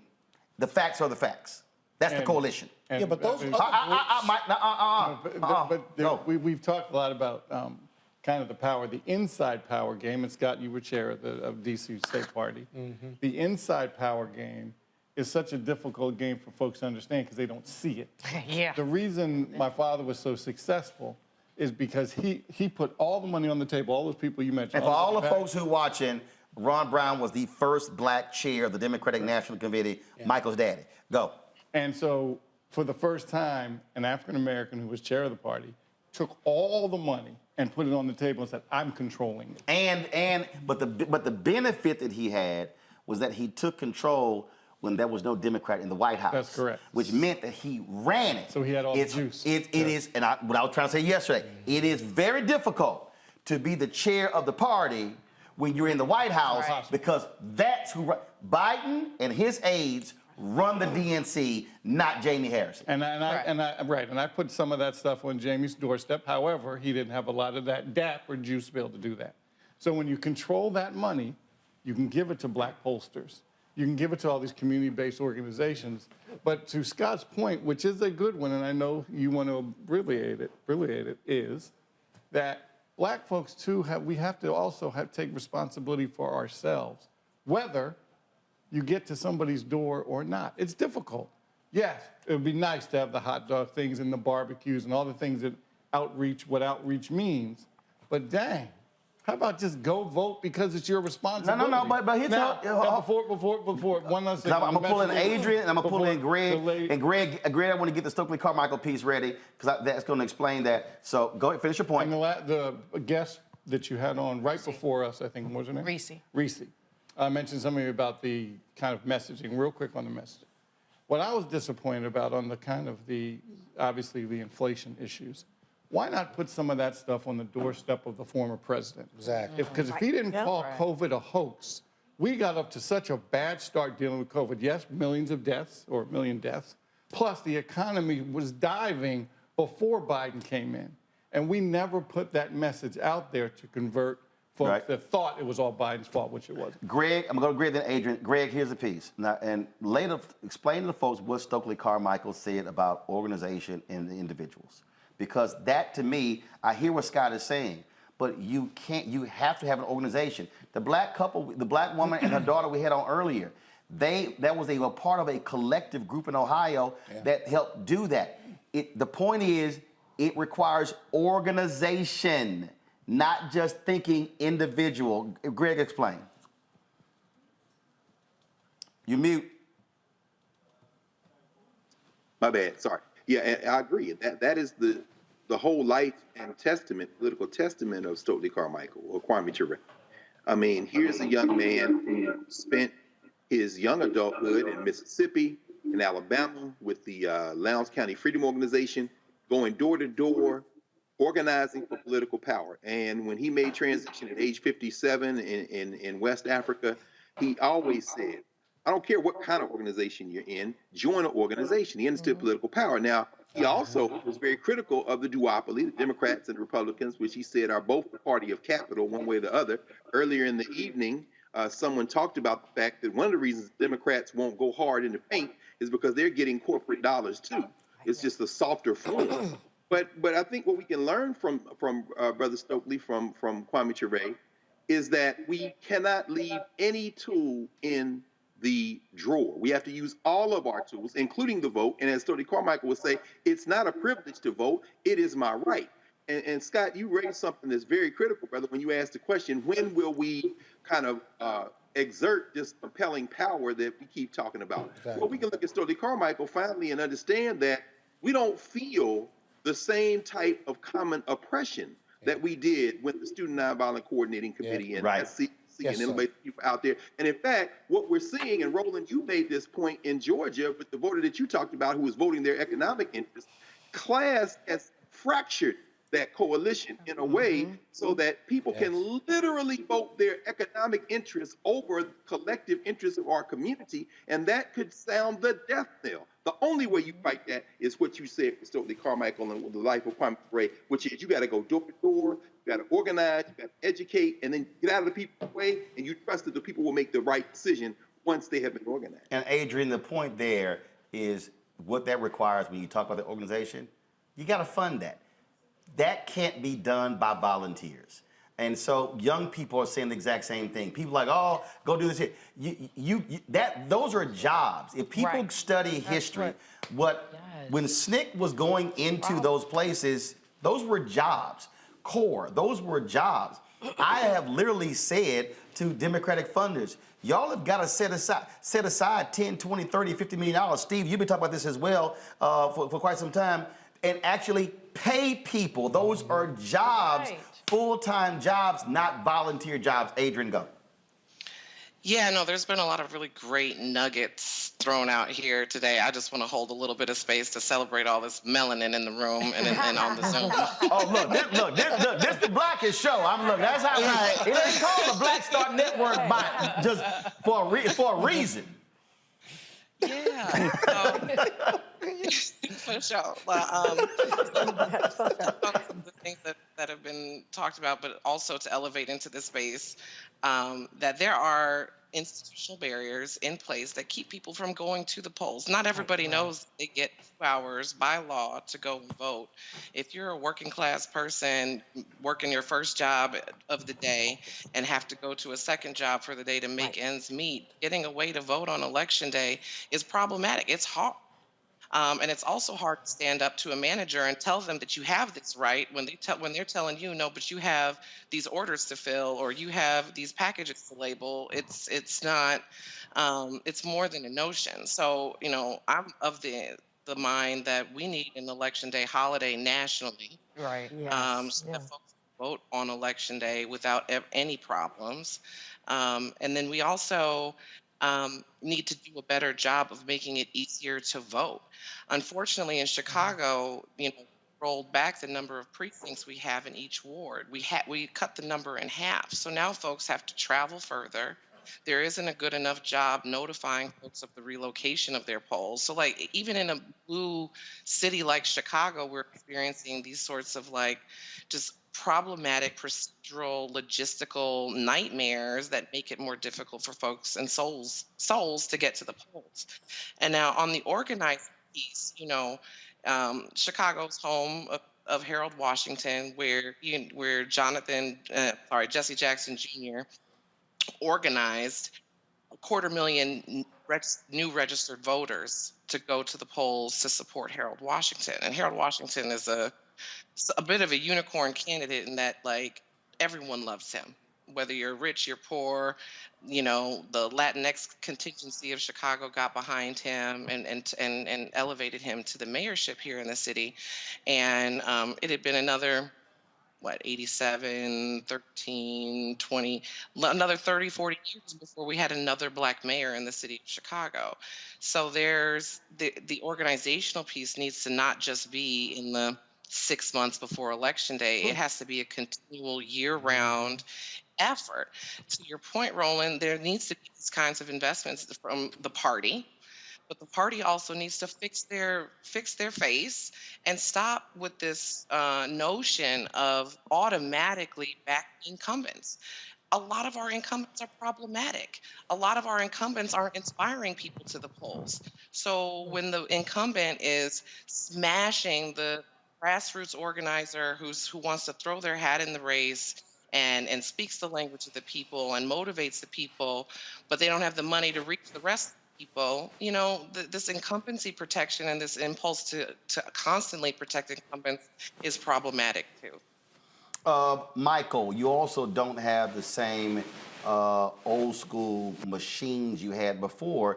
And what I keep trying to explain to people, your older Black voters self-identify as Democrat. As you go down 55, 45, 35, 25, 18, they less identified, which means you can't try to reach them the same way you reach their grandparents. True. Imhotep. Yes. Wake your ass up. I toss to you. There are two Michaels. You have to say which one you're talking to. Wake up, Imhotep. No, I'm paying attention. Oh, by the way, Adrian mentioned Harold Washington in Chicago. He was a Sigma man, by the way. I just want to throw that. Harold been dead 25 years. Michael, if you want to start going to history and France, you don't want to go there, bro. Just go ahead and make your damn point. Don't be throwing your little Sigmas in here. You're talking about Alpha Phi Alpha. Come on. But I'm trying to answer the question. Michael, no, he's one of the few Sigmas under 55. Michael, make your point. Don't get me started, Michael. Go. There's a lot of us under 55. Michael, finish your point. So what you're dealing with is the way that Democrats relate to different generations. Okay, so I'm neither Democrat nor Republican, but I'm definitely not stupid. And I can see whose policies are more beneficial for African Americans and whose policies are detrimental for African Americans. So there has to be, we talked about this before, Roland, and last Friday I mentioned this. When you look at the Republican Party, they set up these information centers in Latino communities, these brick and mortar information centers. They did outreach. Okay, like in Arizona, like in Florida, they did outreach to the community, and they had continuous. They also had citizenship classes as well. Okay, MSNBC did a story on this. So you have to have constant contact. You have to have You have to build that relationship. Okay, not 2 or 3 months before the election, but you have to do the investment, and also you have to hire African American organizations and agencies that have experience in making those relationships with the African American community and turning out the African American vote. So, lastly, you've got to speak to the issues and explain to them how your policies are better for African Americans than Republican policies, and you have to drive home that message. The thing here, Rebecca, I'm gonna go Rebecca, Randy, Julian, and then trust me, I'm getting everybody. The thing here, and then I got you, Karen. Rebecca, the thing here is when we talk about how to move forward, it has to be a multi-dimensional strategy based upon regions of the country, based upon states, and based upon cities. It can't be sort of this blanket assumption that, oh, this is gonna work everywhere. It's simply not going to be the case. When you start looking at numbers, again, more black voters in Texas than anywhere else. Well, how do you turn those folks out? 900,000 in Louisiana, only 10% voted early. Okay, you gotta have a strategy to actually deal with that. You gotta have the 38% of black folks to make up the state of Mississippi. Okay, how do you reach those rural black folks there? When we start breaking down, look, Beasley is down in North Carolina. What happens there? Also, you look at the race out of,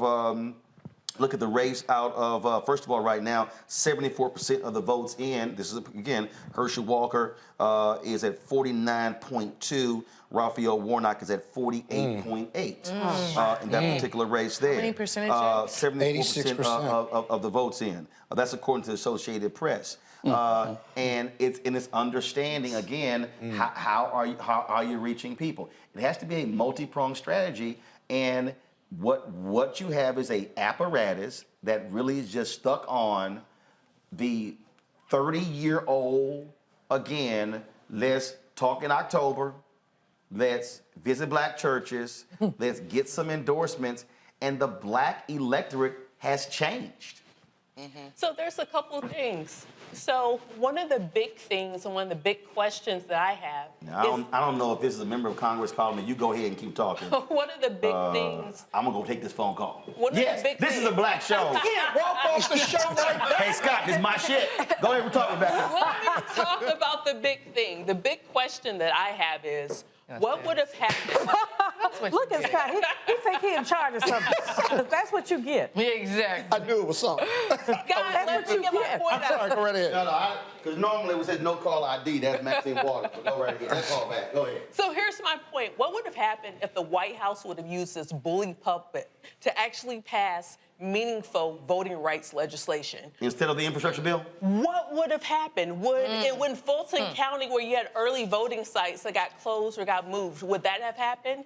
In Georgia, where it's now illegal to give someone a drink of water when they stand in a hours-long line, would that have happened? In Beaumont, Texas, where black voters face some intimidation, and it required the Beaumont NAACP to go have an emergency hearing with a judge to make sure that voter intimidation wasn't happening at polling sites. Would all of those things have happened if we actually had meaningful voting rights legislation that passed? And so if we're looking at a multi-pronged approach, it starts with the White House. The White House has a bully pulpit like none other. The White House really should have pressed Congress to make sure that we actually had meaningful legislation that passed. That did not happen. And then we could talk about organizing and what candidates did and what candidates didn't do. How there were a lot of politicians who decided that they wanted to choose their voters instead of voters choosing their elected official. So there's many things that happened that could have been avoided. And it's not just black folks just didn't show up to vote. And we were saying that and was kind of like, all right, but the White House kept, oh, no.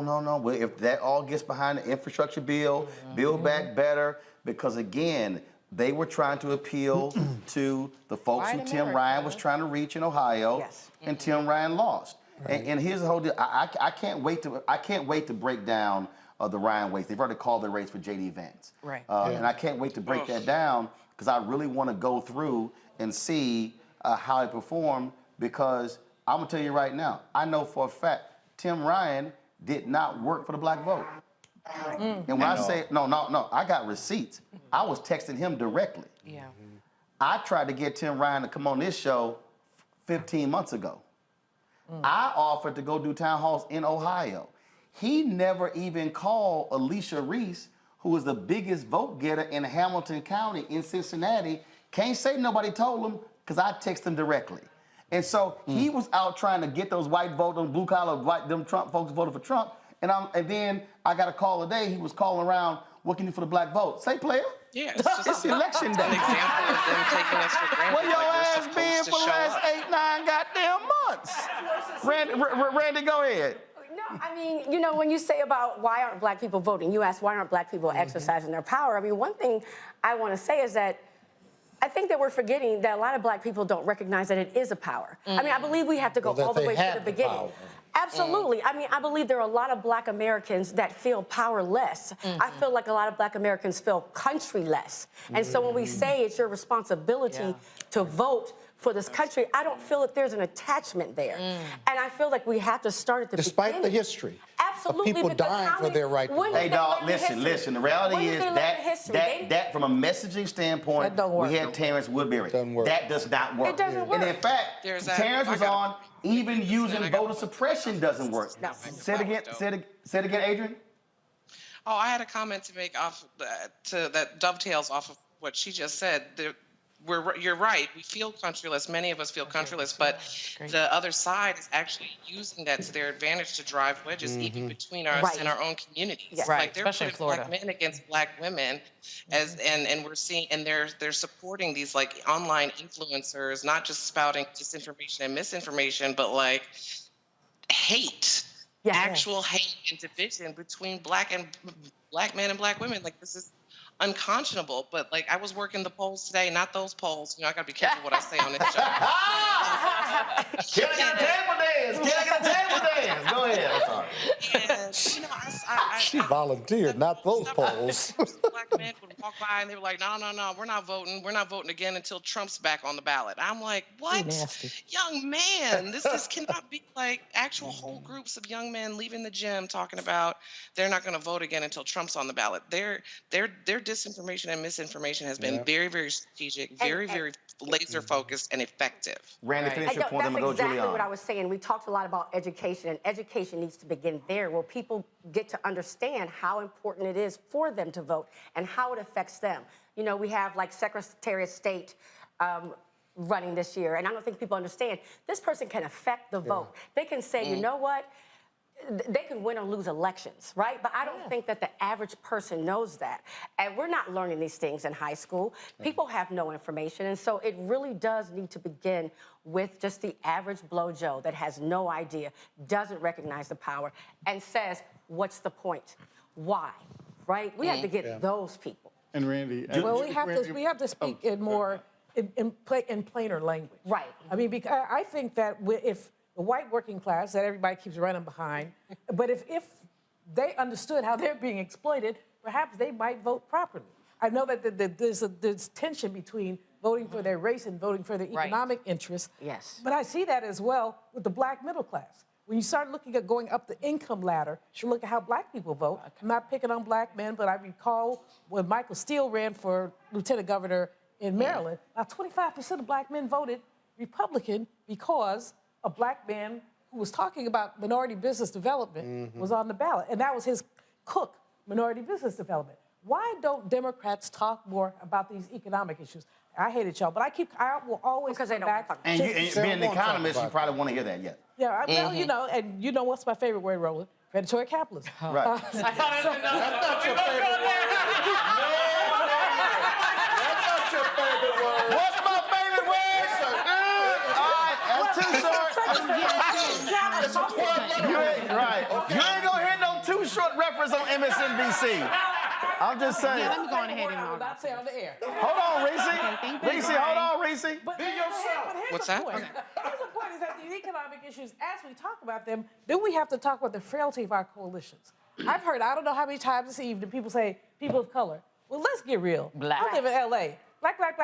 Yeah, I say black and everybody else. That's what I do. Because we have to be clear, especially when you're looking at L.A., Rick Caruso is wooing the Latino vote and paying for it. And guess what? If Karen loses, it will be the Latino swing. But not only that, you know, we have to look at race, class, gender, and the ways they sometimes intersect and somehow are other interests. If we're all in favor of economic justice, we're all in favor of that, then we can make some coalition. And what the rich people need to understand is economic justice is in their best interest too. Right. You get a whole bunch of poor folk, mad folk, burning your buildings down, folk. Right. That's just a suggestion, not Karen, you're vice chair of the NAACP. Look, y'all got 2,000 chapters. You're nonpartisan, but how are y'all looking at how you're going to be taking advantage of that massive infrastructure over the next 2 years to do what Scott's talking about? Because if we think of in our community, when we think about institutions that have the capacity to do that, it's NAACP. It's also fraternities and sororities. Dr. King talked about in his book, Where Do We Go From Here, Chaos or Community? He said there are 4 institutions that are primed to liberate black people. He said the Negro Church, the Negro Press, Negro fraternities and sororities, and Negro professional and business organizations. And he said neither one of them have ever fully committed themselves to the liberation of black people. What we're talking about is infrastructure. What Greg was talking about when I mentioned Toby Carmichael, it's organizations. When Scott was saying, hey, when are we gonna do it? I fundamentally believe, Karen, that our black organizations are not fully maximizing our infrastructure that's vertical and horizontal to actually do this. Your thoughts? Well, first, I want to say I didn't know that my fraternity brother was over there off camera. But hey, Mike. Well, oh, girl, don't even, go ahead. I don't even why you open that door, Karen. Karen, I don't know why you can open that door. That's right. Yeah, he lonely over there. But yes, you are. I got Monique, I've got Dr. Avis, and Dr. Larry over there. Yeah, you lonely as hell. Another Sigma within 1,000,000 miles of it. You got Monique in the control room.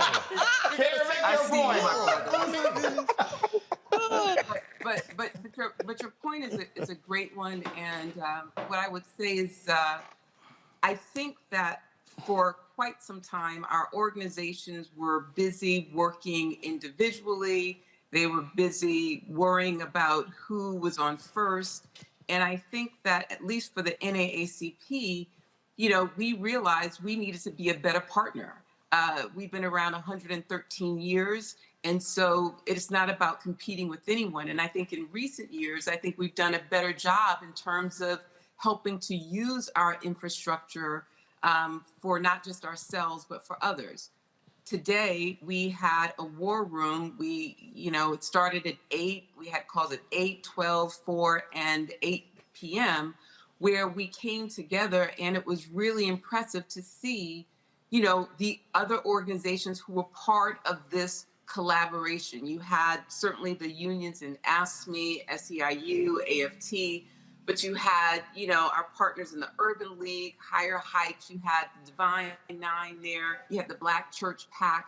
I mean, at one point, we probably had up to 59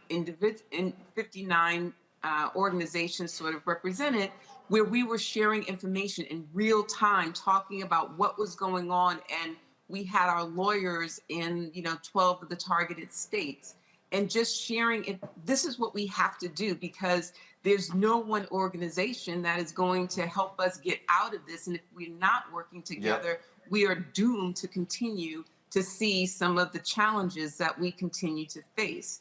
And we just got to get serious about it. I'm encouraged by the work that's happening. The links were in there. I mean, at the end of the day, everyone's doing something, but we have to do it together. And the Deloches out of Ohio are a prime example of you don't have to have no title. It's about really us influencing within the circles that we have within our family and our friends, and then our organizations being able. So this midterms, we distributed like $7 million to 55 groups. When did you ever really hear of the NAACP giving its money to organizations outside? I mean, these are the things that we have to now do in which to be able to impact our communities and impact the results of these elections. All right, Karen Towns, Vice Chair of the NAACP. Speaking of elections, they're calling some key races. Karen, we certainly appreciate you joining us. Thank you so very much. Reese, I know you have to go. I want you to get your final comment here, but I'm going to set up with the question here. It's also, Reese, embracing non-traditional voices. And that is, and not just, falling for, the same folk. No, you have to understand, people are listening to different people in different ways, different platforms. Absolutely. And not all those people know what the hell they're talking about, but they can be very persuasive. And so I think, Roland, if you just look at your chat tonight, this is a critical night. It is 50% trolls. Yes. And that speaks to the deliberate relentlessness of the way that the Republican Party operatives, chaos agents, we had Russia interfering in our elections, Iran, China, other countries.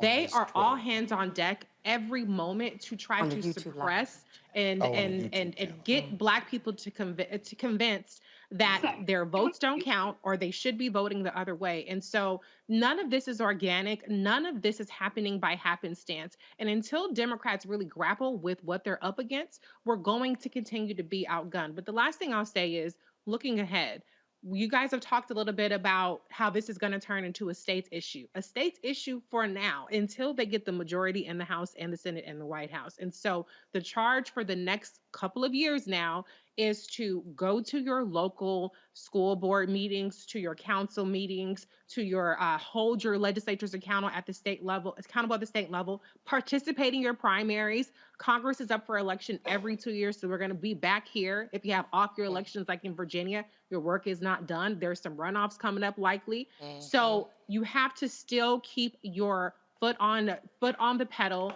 I hate to say it because I'm tired of begging and pleading for everybody to vote, but that's just the reality that we're in, because this is the easiest thing that we can do to vote. But then after that, we have to stay engaged. And then just one more thing I have to say is just, like, credibility is a cumulative thing. You cannot have Tim Ryan texting you, Roland, or whoever, texting on the day of election looking for a get out of jail free card.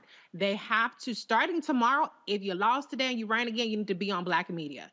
If you won, you need to be on Black media so that you can win again. These folks that think that they're just going to do an MSNBC interview, a CNN interview, or whoever, you are going to continue to lose ground. The Republicans cultivate their base. They cultivate their media, the Kirks, the Owens, the crackpots. They're on there every time, and we have to beg and plead to get these folks to come to us. And so this is the evidence. Some of it is the campaign, some of it is the structure, but the reality is, to the extent that the candidates can improve their lot, they have to start by building credibility in our communities, and that starts with Black media. Well, if everybody in the room, y'all could give Reese a standing ovation, because she didn't use the F word one time.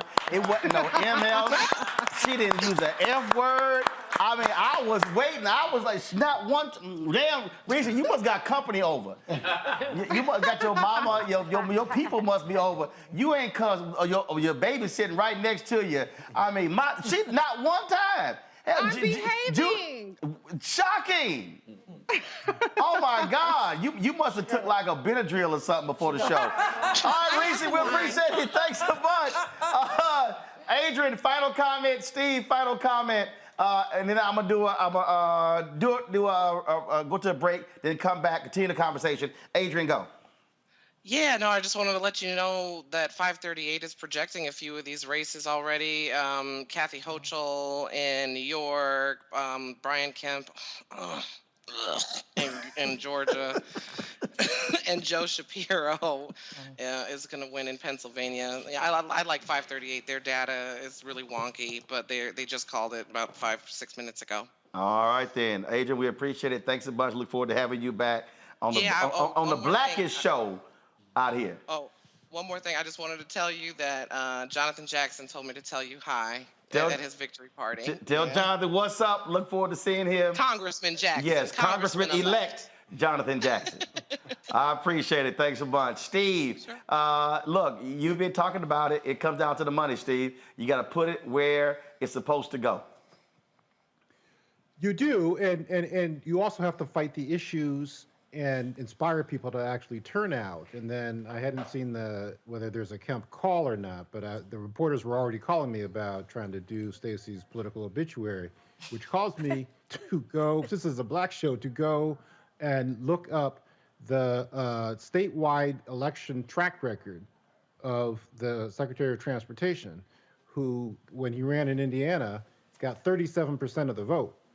And yet people are still talking about Buttigieg to be the next president of the United States. So there is this whole issue, but it comes down to investment, right? The chapter on Georgia in my book is called Georgia, That's Not One We Expected, which is what Joe Biden said on election night, which is a reflection of the fact that they did not invest in or expect to win in Georgia. And so, you know, I'm thinking about the whole Stacey conclusion is that all hail the house that Stacey built, starting with Joe Biden sitting in the White House and Chuck Schumer running the Senate, that infrastructure that she has built. But she had to do it on her own. And I know because I was trying to help her build it. And so this is the real challenge. And you've been on this, you know, tip for a long time, Roland. And this is what we really need to move forward, going forward. There's hundreds of millions of dollars that are being spent by these different Democratic Party committees. And almost all of it goes to television. Yep. Whereas we would actually invest in hiring up this infrastructure in the states, is what we need to do. And we can, over the course of the next few years, continue the progress in Georgia, continue the progress in Texas and Florida, North Carolina, potentially Arizona, where there's maybe actually be some surprising results. So that's the fundamental point. And then I'll just leave you with the shout out. I'm not in a fraternity, so I'm not going to get into that game. But to let you know that my nephew, Christian Phillips, is a sophomore now at Texas A&M. So I'll let you know. All right, then. Gig 'em. I appreciate it, Steve. Thanks a bunch. All right, folks, we're going to do a reset. Going to go to a break. Folks, hold tight. Great conversation. We're going to have more. I'm going to give you an update on some races. They're calling some races. Give you an update on the Senate race in Georgia. Update on the Senate race in North Carolina. We'll check in and see what's happening in Wisconsin. Also, Pennsylvania. They call the governor's race. But we'll give you an update on what's happening in that U.S. Senate race. And so it's still up in the air who's going to control the United States Senate. We're also watching the Senate race in Nevada and Arizona as well. Those polls closed not long ago. We should start seeing numbers come in there as well. And so, folks, you're watching the Blackest Election Night coverage out there on the Black Star Network. Nobody else is doing the way we're doing it. And trust me, y'all know ain't no color on those other networks at all. At all. And surely no Too Short references. You're watching the Black Star Network. Back in a moment.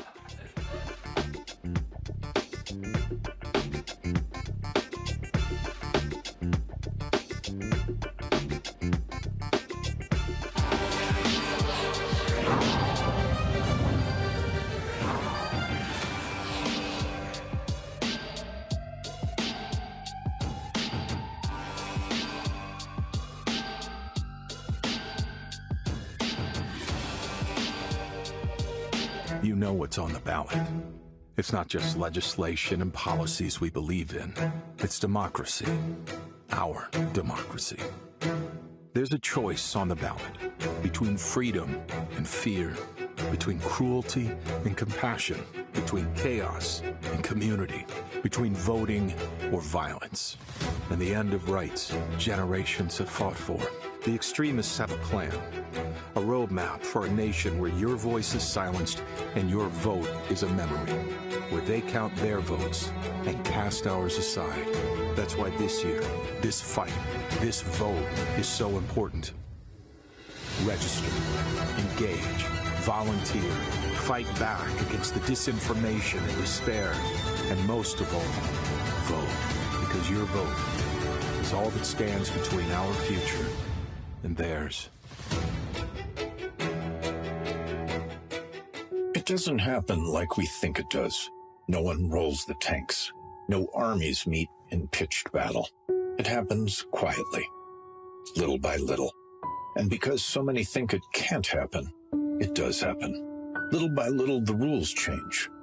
It doesn't seem shocking or sudden. And that's the point. Fewer places to vote, longer lines. Don't worry, they say. We're just improving the system. They hope we won't notice the rules are changing because they lost the last election. They hope we just won't care enough to stop them. They believe they can take America away from us, and we won't even notice. We know who they are. We know what they want. The question is, who are we? Do we let them get away with it, or do we fight? Democracy is on the ballot. Vote while your vote still counts. The Lincoln Project is responsible for the content of this advertising. We've got to stand up. Republicans are banning abortion rights, tearing down democracy, blocking progress. But when Democrats stand together, we win. Because we voted, Democrats stood up for Black lives, voting to ban police chokeholds, stood up for Black women, putting one on the Supreme Court, stood up for our families, lowering cost of health care and prescriptions and capping insulin, and stood up for millions by slashing student debt. This November, let's stand up together and keep making progress. It's time to know your rights. If someone is questioning your right to vote, call or text 1-866-OUR-VOTE. For more information, call or text 1-866-OUR-VOTE. Exercise your right to vote. If the lines are long or you're getting turned away, call or text 1-866-OUR-VOTE. For more information, call or text 1-866-OUR-VOTE. Know your voting rights.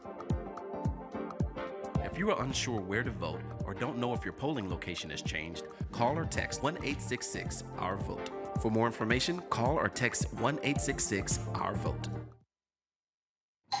I want to be fearful every time I'm in an open area in a public place.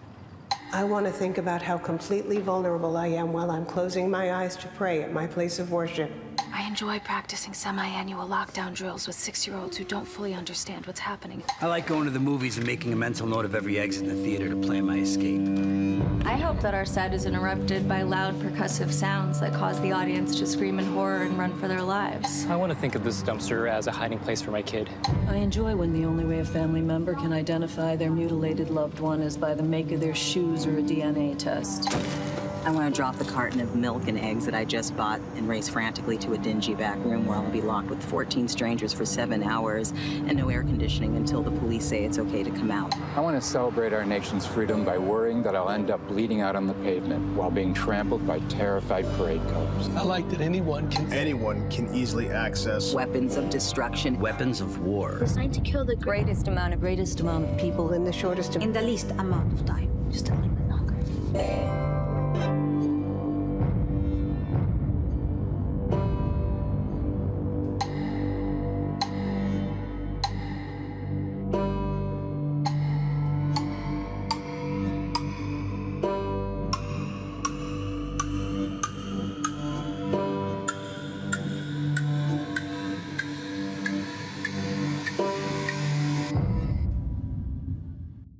Hatred on the streets, a horrific scene, a white nationalist rally that descended into deadly violence. White people are losing their damn minds.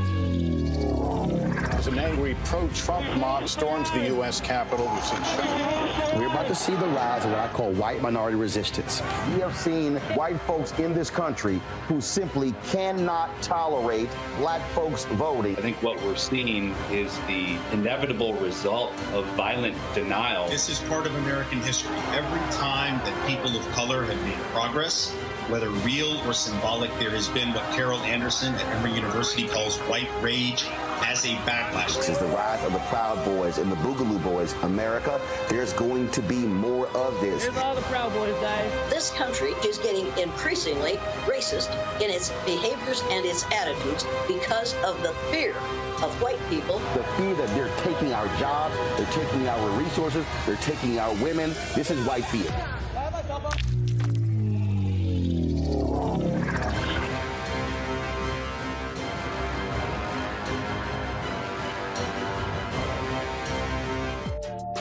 Know your rights before you vote. If you have any questions or a problem voting, call or text 1-866-OUR-VOTE. For more information, call or text 1-866-OUR-VOTE. I'm Angie Stone. Hi, I'm Teresa Griffin. Oh, Roland.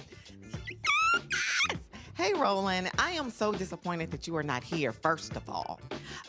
Where's our dance? It's like we get a dance in every time I see you. And so now you're not here for me to dance with, sir. You and your ascot. I need it.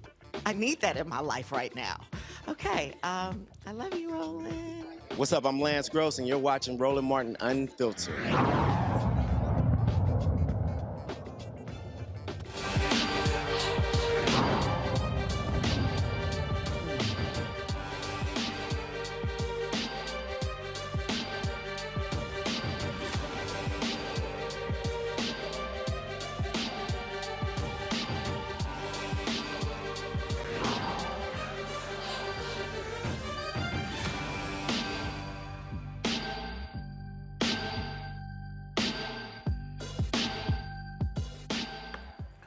All right, folks, welcome back to Black Star Network's election night coverage here. Black Votes Matter. We went on the air at 7 o'clock. It's been 4.5 hours. A number of races have been called. What we're looking at the most right now is the U.S. Senate race that's taking place in Georgia. 85% of the votes are in. It is 49-49. Herschel Walker with 1,758,016 votes. Incumbent Senator Raphael Warnock, 1,757,310 votes. That's a difference of about 700 votes. The race has been called in the Georgia race for governor. Brian Kemp with 85% of the vote in. Brian Kemp is at 53.8%. Stacey Abrams is at 45.5%. She lost that race by 30,000 votes 4 years ago. Tonight, she's losing by 300,000 votes. And again, what's interesting in that race, of course, Kemp is at 1.9 million. She's at 1.6 million. But if you look at the race between Walker and Warnock, it's 1.7, 1.7. And so we're looking at that particular race there. A lot of folks were talking about a potential upset in the New York governor's race, but Kathy Hochul, she is winning there, and so Democrats will hold on to the governor's mansion in New York. We've also been looking at the U.S. Senate race first of all, in North Carolina. It was looking good early on for quite some time, but it looks like Sherry Beasley is falling further and further behind, but she's down by about 140,000 votes. Also, control room, please double check. I believe Stacey Abrams is giving her concession speech right now. Please let me know when y'all have that up so we can go to it live. Joining us right now is New Orleans Congressman Troy Carter. Congressman, glad to have you here. We've been talking about New Orleans. We've been talking about black voters in North Carolina. Gary Chambers, who ran for the United States Senate, put a video out showing the abysmal numbers of early voters there in Louisiana. And the question I have for you, what is it going to take in your state to really activate, organize, and mobilize black voters there? Because when we look at these turnout numbers, they simply are not good. It's way too many black folks in your state for them not to be voting. Roland, we've got to continue to take our message to the streets. We've got to continue to get into the classrooms, the schoolhouses, the communities, and make people understand that when we vote, we win. And when we stay home, we lose. It's just that simple. Year in, year out, month in, month out, election in, election out, we continue to see the same level of poor participation at the ballot box. And then we see the policies that are born from that. We've got to do a better job. It's very simple. We have to do a better job at getting into the communities. And I wish I had a magic wand. I wish I knew what the antidote was. We know every election cycle we push, we go out, we encourage people. They see the damage of what happens when we stay home, yet we continue to barely reach 50% on good years. And that's not good. When 50% of the people stay home, we have critical elections that impact policy, that impact the kind of things that are important to people at their kitchen tables, in their homes, in their communities. Yet we continue to see less than energetic people going to the polls. We need to continue to push voter registration and voter participation, because we know, again, when we vote, we win. And when we don't, we get just what we get tonight, results that put us in a position where we lose the gains that we've made. We've got to continue to fight for those things that are important to the American people. Congressman, hold tight 1 second. Let's go live to Georgia, where Stacey Abrams just finished giving her concession speech. From the moment I got into politics, I have always promised to level with the people of Georgia. And I am here to tell you that what we have architected in this state does not end today. And this woman is one of the reasons why. Lauren Growargo is our champion. She is our friend, and she deserves our praise and our thanks, because this is the Georgia she's helping us build.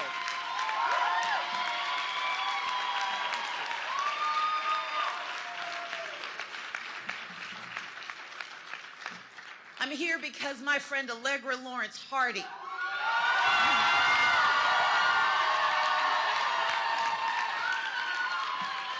is one of the fiercest attorneys you will ever meet.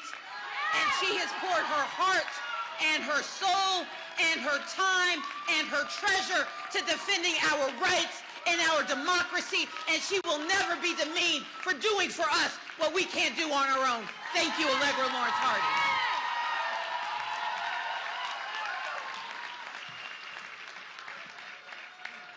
I see in this crowd women and men who have been a part of this journey since I put my name on a ballot in 2006. And while I may not have crossed the finish line, that does not mean we will ever stop running for a better Georgia. We will never stop running for the truth that we know to be true, for the people we know need to see us, for the ones who don't know they deserve to stand, let alone run. And tonight, we must be honest, even though my fight, our fight for the governor's mansion may have come up.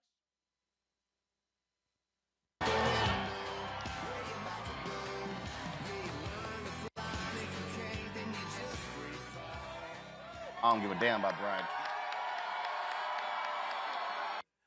If y'all should go to Stacey's Facebook page or her YouTube channel and to see if the speech is there, so we can go ahead and pull that up there. Back here at the desk, Larry Walker, Avis Jones Weaver, Monique Presley, Michael Imhotep. We got our panel over there. We also have Congressman Troy Carter, who's with us. Greg Carr is still with us. We have Shannon Wright out of Maryland, Reverend Jeff Carr, who's with us as well. I'll go to you, Avis. Bottom line is this here, a lot of people really wanted to see Stacey Abrams become the first black woman elected governor in this country. That's one of the reasons why she was focused on that. She rebuffed efforts by the Biden administration to come into the administration. And again, she loses by 300,000 votes tonight, a stark contrast from 4 years ago when it was 30,000 votes. Absolutely, and it's really unfortunate because, you know, she, along with other key organizations, were really responsible for putting together the infrastructure and the voter engagement that led to the two Democratic senators that sits in the Senate right now from the state of Georgia. And so it's unfortunate that whatever momentum was in the air at that moment seems to have dwindled down, unfortunately, where you have people who have literally split their ticket, not supporting her, but supporting, it seems, Warnock. So there needs to be some focus on what's going on with the black vote specifically, and black male vote, I would argue, specifically in Georgia, as well as others. We saw some huge pullback with regards to support around Stacey Abrams' campaign. It's also hard, Monique, when you run against incumbency. The reality is when you're the incumbent, when you're the governor, you have the power of the governor's mansion. There are things that you can do when you're running. There are stuff that you can dole out, places you can go. And then, you know, it's always harder to take down an incumbent. You look what happened. Ron DeSantis barely wins against Andrew Gillum, 30,000 votes 4 years ago. Tonight, he beat Charlie Crist by 1.5 million. Yeah, but I mean, it's also, you're looking at Georgia on the backdrop of all of these people who just voted for Herschel Walker. I mean, it's a little bit berserk. Actually, you know what? It's not, because here's what I keep saying. The other side, they don't give a damn about character, morals, values, ethics, principles. It's about power. Yeah. And right. so, my point was, I don't think it's incumbency alone. I think it's the fact that we are dealing with a grouping of people and cultish personalities that are not at all interested in what is for the good of their state or what is for the good of the country. But all that aside, I do have two things I want to say. There's no red wave. Since we're doing a reset, and I feel like we've been, on everything the Dems did wrong for about 4 hours now. So I'm just going to say, in the do right of it, all of the predictions of the red wave were wrong. In fact, Eric Erickson actually had tweeted out early. He's like, "Sorry, I was wrong." And I was like, "Well, actually, we told you." He was like, hashtag we tried to tell you. Yeah. Because again, I mean, there have been a lot of bright spots for Democrats. Lawrence O'Donnell actually said something, or tweeted something. He said, Joe Biden probably is going to be the most effective president during a midterm in a very long time, because normally in a midterm elections, the party in power controlling Congress and the White House gets crushed. Yeah, I mean, and it's looking like Lauren Boebert is going to lose. And so that alone is going to make me sleep just like a baby tonight at whatever time unfortunately, I go to that sleep. idiot Marjorie Taylor Greene, she beat the brother Marcus she's Flowers. Still good. But yes, they're counting the numbers now. Boebert losing, yeah, that's a good night. Yeah, and it looks like if they get the House, it looks like it's like 10 or less. And some of them, 40. And some of them are still too close to call. So if Kevin McCarthy gets his whole dream, he's going to be unable to do anything, because at any given time in the U.S. House of Representatives, you can snatch 10 Republicans to at least get a budget passed, right? And also we're also looking at, and there's going to be some pimp slapping going on if Patrick Maloney is unable to, Sean Maloney is unable to hold that damn seat. Because he ran out Mondaire Jones. And when he got carved up. And so Maloney runs, even though he was over the DCCC, did not step down. And he's going to look real foolish not being able to hold that seat when the brother could have actually held that seat. So it's going to be a lot of folk, Congressman Carter, who are going to be asking some serious questions. If you're going to step out there and run the brother off, you damn sure better defend that seat. And so we're following that race very closely. And so, to Monique's point, the bloodbath many expected has not happened.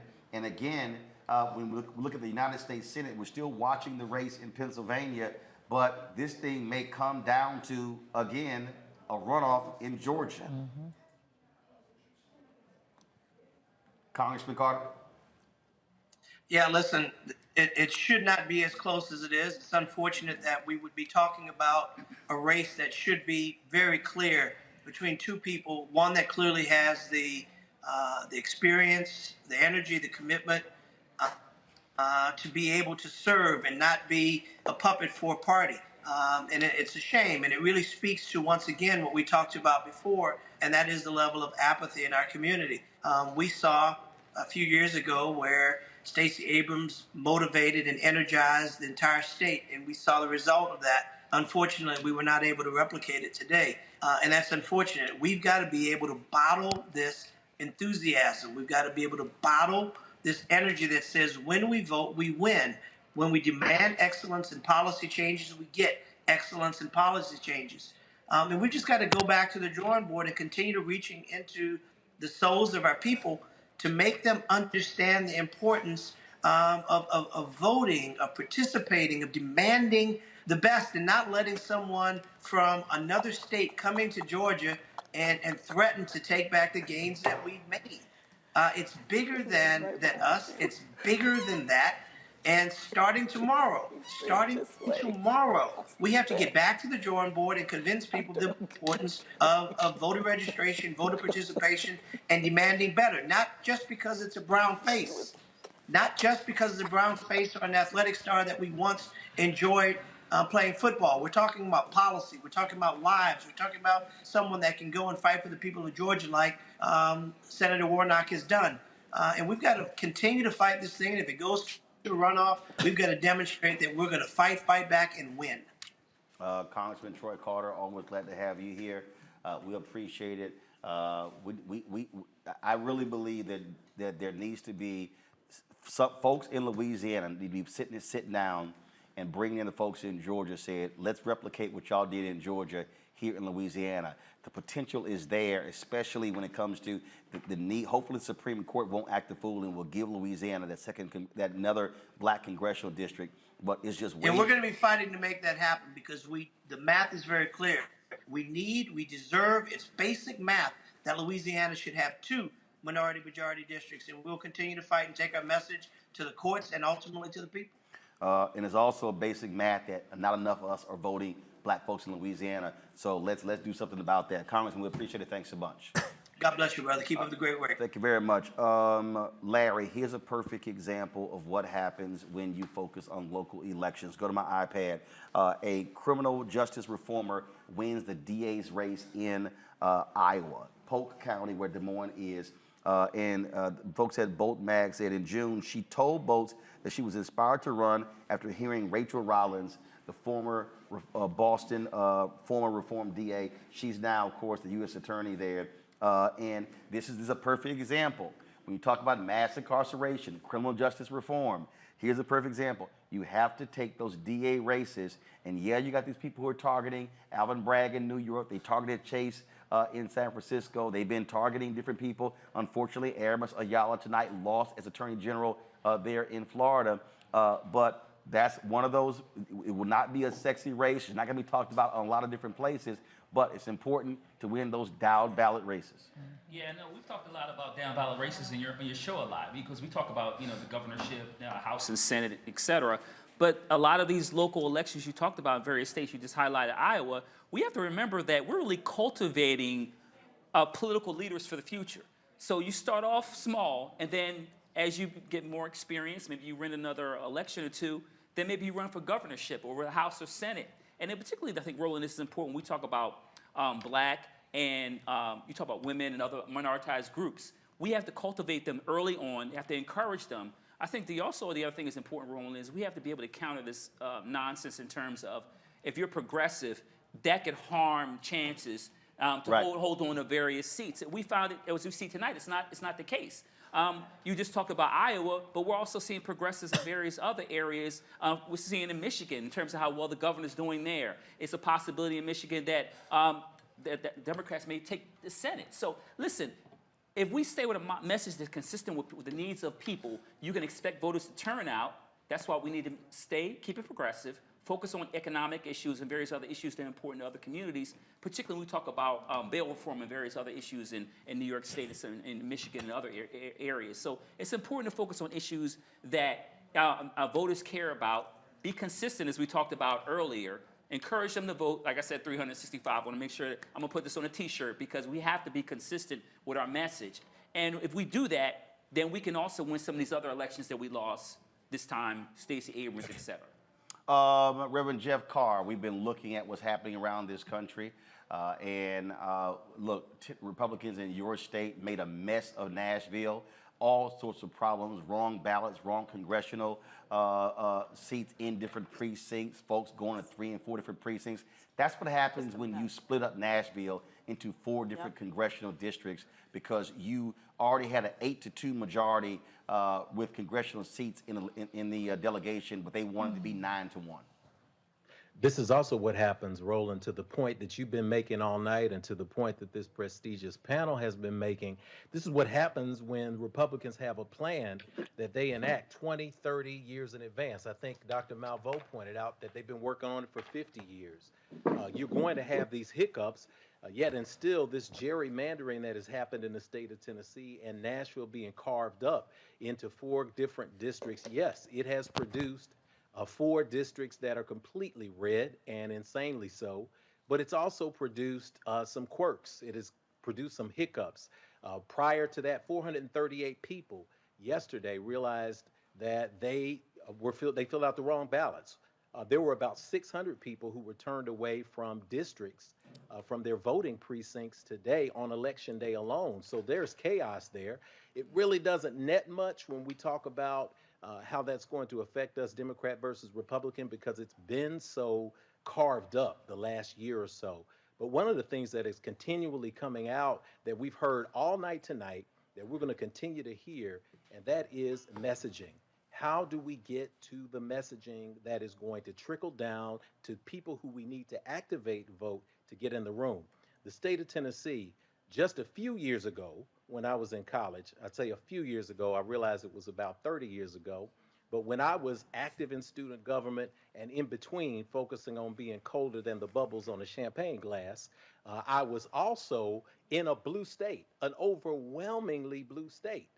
How did we go in just the 3 decades from an overwhelmingly blue state to an overwhelmingly red state? It began with a plan at the state level. People take these state races for granted. State level is where you redraw these districts. State level is where you build political power. State level is where you begin to influence everything from school boards to Secretary of State's offices. And at that level, those of us who are in spaces where there are a number of people who are voting blue, but because of gerrymandering, they are not able to have their voices heard. You have to, and I'm saying this to the Democratic Party all over the country, but especially here in Nashville. There's an African proverb that says, "He who cannot dance will say the drum is bad." Listen, the party has some broken legs, and they aren't dancing. And it's not the people, it's the people who are not being brought to the table. It's when you walk into a room of Democratic leaders and you walk in and you try to be involved and you're sitting there with people who are claiming to be progressive, but in truth, they are what I call faux-gressive. That means that as long as you are voting for the candidates they choose for you, then they are going to support you. They're going to bundle. They're going to bring in fundraising. They're going to energize the money portion. But they're not listening to people who are out there on the ground doing the work. They are intimidated by strong Black voices, both female and male. And as long as you are not willing to cede that power and to listen to the people who are telling you the messages that are connecting with people, and you act as if you know everything, and you are not going to cede the power for leadership on the grassroots, we're going to continue to see this happen. We've got some great opportunities with this space because, as Attorney Presley pointed out, it was not the red wave that people predicted. So we have a critical moment right now in history where we have the opportunity to figure out how to make our sometimes high-end issues relate to everyday working people who can and should be activated to come out and vote. Let me introduce Pastor Shannon Wright, CEO of the Urban Engagement Initiative, Deanna Baz-Williams, co-host, Policy and Pound Cake, partner with Baz Public Affairs, also activist Tiffany Lofton. Glad to have all three of you here. I'll start with you, Shannon. When we look at the North Carolina race, go to my iPad, please. They're calling this race for Congressman Ted Budd. He beats Sherry Beasley by about 130 some odd thousand votes. He gets 50.7%. She gets 47.1%. That was out of 3.7 million ballots cast. That was a race that many folks were watching. Democrats have been trying to pick off that North Carolina seat for quite some time, Shannon.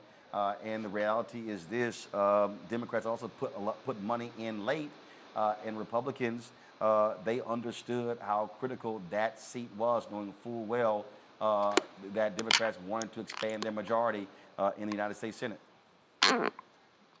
You know, I hear you saying the Republicans put their money in early and knew that was a part of their plan.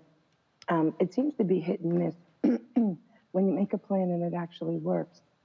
There's some races I expected to come out quite differently than they have. But if I could go back to Pastor Carr, I believe it was, his analogy about Tennessee and Nashville. I'm in Maryland, and Baltimore has the same issue in terms of a city broken up with 4 congressional districts and listed as one of the top 5 gerrymandered states in the country. The only difference is it ain't the Republican. So I've been conflicted. I've listened to the show all night, but I want to, if nothing I say resonates, let this one marinate for a minute. It is not so much the parties unless we allow them to have control. It's us taking control of policy and not just sticking to one party, but recruiting, training, teaching, mentoring in both parties. Because my mother used to say, true power comes from a seat at all the tables, not just one. So just as we're seeing a lot of the gerrymandering and a lot of the political gamesmanship in some areas, we're seeing it in other areas, and it's both parties.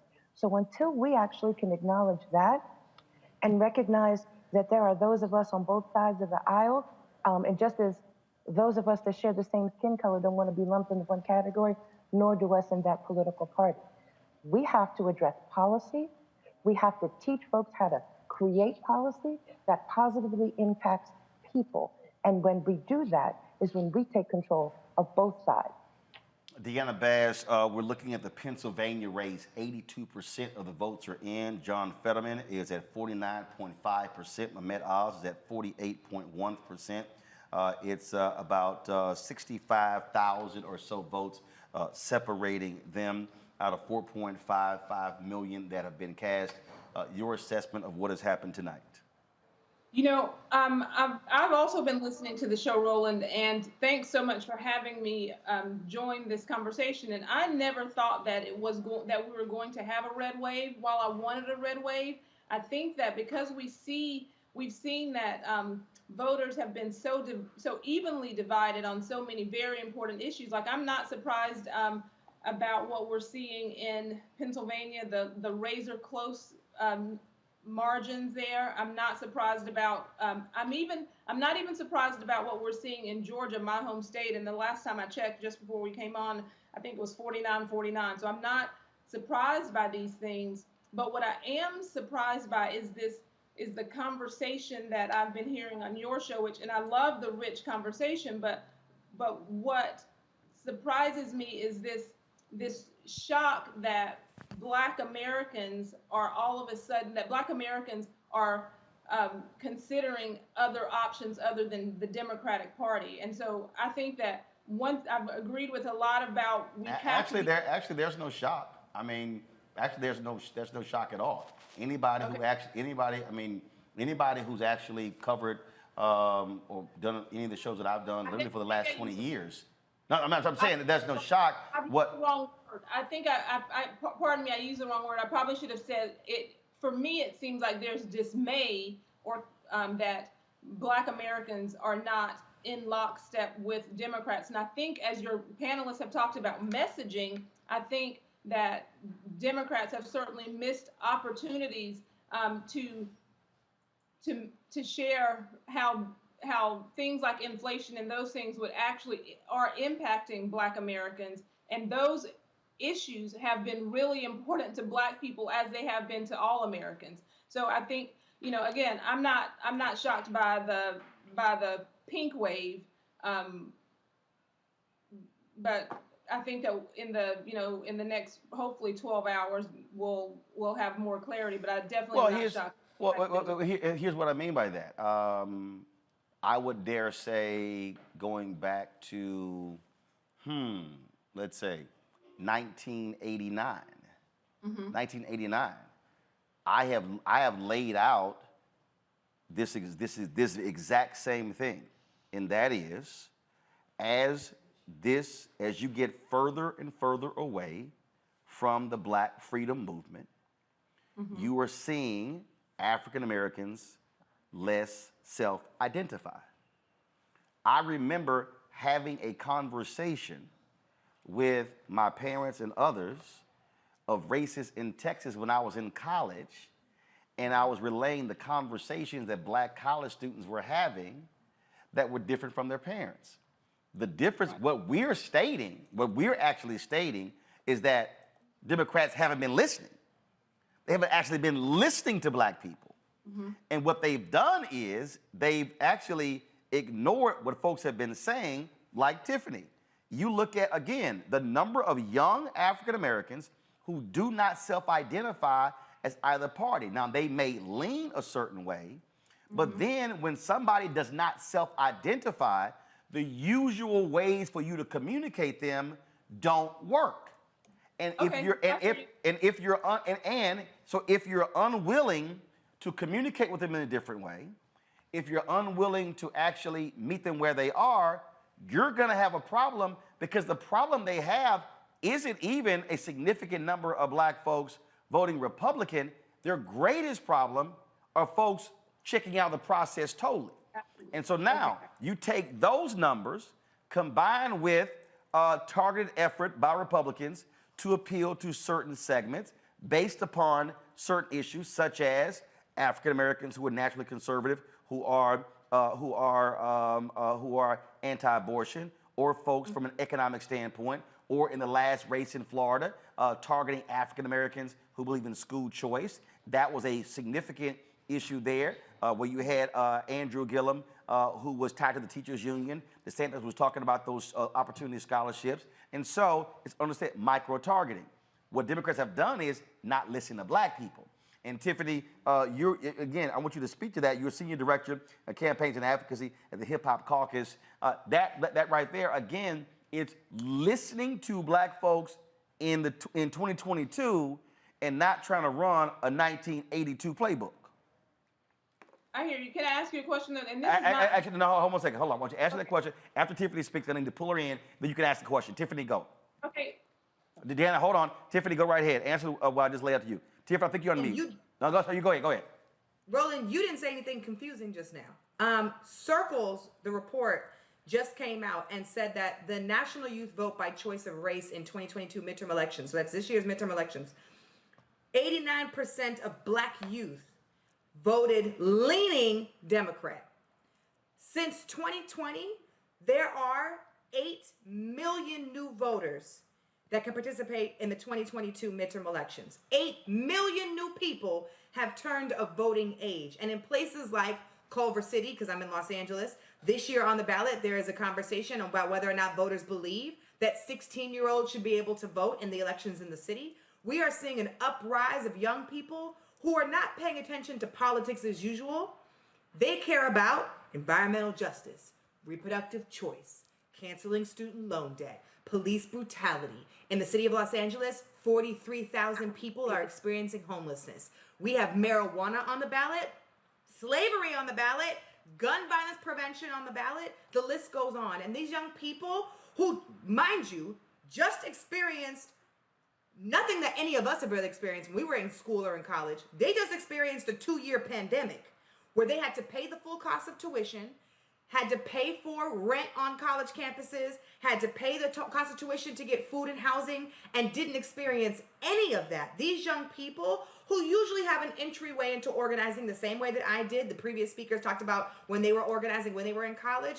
I got involved in social justice work because I joined the United States Student Association. The poster's right here on my wall. It'll stay there forever. Because I saw upperclassmen who were like, we need to register young people to vote. We need to turn out for the presidential elections and the midterm elections. These young people did not have that opportunity over the last 2 years. All they have had is Democrats and elected officials who have the House and the Senate and the White House tell them, we'll send you more PP masks.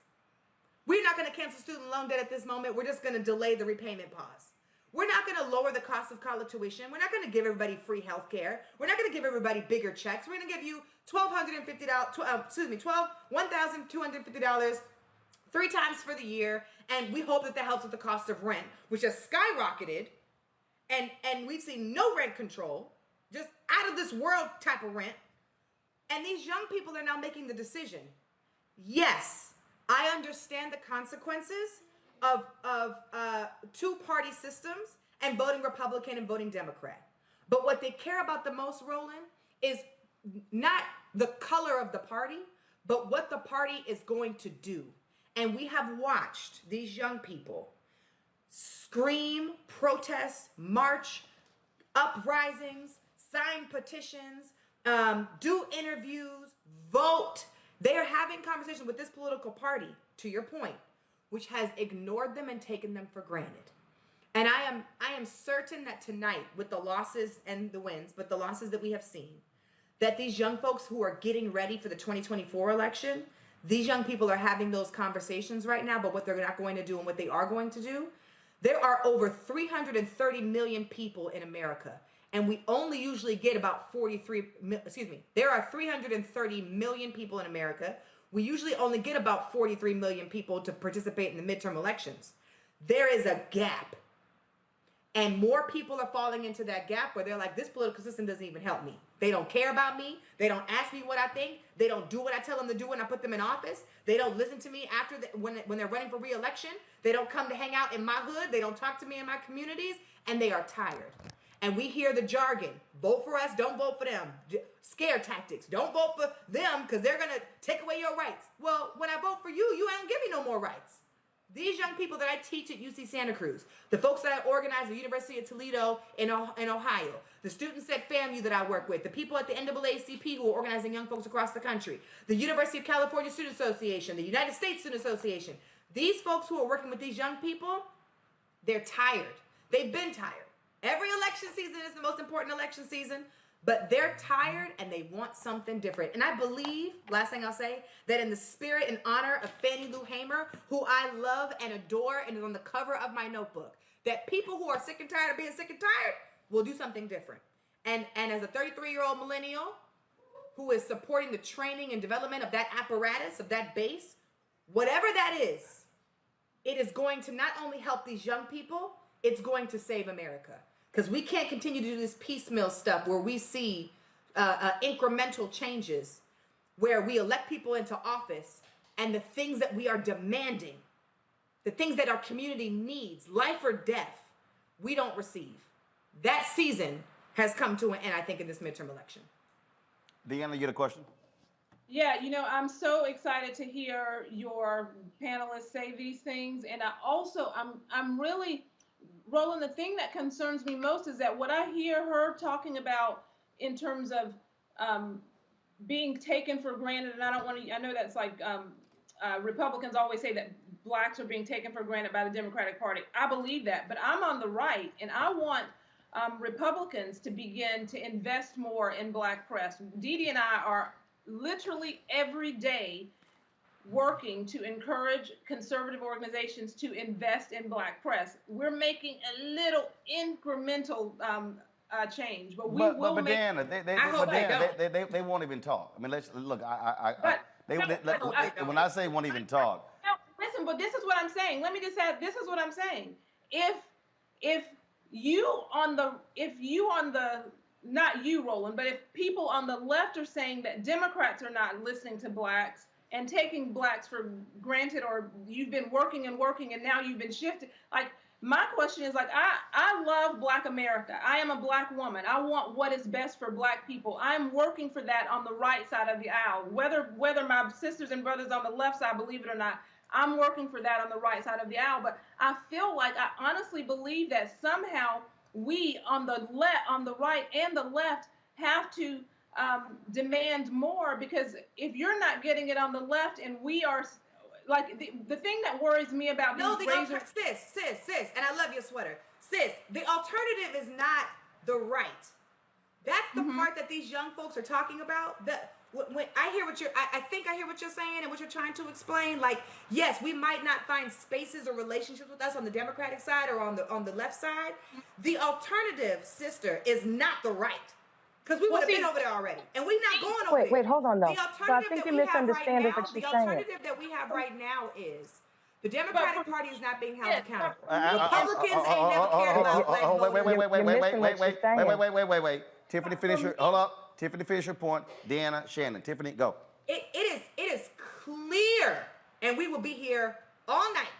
It is clear that the conservatives, that the right side, that Republicans have silenced black voters, have ignored black voters, have used black voters. If we're talking about Herschel Walker and Candace Owens, sis, we got a conversation we need to have offline, not on public TV, because we are talking about how Democrats are not being held accountable for the voters that they take for granted in the black community.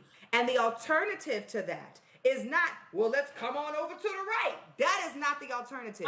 The alternative is these young people are creating freedom dreams and a bigger vision of what these issues that I named, marijuana, women's reproductive choice, student debt cancellation, ending gun violence, slavery, environmental justice, and the list goes on. That conversation is being had, and you are seeing young people like Maxwell Frost, who is a Generation Z, Afro-Cuban Democrat, who is saying, listen, y'all not listening to me? So I'm going to run for office so that I can support my communities. Got it. He's not running on the right side. This is not even about left and right. And Okay, if we continue to trap that's black kind of what people, Wait, hold on. If So, we Tiffany, continue 10 to trap seconds. black 10 people- seconds, Tiffany. you got it. If we continue to trap black people in left and right, America will not go anywhere. We need to have a conversation about what we need to do to encourage the people who are not voting, because there are millions of people who don't participate in the electoral process, partially because of the party. Hold on, And get young folks to Tiffany, help us Tiffany, decide what America's that gonna longer be. than 10 seconds. Deanna, then Shannon. Deanna, go. Okay, so this is the thing, Tiffany. I've worked in my first campaign when I was 11 years old. You say you're a Gen Zer. I'm a Gen Xer. I'm a millennial. I'm a millennial. Go ahead. Sorry, yes, you're a millennial. I'm a Gen Xer. I worked on my first campaign, elected the first black woman to the city council in Columbus, Georgia, when I was 11 years old. And now my nephew, who is 21 years old, who is at an HBCU, who loves his country, loves his race, loves everything about being a young black man. He is a conservative, so there are many people who actually do find value in voting and who are on the right side of the aisle. And whether it shocks you, I don't think it does. I mean, clearly you recognize that there are black people who actually believe in that words like reproductive rights, that's not, like, I am pro-life, and there are many black people. Okay, that's the difference, baby. I'm pro-choice. Okay, hold on. Exactly what I'm saying is that we have to recognize that there are people there, like, as a black woman who's proud to be black, don't want to be anything other than this.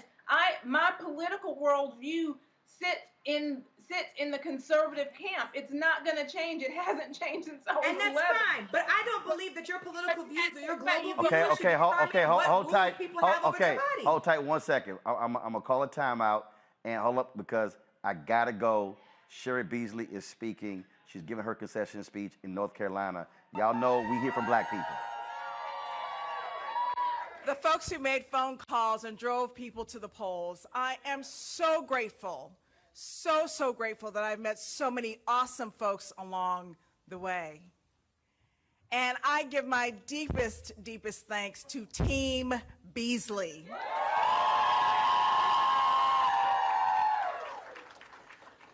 I thank my husband, Kurt,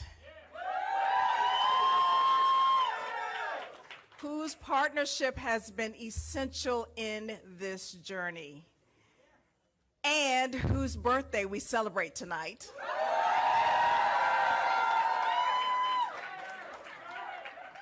Happy birthday, Kurt. I love you dearly. And to our sons, Matthew and Thomas, who inspire me every single day. I could not have done it without the support of my men, and I love them so very much. I'm very thankful. A few minutes ago, I called Senator-elect Bud to congratulate him. And I offered him my support and encouraged him to stand in the tradition of our state, to be an independent leader that puts North Carolina first. And I hope he will. I hope he will. I am so proud of the race that we ran. I'm proud that all along we stayed true to our mission, that this race would be about the people and not politics. And even when others didn't, we believed in North Carolina. And I still do. This isn't the outcome that we wanted, but we have made history in North Carolina. And tonight I'm thinking of those who blazed trails before me so that I could reach this moment with you all here this evening. I'm thinking of my late mother, Lou Beasley, who showed me the importance of public service, of working for justice for all, and for standing for what's right. She was an amazing example and amazing woman. She knew the importance of staying the course and valuing the right to vote.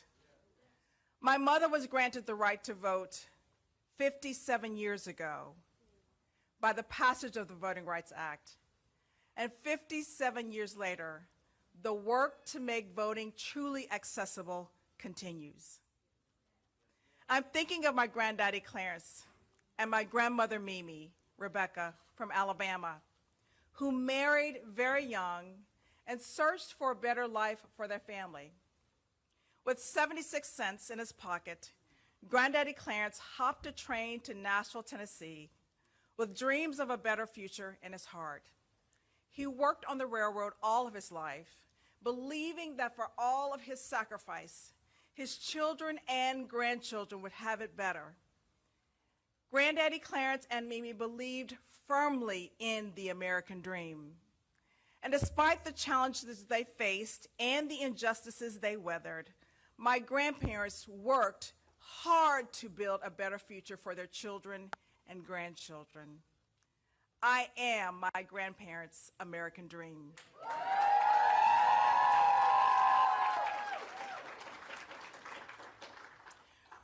Regardless of the result, I remain resolved to fight for our beloved state. Because North Carolina is worth fighting for. And we are worth fighting for. Because our American dreams are worth pursuing. This election was never about the names on the ballot. It's about you, the people of this state, and your future. And after 2 decades as a judge and Chief Justice of the Supreme Court of North Carolina, I ran for the United States Senate for a simple reason. I love this state. But I've seen how Washington has failed people here. And over the last 19 months, I met North Carolinians in all 100 counties. You've shared with me your struggles, from jobs that don't pay the rent, to medication that costs too much, to loved ones who need health care but couldn't afford it, to small business owners who are the backbone of our economy and who need leaders with a backbone to do what's best for them. I've spoken with farmers who Sarah Beasley, of course, giving her concession speech, she loses in North Carolina. Democrats have been trying to win a seat there since 2008. I'm going to say this again. Reverend Barber was on earlier, and we make the point over and over and over again. If you do not make the investments into that state and build your infrastructure outside of your large counties, you're not going to be able to win. I can't wait to go inside of that race to start breaking apart the numbers, see what happened in different parts of the state, see what the black turnout was in that particular state. But that's just at the end of the day, if you want to win in North Carolina, look, you had a Democratic governor there. You've had Democrats who won statewide, but you have to actually focus on those areas. Significant black population in North Carolina. The question is, did they maximize their voting power there? We were having a conversation, Tiffany, Deanna, Shannon. Shannon, I want you to comment, and then I saw Greg Carr's reaction, and I thought Greg was literally about to start burning some books. So let me let Shannon make her point, and Greg definitely has something to say. Trust me, Shannon, go ahead. Please put down the match and the lighter first before I continue. No. Greg didn't have a match. Greg had a blowtorch. Yeah, flamethrower, all of that. So here's the thing. When we put ourselves in separate camps and we talk about, well, the Democrats are ignoring us, but the right's not the answer, this, that, and the other. When we argue against our own interests, those that don't want us to succeed win. So when I said it in my initial statement was, if we can, first of all, I'm a Republican, and yes, I'm a conservative, but before that, I am a Bible-believing Christian. So that means I believe there are certain ways you need to treat widows and orphans and all sorts of folks that is higher than and very different from either political party. So I'll say again, when we can stop fighting for a label or a color and fight for our own self-interest of our people, that is when we succeed. But Shannon, I got to ask you a question. I got to ask you a question right here, okay? I heard what you just said. Yet when I looked at when votes were taken in the House, when it came to, after the shooting of Buffalo, to condemn white supremacy, Republicans wouldn't vote for that. When I looked at the vote to cap insulin at $35, Republicans wouldn't vote for that. When I looked at the demonization of the poor in this country, when Trump was in there and they were literally trying to change the SNAP benefits, Republicans wouldn't vote for that. I get being a conservative, being a Republican. When you talk about the widows and the orphans, it's amazing how Republicans absolutely ignore those widows and orphans when it comes to public policy. Yeah, not all of us do. That's number No, one. I'm not saying all of you, but I'm talking about those who are actually in power. I'm talking about those who are in the House, those who are in the Senate, those who and so my question for you is, being a Bible believing Christian and believing that, how do you stand with people who call themselves Christians but don't actually represent Christian values in how they vote, but they claim to? By trying to change that from the inside. Got it. You can't, it goes back to what I said. True power is a seat at all the tables, not just one or the other. So if I see Democrats are ignoring black folks, but I see on the Republican side, black folks are invisible, then what I'm going to do is I'm going to go over here and I'm going to say, okay, when y'all lost this race, what was the margin? What was the margin of black folks that could have voted in that race? Now, so I'm going to look at it from the inside out to be able to show you what you could have been picking up and how things could have changed. And then talk about how you actually speak to people by speaking to their needs and the policies and the issues. But that doesn't happen on the outside. That happens from understanding and then trying to change hearts and minds. You can't always do that from the outside. Greg, so my goal is to do that from the inside. We don't need a Christian country. Greg Carr, you want to, you've been waiting to weigh in. No, I'm just sitting here. In fact, I really, could have very easily said nothing, because I think, the distance between fantasy and real politics is what we're talking about right now. When the results come in with this election in Georgia, it'll be clear that the overwhelming majority of white evangelicals will have voted for a man that is paid for serial terminations of pregnancies, because they believe that he will help the white nationalists in the federal legislature get one step closer to executing a national ban on abortion. That's a theocracy. That's a theocracy. Let's be very clear about this. This isn't about politics. We're not talking about imposing our will on other people. Wherever we come down on the question of a woman's right to choose, I don't know that anybody would say that they should be able to tell other people what they should choose. Now, if that's the case, then yeah, we're talking about a Marjorie Taylor Greene, who is an avowed white Christian nationalist. Now, in Wisconsin, I would have asked Representative Carter out of Louisiana, why don't you have an infrastructure in Louisiana? And I agree with my sister Tiff. At the end of the day, the Democratic Party takes black people for granted. However, the answer, as she said, is not going to the right, because we're not talking about principles. We're not talking about culture. We're talking about power. And Ron Johnson, this ghoul, who is about to be returned to the federal legislature, is going to be hell-bent to destroy Social Security, privatize it, privatize Medicare.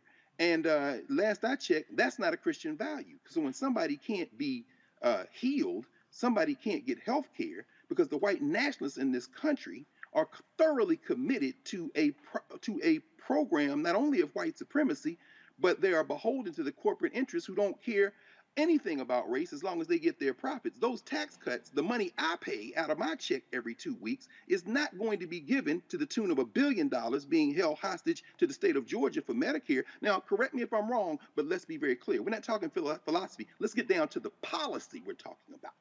So people think their values voters have returned to the State House in Atlanta a man who has refused to expand Medicaid.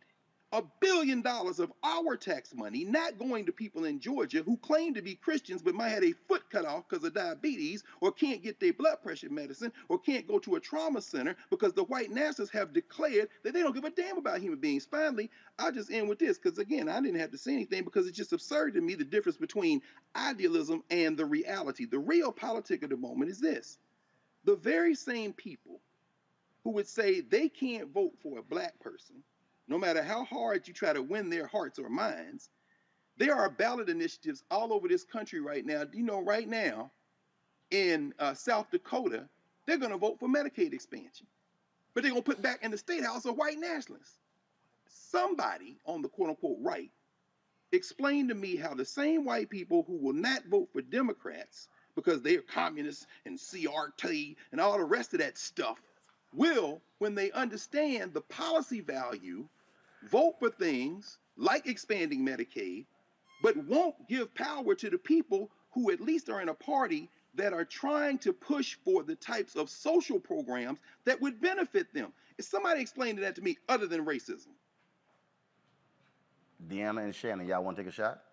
I think I'm highly confused, and I'll openly admit, when you say that we are talking about things that are not real, and when values voters actually vote for issues like pro-life issues. And so for me, and I'm not a one-issue voter, but I will say that for me, the issue of whether or not what lives within a woman's womb is actually a life, to me, that is enough. That's as real as diabetes and someone having their foot amputated. Like that, like the actual, those real life humans living in the womb of a woman, to me, that is as real as and I agree with Shannon in that on the right side of the aisle, Christians, and I count myself one, we need to hold our party accountable for votes and values that do not line up with the things that we support. And so Shannon, and I know Shannon well, she's vocal and she's outspoken about these things. And so on the right side of the aisle, we as Black Americans, we as Christians, we as people who value life and who respect humanity, yes, we need to be vocal on the right. But I would argue that on the left, the same is true. And so I'm not like I refuse to be to be made to be the because we vote for conservatives or Republicans, every single thing that they do is great. Absolutely not. But I'm certain that on the left, you can't tick down the list and say that you support everything that your candidates on the left vote for either. So for me, and this is something that is without question, for me, my values match most, without question, conservative values. So I have no problem with that, but I do have a problem with this idea that I have to agree with every single thing that Republicans do. And I do have a problem with this idea that that somehow I am disconnected from the Black community or reality, because I think that there should be Blacks advocating for Blacks in the conservative movement and in the Republican Party. Tiffany, I think, Tiffany, you wanted to go ahead and hop in there and make a... Yeah, I'm enjoying y'all conversation. Let me eat this cupcake. What are you eating? I'm eating a red velvet cake. Who made those and brought them to the studio? Why we didn't get mailed a cupcake? First of all, that's what happened when your ass moved to California. You should have kept your ass in D.C. But you want to go to L.A. But go ahead and make your little comment. Yes, and y'all, it's a Black caterer who did our food. Uncle Roland said, make your little comment. Now, you know when Black people put little in front of anything. Hey, Lil. I ain't say little, I said Lil. I said Lil. Lil comment. You didn't even give it a 2 T's. Lil. So go ahead. Let me enjoy my cupcake. Go ahead and make your comment. Go ahead. Let me say this. Monique, what you want? Monique. Whether or not you are right or you are left in this moment is actually irrelevant to me, since there are people in this panel and maybe even in the space that do not believe that women should have the autonomy what they're going to do with their own bodies. So yes, we have a mutual problem. You don't like everything your party do, and I don't like everything the party that I'm assigned to does. Mm-hmm. But what I am clear on is that some of us in this space are not even on the same team, even though we are Black people. I do not believe, because I am a Christian inclusivist, I do not believe that my Christian values should become the policy that determines how everybody in America should live. I don't believe that either. There are other people in this country. I don't believe that at all. I do not believe that my Christian values should dictate what anyone does. And I make it a point. And that's not what either one of us is saying. when I make a both, very clear. both of y'all said that. I am. No, ma'am. You need to listen a Both little of y'all closer. said Thank you that for abortion rights and First of pro-life all, that was word just didn't come as out my important mouth as at all. diabetes. So I'm trying to Hold figure up, out can't if nobody we hear have nobody policy. talking. So Tiffany, you're gonna go for 30 seconds, then Shannon, then Deanna. I'm gonna pull in Reverend Jeff Carr, but go on right ahead. Tiffany, go, 30 seconds. I can do this in 10 seconds like I did last time. Last time wasn't 10 seconds. Help me understand why you made the comparison between being pro-life and diabetes as policy and decision and values that we are making as Black people in the elections. We're talking about elections and people voting. Why'd you make the comparison? Deanna, go. I specifically made that analogy because Mr. Carr mentioned diabetes and the moral decision to not support expansions that would help people with diabetes. So to me, I made that comparison. But as it relates to my faith, like our house, we operate under a pro-life model, right? But I don't believe that, and I do that because I believe as a Christian, that is my belief. But I should not take my belief, my faith belief in the public square and force other people to live out my faith. But your party does that. But Your party does. I believe it is science for me. I believe that and I want to have open, legitimate, fair conversations about life. And for me, I want to be clear about what lives inside of a woman's womb. And at some point, I believe. I don't believe it's your party's job to other women's Hold on, wombs. Tiffany, hold on. Deanna, you got 20 seconds. You win a minute. Okay. You got 20 seconds. I'm gonna let Shannon speak. I'm gonna pull in Reverend Carr, and then I'm gonna wrap this up because I'm going over to the wild bunch over there.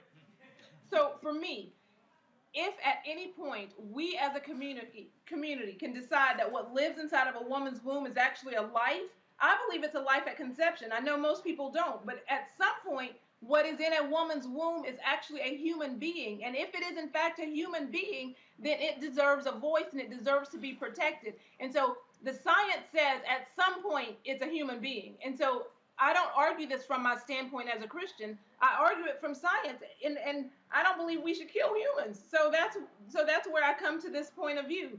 And again, my faith is hugely important to me, but I don't believe that I should force it on anyone. All right, Shannon. Just did. So, to be clear, to straighten it out and remove some of the confusion, when you believe that when you are a Christian and you have your beliefs, if you believe the whole Bible, one of the things that you don't do is try and browbeat or convince people. My job is to plant a seed. Whether you pick it up and water it is your business. You're going to deal with that with whoever you believe in when you get wherever you're going. So that's not my job. My job is to make sure that you have all the information you need on both sides to make an informed decision on whatever the issue may be. That's number one. Now, number two, where Deanna equated the what's in a woman's womb to the diabetes and the foot amputation was her correlation that they are all medical issues that need to be addressed in a scientific manner. Now, when we go back to Medicaid, let me ask you a question. Why are we sitting here talking about expanding Medicaid, which is the bottom of the scale, instead of talking about some actual medical equity so that we can have equal care and don't nobody got to think about cutting up nothing? Well, actually, because the Republican Party largely was against the Affordable Care Act, which played a crucial role in decreasing the number of African Americans and others who have health insurance. And one of the reasons we're talking about Medicaid expansion, because it was in those same red states where they actually were vehemently opposed to it. Just like you have Mississippi, where they were the ones who put forth the abortion bill, which led to the Dobbs decision. And then there was a story that came out that as a result of the Dobbs decision, additional 5,000 children are going to be born in Mississippi on an annual basis, and the Mississippi healthcare system is grossly unprepared for the birth of 5,000 children. And so when I make the point about the Republicans, and I hear you, Deanna, and I hear you, Shannon, being pro-life and anti-abortion are two separate things. I believe the Republican Party is largely an anti-abortion party and not a pro-life party, because you cannot be a pro-life party and you stand in the way of health care. You cannot be a pro-life party and stand in the way of Medicaid expansion. You cannot be a pro-life party when you're unwilling to address the infant mortality rates and the number of black women who are dying in childbirth. When you look at the lack of midwives and OBGYNs in the state of Mississippi. And so if we're gonna have a pro-life conversation, then I'm gonna need Republicans and conservatives to be honest, to say something when somebody who's unarmed gets shot and killed by a cop, because ain't that life? And so we can have a pro-life conversation or an anti-abortion conversation, but I will never correlate the two. Reverend Jeff Carr, Reverend Jeff Carr, you now have the floor. What we're witnessing right now, and let me pause to say that this is in no way ad hominem. So if you throw a rock up and it hits into the crowd, it's only going to hit, only the hit person's going to holler. So please, I don't want anybody to take this personally. Apply what applies and leave alone what doesn't. But to borrow my double brother, both biological and fraternity, one of his sayings is, let's be clear about this. I was raised in a Baptist church. I was teaching vacation Bible school when I was 12 years old. I got ordained in the ministry in the Baptist church 21 years ago. I also traveled to Kemet under Dr. Yosef Ben Yakin and got initiated into the ancient craft of priesthood when I was in my 20s. I studied with the Lakota tradition and got initiated into the sacred sciences of the Sweat Lodge. And I've pulled together an interfaith ministry that brings everyone to the table regardless of their race, their color, their background, their religious tradition, or their beliefs. I also am a father. My wife and I have 5 children. We have midwives in the room. I have caught the children in my own hands and cut the cord while my own mother was in the corner praying them through. All of that said, I would never, as a man, regardless of what beliefs I have, vote for any policy that denies a woman the right to do whatever she chooses to do with her body, because I have the right to do what I want to do with my body. When we're talking about beliefs, that's one thing, but belief is often something that exists in the absence of provable fact. That's why spiritual practice to me is more important. Spiritual practice allows us to expand and say, regardless of our beliefs, are we really willing to impose our personal beliefs on other people in a country that is supposed to be the land of the free and the home of the brave? I say no. If you want to practice personal beliefs, practice them and enjoy the freedom that we have to practice them. But you do not have the right, none of us, myself included, to impose my personal beliefs and codify it into a law so that it takes away the rights of other people to choose what they want to do in a free and open society. Those are the people who talk about pro-life, but are also anti-abortion and who want to restrict other people. Many of them have never sat in the seat that I've sat in, where I've had to counsel young people, young women in particular, who have been raped, who have been molested, who have been abused, many of them in a so-called religious environment, and have to live with a pregnancy because the church elders and the church leaders bring them before people and humiliate them without even having a conversation about the associate minister or the youth pastor who abused them. This gives us a chance. When we talk about policy, we begin to talk about giving ourselves equity and freedom. So while we have respect for life and human rights, it is hypocritical for us to then move toward any space politically or culturally that creates a theocracy. If the Muslim community, if the Hindu community were talking about doing the same thing in America, we would cry heresy. So if we proclaim ourselves to be whatever our faith tradition is, we cannot fall into a space where we want to impose our personal beliefs through law on other people. That is not a true democracy, and although it's aspirational in America right now, it is not something that we want to go into. It's not a road we want to travel down. It's dangerous, and that's what I have to say about that space. We're talking about belief versus policy, and as Sister Tiffany has outlined, these young people are not going for it. They're looking at how policy affects them. The entire night's conversation has been about how do we find our way forward in this space that we call America.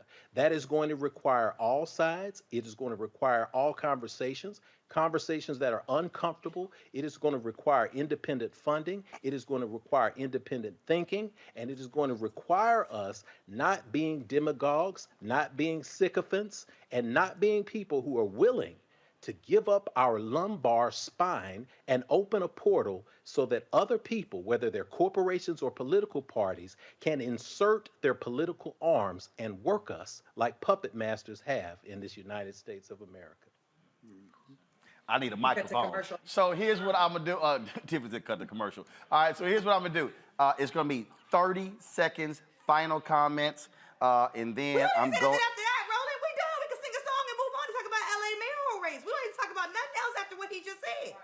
Well, Word. all right. Okay. Well, fine. I'm going to the other side of the room then. First of all, Deanna, you want your 30 seconds? Go. Starting right now. Go. God bless you, but my name is pronounced Dina. You've always. Sorry, I'm sorry. My bad. Look. It's 25 people in the studio. I know, So go I know. ahead. Go ahead. Go, girl. You taking your time. Okay. I appreciate what the Reverend said, and I want to say again that I am not basing my opinions on abortion on my biblical worldview. In the public square, we need to look at the science, and I believe that if in fact what lives inside of a woman's womb is actually a human at any point, then that human must be protected. And yes, that may mean that Got it. Shh. Okay, Tiffany, I would love to meet. We had No. First of all, that wasn't even Tiffany. That's folks in the studio here. Okay, you got. I'm talking about Tiffany. Oh yeah, I wasn't saying nothing, but I was saying. Okay, all right. Okay, first of all, okay, actually time's up. Shannon, go. So, first of all, I didn't come out with the topic of abortion. Like I said, my job, I think what I think. People are entitled to what they think. It is not my job to change anybody's mind. Their maker will do that when they get wherever they're going.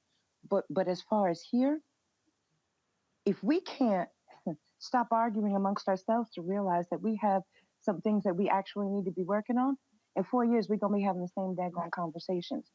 The topic was brought up of Medicaid. And again, I say, if we're really going to organize apparatus and we're really going to develop systems to be able to move the needle and get people to vote, why are we looking at the bottom, Medicaid? Why are we not looking at medical equity? So, and before anybody says, well, that's easy to say, you're a Republican and this and that. I'm a Republican who is married to a Republican who's trying to find a kidney donor because he needs a transplant. So when I look at the medical industry right about now, I'm not looking at it from a political perspective. I am looking at it from a people perspective. Expanding Medicaid in that scope is not the answer. Actually closing the gap of medical equity is. Dealing with prescription drug prices, and we know which party wanted to roll that back. I mean, we can talk about all we want to, but we've got to also deal with some facts on where folks are actually voting in parties. Shannon, Dina, Tiffany, Jeff, Greg, we appreciate it. Thank you so very much for joining us. I'm about to go to the other side of the room. While I'm doing that, folks, the race in Georgia, give me 1 second. Let me try to pull this up here. Senator Raphael Warnock is back in the lead in Georgia. He is moving closer to, give me some full race results. Give me a second. Don't go to my iPad just yet. So right now, it is 92% of the votes are in. Senator Raphael Warnock, go to my iPad, please, is at 49.36% with 1.884 million votes. Herschel Walker is at 1.85 million. Again, Warnock, so again, 92%. Warnock is trying to get to 50.1%. If he gets to 50.1%, there is not going to be a runoff there. And so we're still checking to see where these votes are coming from. And so we're watching that. In the Pennsylvania race, Fetterman is leading there as well. Senator Ron Johnson has about a 75,000 vote lead there in Wisconsin. And the thing that, first of all, we're joined by Lauren Victoria Burke, NNPA, and of course, everybody else has already been here. So here's the thing. We were talking about, again, black voters earlier, Lauren, and Milwaukee is a perfect example. You had 2018, 176,000 folks who voted on the governor's race. And then, of course, it went to 200,000, 214,000. This year, they're under 200,000. Only 176,000 actual votes in Milwaukee. Now, I don't know what the hell happened in Milwaukee. I don't know whether or not anybody paid any attention. But if you are a Democrat and you're trying to win a U.S. Senate race in Wisconsin, you need to maximize Milwaukee. And if only 176,000 folks are voting in Milwaukee, somebody doing a damn job. How about that? Well, all the attention went to Fetterman, Pennsylvania, over and over again, and not places like North Carolina, as you have previously mentioned. But Mandela Barnes has raised a ton of money. That's right. If you're Barnes, a black man running, you got to maximize Milwaukee. Oh, I know. People make these weird tactical errors that nobody can figure out for these elections. I cannot figure out. We're looking at race by race and seeing that, for example, the House is close enough that Kevin McCarthy is not going to be able to have control of the situation. But really, the entire night is a referendum and not paying attention to the polls, not paying attention to these media narratives that turn out to be nonsense tonight. Right. Now we're finding out that the House is way closer than it should have been. Right. That, of course, Sherry Beasley, as we had all been talking about on this show a million times, should have been helped out and was not. I mean, she didn't even get a Biden visit or an Obama visit, which is like the typical standard thing. Yeah. She didn't even get that. And it makes absolutely no sense. When you're playing on a map, you know the Senate's 50-50. You only really needed 2 votes. If you had North Carolina, you wouldn't have to have worried about Fetterman. You wouldn't have to worry about all these other things. Right. Carrie Lake is going down hard. That's another one. That's Praise the Lord. Another media creation. Exactly. But think about Carrie Lake over and over again. Right, and all these folks are like,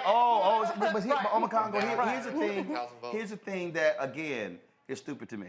Obama wins North Carolina by 14,100 votes. This is 2008. Unbelievable. He loses in 2012. They lose in 2016. They lose in 2020. He's black. Beasley's black. You might want, and here's the other deal. This is just me. I know he busy doing Netflix documentaries and podcasts and shit. But I'm sorry, you don't just do a rally in the final week of the campaign. How about you do one in September and you come back the next month and do one then? I really don't understand and how the hell you not seeing Kamala Harris in North Carolina? Listen, to an HBCU. Come on. This is one of the challenges. But you know, this is an indictment. Oh, wait, hold up. Can't have 2 people talking. I said, I'm a Congo. I'm going to go here. I'm going to go here. I'm going to go here. Go. This is one of the challenges that we have. We can't keep talking about supporting black women and uplifting black women's voices if we're not going to do it where and when it counts. Right. You know, you had the sister who was doing this from the beginning, and you talk about people coming in late, to the game. They should have been there from beginning to end. But again, all night we've been talking about this. People are not listening to black voices. No, but also, because I got some receipts there too.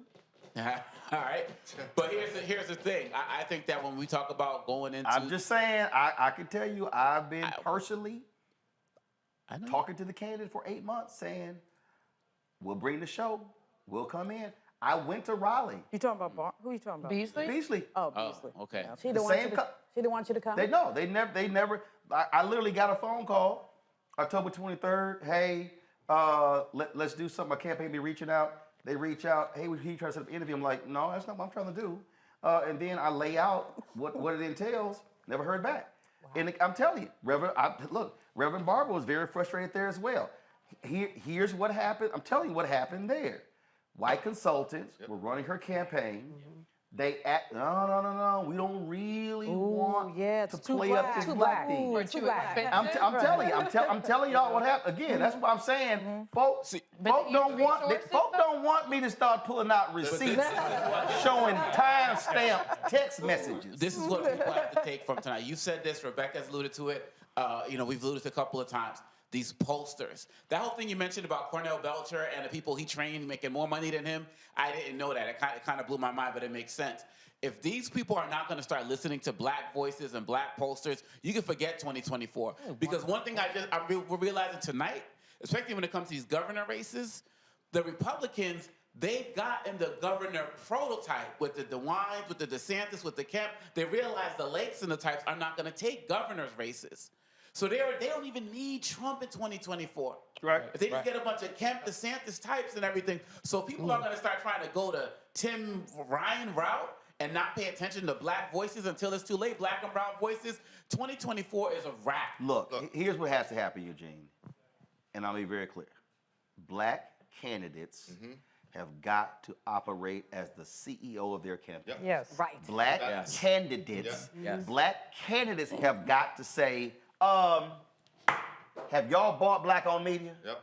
Who's coming in? Who's doing what? That has to happen. But they purposely separate the black candidate from. You just gonna sit over there and you just go do what you do. We are running this. I mean, and I'm just gonna give people a real quick story. In the Obama campaign, 2008, he was catching hell because of the lack of black on media spend. They have a meeting. He says we need to be buying black on media. I think it was Pluff in his book. It had that's right in his book. Obama says do it. Him and Axelrod after the meeting were like, we're not gonna do it. Oh, I've been in that. What? And didn't do it. Again, this is where black candidates are going to have to say, after the election, my ass the one lose. Right. Y'all going to cash checks. Yep. So actually we got two great examples from tonight, right? What Wes Moore did over the last 18 months is exactly that, to a large degree. He wasn't supposed to win that primary. The whole world was betting on Peter Franchot. Franchot had the money. Hold up, Franchot, Tom Perez. You know, there was a whole gang of even Rashawn Baker. So, you know, but Wes Moore built out a black donor network. He built out black media relationships. He literally treated his campaign the same way he treated the Robin Hood Foundation to a large degree. And we saw how that drove him through a primary that he was not supposed to win. Folk were looking at this race the same way they looked at Carton and Fume 06. That was the conversation we were having every day. The second example, and this is a redemption story. You see what people don't know about the Carton and Fume race. Mfume was the one who was supposed to give that 2004 speech at the Democratic National Convention. No, Mfume was supposed to give that speech to launch his campaign, but then it was the colored girls in the DNC who were like, "Look, Kerry, give it to Obama." And so the thing is this: that vaults Obama. That's what happened there. Just for everybody who watching, I told y'all we know shit. just letting y'all know we know stuff. But go ahead. So the thing is this, right? So the second example that speaks to the point more poignantly. 2014, Robert Terry Anthony Brown messes up. His base is in Prince George's County. Before he was lieutenant governor, he was a delegate from PG County. All right. During his run, he does jack shit for black voters in Maryland. He assumed he's going to get black support. He black support. He brings in both Barack and Michelle. At the same time, he gets one of the rare joint dual visits, right? And I mean, to the point where he took it so much for granted, to the point where he didn't even show up to HBCUs. And the black turnout was woeful, and he got drugged. And black crossover was crazy as well. Right. Because Hogan actually did the work. You fast forward to 2022, 8 years later, the campaign that Anthony Brown ran this cycle was dramatically different than the campaign he ran in 2004. You get your ass whooped, that's what you do. Look, Julian, this real basic, okay? Look, I can't stand going to Home Depot and Lowe's, but I understand basic ass construction. That is here. This building falls down if the foundation is jacked up. Strong foundation, this building can stand for 100 years. You run a political campaign, if you are a black candidate, the first thing you do is you lock down your black base. Your base. You lock down black media, black churches, fraternities, sororities, every black group, you lock them down. Breaking news. Fetterman won. Oh, they call that race? Hey, no, stop that, no, I guess somebody going back to New Jersey. But he ain't getting back on TV, though. Never left.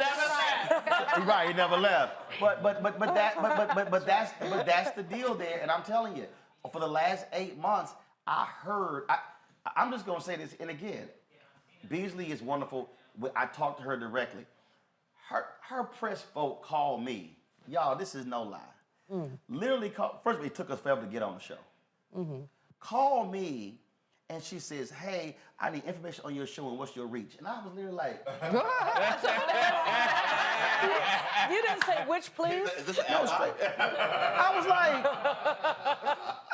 white people. That's funny. You don't know? No. I think it was a sister. No, it wasn't a sister. It couldn't have been a sister. No, I'm trying to tell you. Carol, was that a sister? Carol, was that a sister? My earpiece not in. They say It was. It was. And was like, and I was like, you don't know who the hell you talking to? Right. No, again, I ain't always trying to flex on folk, but if somebody tell you you need to take this phone call, but again, it's a purpose. You got to know who the black folks you should be talking to. Right. And again, bringing folks in. And the crazy part is, I brought my show to North Carolina. Reverend Barber asked me to come in. He said, Roland, we got all these black people who are running. If y'all pull the tape 2020, when I was in Raleigh, Beasley was one of the candidates who was sitting right there. We were in a parking lot at an early voting location. There were about 8 or 10 black candidates. We put them all on the show. I'm like, how did we do in 2020 and your folks don't bring us in? And I offered. Well, Roland. For 8 months. Roland, I'm telling you, this is first of all, tonight was an indictment of Democratic ignorance. The Democrats do not understand how to do their work. In the places where they lost, but the places where they won, guess what? They played smart politics and locked down the base. And that's the other thing. Yes. Anti-black people. We talk about anti-blackness a lot, but there are black people, and I'm not dissing Sherry Beasley particularly, but the people around her. If that was a sister who called you, I'm trying to tell you, she needs help. Seriously, and I'm not dissing her. I'm just saying, if you know the black community, you know how to do this work. But when black people run away from themselves, and so many black folks want to try, I don't want to be too black. Well, what is too black? I don't want to offend any white people. Block white people. I said block y'all. So I'm gonna bring it.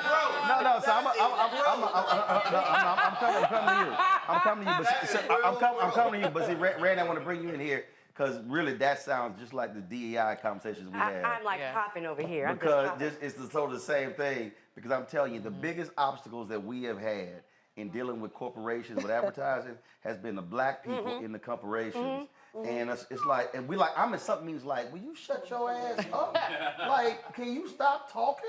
Right. You know, and staying in the way. And again, what I'm saying is, I believe, looking at these places where they lost, I think tomorrow, Thursday, Friday, some folk gonna need to get cussed out. Yes. And I'm telling you, there's gonna have to be hardcore going to the mat saying, no, we ain't playing this in 2024. Right. Yep.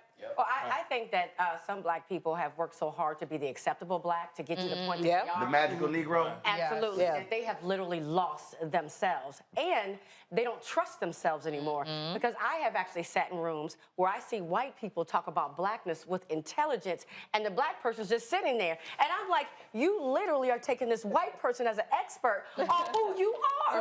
Right? And the white person will sit and tell you, no, you don't need to advertise there. This is what we need to do. And I'm like, I don't know who this white person is, but what I do know is that they're not black, right? And so we lose our way, like we lose confidence in even who we are, because we have muzzled ourselves for so long trying to make it that we forget to listen to our own voices. When you talk about listening to the voices of black people, listen to your own daggone black voice. There you go. Rebecca, look, I get it when you're trying to run a statewide race. The reality is this here. The last election, 72% of the total electorate were white voters. The reality is you need white votes to win. That's just a fact. Oh, yeah. But the other reality is this here, as I keep saying, if you maximize your black numbers, Obama does not win North Carolina if he does not maximize black turnout. There is no way in the world a black woman running for Senate, U.S. Senator in North Carolina.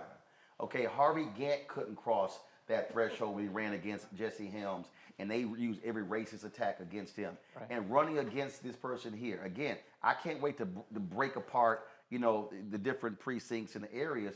But the reality is this here. We're talking about a state with a lot of black people. Right. And Sure. I did not see a very overt campaign that was very black specific to maximize the black turnout in North Carolina for Beasley. And I just don't quite understand what their strategies were doing. And you were talking about you got to have black campaign managers and African Americans in senior positions with authority to make calls. Right. You know, Ron, she lost Hold on, by wait, just 3%. wait. But just 3%, it was just a 3% margin. That's all I want to say. It's Yeah, a but tiny, no, I don't achievable look at margin. percent. It was 140,000 votes. Yeah. So my whole deal is I want to look at where the votes were. Where they That's could've why been, my deal is that, because again, I want to know the number of black people who are registered, number of black people who were eligible, and who voted and who didn't vote, and they maximize numbers. North Carolina has more HBCUs than any other state. 10. No, Texas. North North Carolina and Texas both have 10. Right, but North Carolina, North Carolina has the largest. My whole deal is, are you hitting those numbers? Go.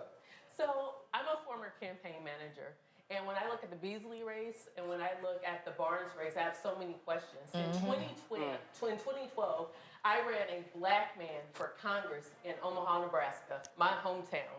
He won hands down in the primary, almost beat a seven-term Republican incumbent. But here's the thing that happened. I was this campaign manager. I anticipated there was going to be some outright racial attacks that was going to happen. It wasn't just because I'm black and have a black daddy and I have a lot of black men in my life. I'm running a black man in Omaha, Nebraska. So we were prepared when there was someone who spray painted the N-word on a house where there was a yard sign for him in the yard. We were prepared, and we also used that moment to make sure that his Republican opponent didn't make race an issue later on, because we held him to the fire. We made him apologize, repudiate, refute any type of racism. So when I saw what happened with Barnes in Wisconsin, I'm asking myself, why weren't they prepared? Right. Why wasn't this on their radar? Because you know you have a black man, he's going to be attacked racially, so why aren't you prepared for when that happens? And they went after him, Joe, in a huge way on the crime issue, on defund the police, and we saw what happened with the shootings in Wisconsin. Again, you should have been prepared for it. And I think one of the things that happened, I remember, I had a conversation with Beasley. That was an appearance, and it was, I forgot whether it was on my show or someone else, and everything was about the issue of crime. And when I heard it, I knew she was talking with the strategists we're saying. And I said to her, I said, I get you trying to not stand with defund the police. I said, but you cannot talk this issue and not say there has to be police accountability. Yeah. I said, if you don't, you're basically telling young voters, young black voters, like, I ain't talking to you. It's one of those things that you got to be able to say, yes, we should fund, yes, we need more training, but there also has to be accountability into this system for wrongdoing. And again, I think what Democrats did at the last election, they acted such a fool. Oh my God, who was the woman in Florida, Lauren, who kept acting a fool about, oh, I almost lost because of defunding police? No, you ran a shitty campaign. That's what you actually did. But if you don't discuss accountability, it's a whole swath of voters who are like, in fact, Ryan ran an ad. This is what happened in Ohio. Tim Ryan runs an ad saying, I voted against Obama in the trade deal. Guess what black people in Ohio heard? They didn't hear trade. They said I talked to a prominent black elected official whose daddy said, don't have that son bitch call me. All he heard was, I voted against Obama. That's right. And so it's one of those things where, I get why Ryan said it. Okay. He's in a red state. But it's like, you think you're appealing to them blue collar voters, but guess what? Them black people like, oh, okay, we heard you too. You can't swim in another pond and forget about what you know. This is why black campaign managers and black folks in campaigns with authority is really important. Right. Yes. We've had to survive in corporate America with a whole lot of people that don't look like us. We had to survive in elementary school sometimes, or in class X or class Y, class E. The game is the same. Okay, now I'm running for office. I understood that. I ran for office in the small town Redlands that I live in. They weren't quite ready for us yet. We haven't had a black city councilman in 120 years. But I scared the hell out of the guy that ended up winning. And I knew what to do when he did his race thing, which he was going to do. I was out driving with the fire department. That's what I did, and they supported me. So I say that to say you can't, if you're Mandela Barnes, or if you're a black candidate, you have to have enough ownership in your campaign to say, I know they're going to do this because they did this. They've been doing this for years. Exactly. And so therefore, not just looking to the corner, but looking around it, I'm going to decide, here's how I'm going to handle this. And listen, you know, white, professional, you know, your friend, you do what you do on the campaign or whatever else. I know this issue. It's my campaign. This is how we gonna handle this. Because at the end of the day, my name's on the ballot, and it's gonna go up and down with me anyway. You ain't gonna win without me. You know, here's what I thought was interesting, Brandon. I had some folks who said, I'm on this group chat, and they were like, North Carolina race should be getting lots more attention. And then somebody said, well, no, actually it's great. It's undercover. And I was like, no. I mean, so, again, so this is one of those things. Again, I'm just throwing out here. Prominent black entertainer in North Carolina. Fantasia. Anthony Hamilton. I can go, who moved, I think Branford Marsalis moved to Charlotte. I mean, I can go on and on and on. Yep. Michael Jordan in I 1992. don't.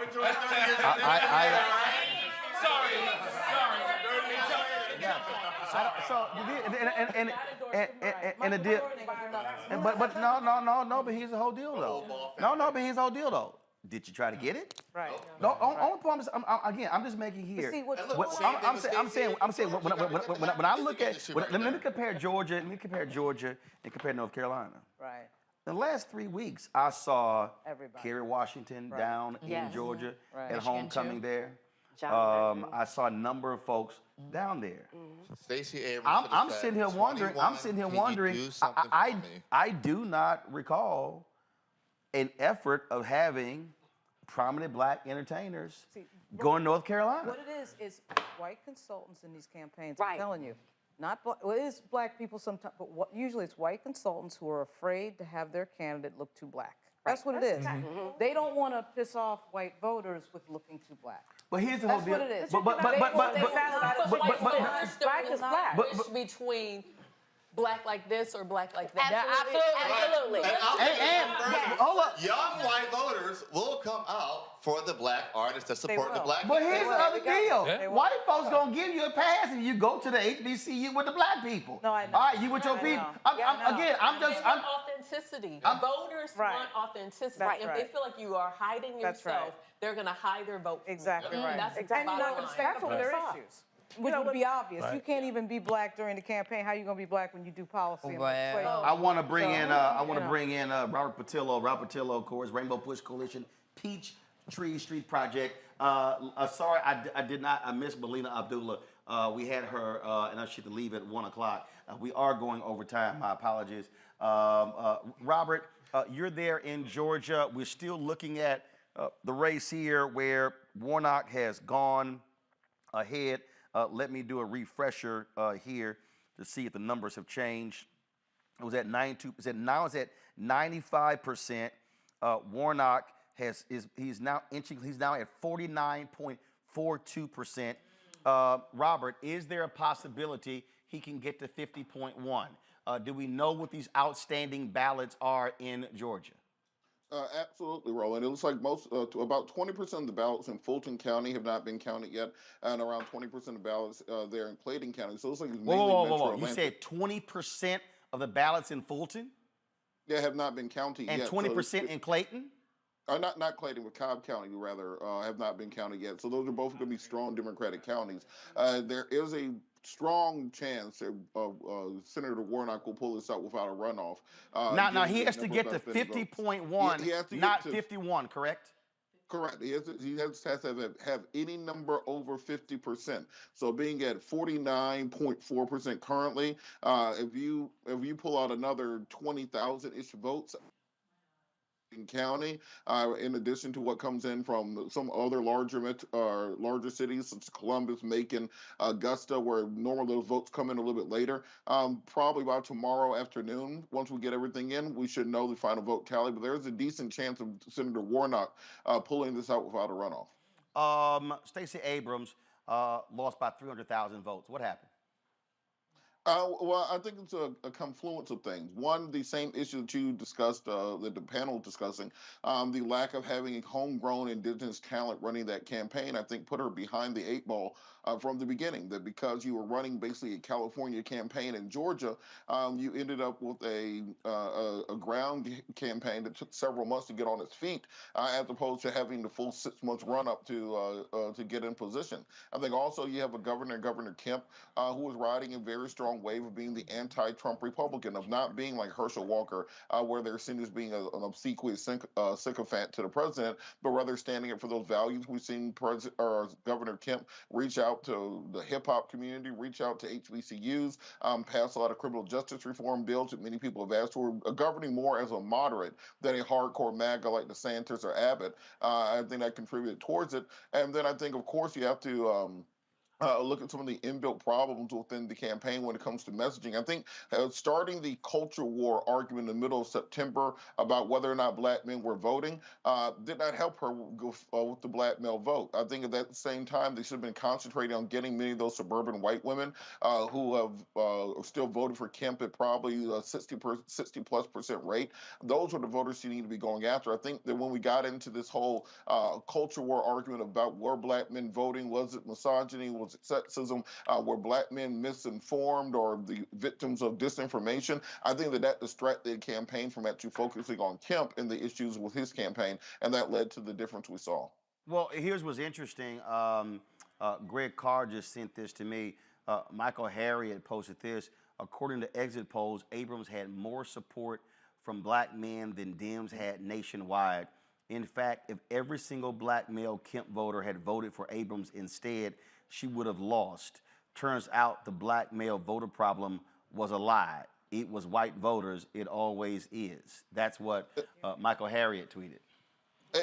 That's absolutely accurate. The entire time that we started this argument back and forth about why aren't black men voting, it was completely a made-up narrative. In reality, it is those suburban white women that when you're talking about these issues such as the Dobbs decision, which they thought was going to be motivating white women to vote, at the end of the day, they still realize that they benefit from a lot of white privilege. So when it comes to crime, when it comes to immigration, when it comes to inflation, they still will stick by the Republican Party. So I think instead of having this month-long distraction about whether or not black men were voting, the concentration should have been making sure those swing Republican, or not Republican, those swing suburban white female voters that they were counting on the Dobbs decision to bring it over, making sure that they were actually mobilized, and I think that would have made up a large portion of that gap.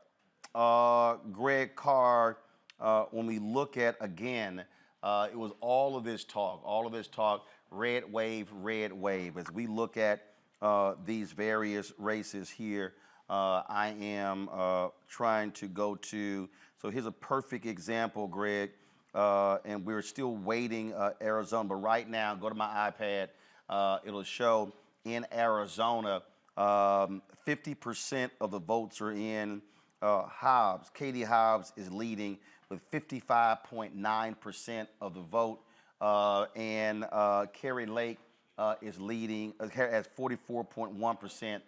If you listen to all of these crazies, all we kept hearing about how the media narrative, and this is where it's real dangerous. And I tell people all the time, this is why people got to stop watching a lot of this crap, these mainstream media networks.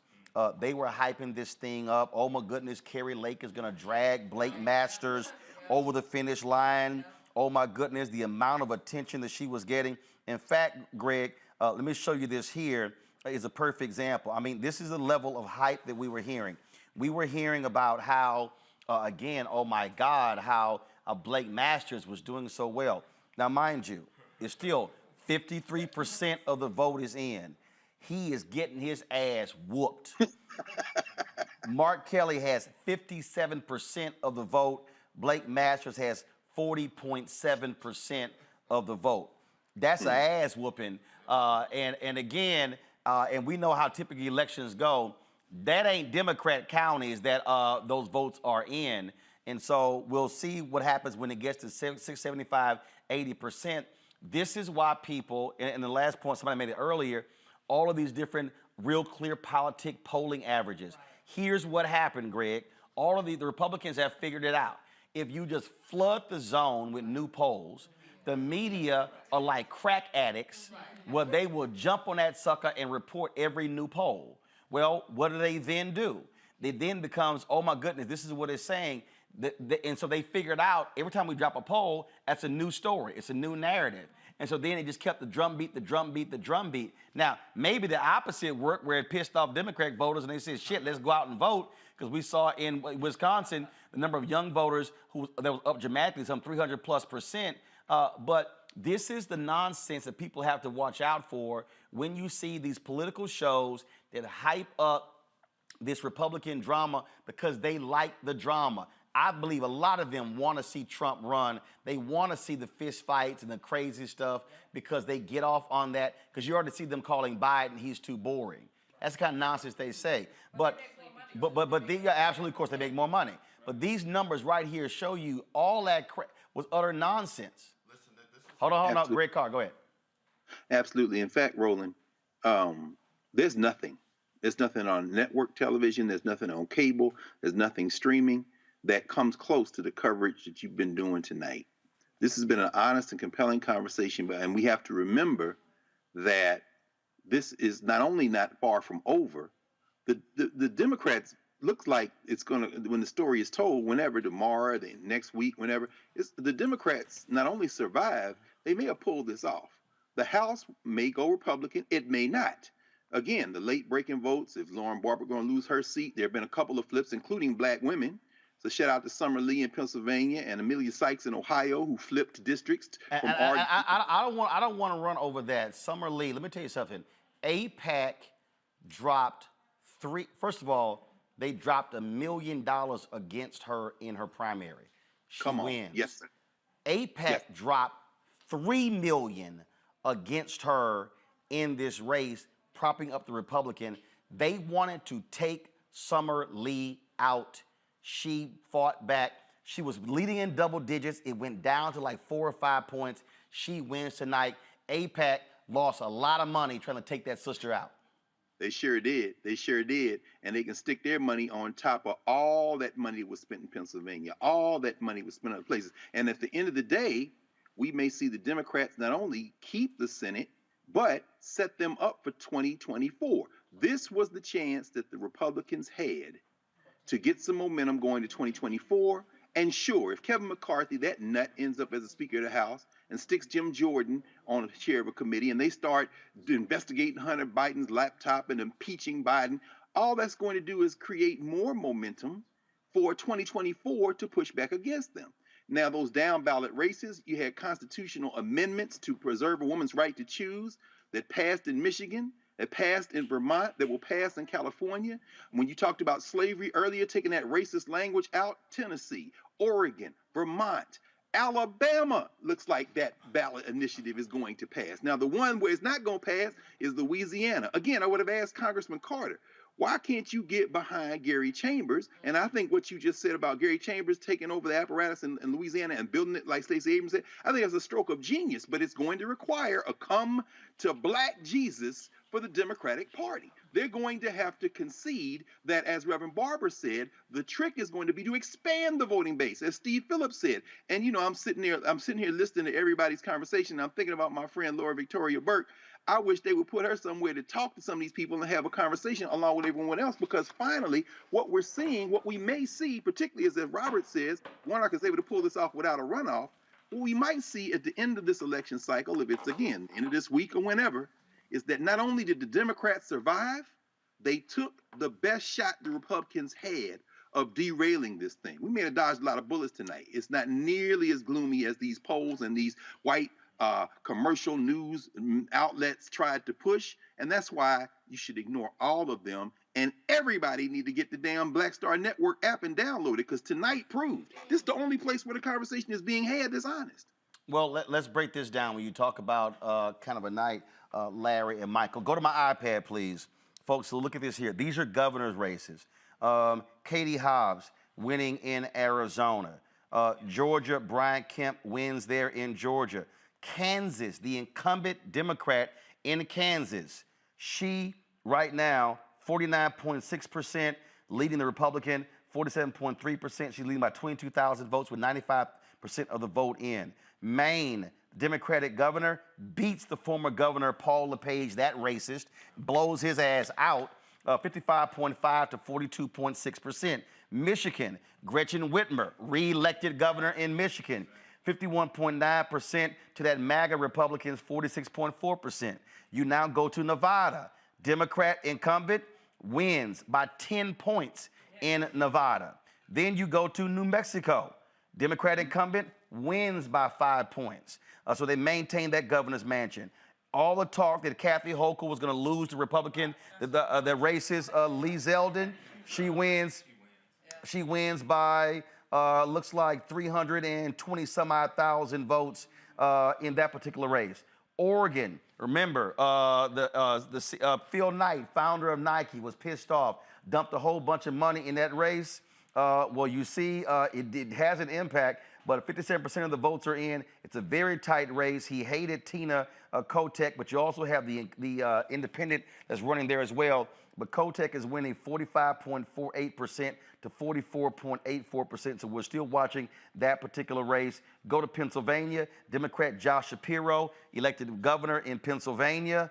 In Wisconsin, Tony Evers. They were talking about how that was neck and neck. Evers is at 51%. Tim Michels, Republican, at 48%.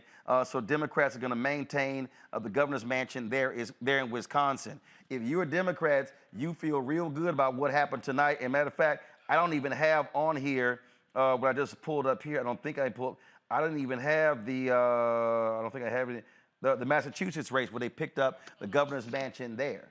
So that's not a red wave. You talking about governors? Not even close. They took their best shot. One of the concerns that you have on the governor's side is that several of what they call the swing states, I don't know if Florida's a swing state anymore. No. It's not. Had governor's races, right? And so therefore 2 years from now, theoretically, now they're, playing with the rules as it pertains to certification, et cetera. But it's not all the gloom and doom that was all predicted. Not even and that's why you run your races, you put in your resources where they're supposed to be, you go hard, you run hard, and you stay off Twitter if you want to know what the truth is. If the House is dysfunctional, McCarthy can't get anything done, may not even be able to get elected speaker. Because the Freedom Caucus, because the Freedom Caucus is going to act a fool. That's going to be a problem. I do want to talk about the governor's race in Texas. Monique, you're from Galveston. I want to go to you here. So unfortunate. Greg Abbott gets reelected. He is. He's a fucking idiot. Yeah, that's the first time. Yeah, no, he is. He is because first of all, when you have the electrical grid in Texas and that leads to people dying when it was freezing, and then you want to blame it on Biden, fool, you were no longer part of the U.S. grid. That was your choice. Okay. Then of course the mass shootings that happened in the state. Yeah. I don't know what the people in Uvalde were thinking. Literally, he was plus 14 in the county where Uvalde is after that shooting. 18 children, 2 adults. He wins by almost 1 million votes, Monique, over Beto O'Rourke.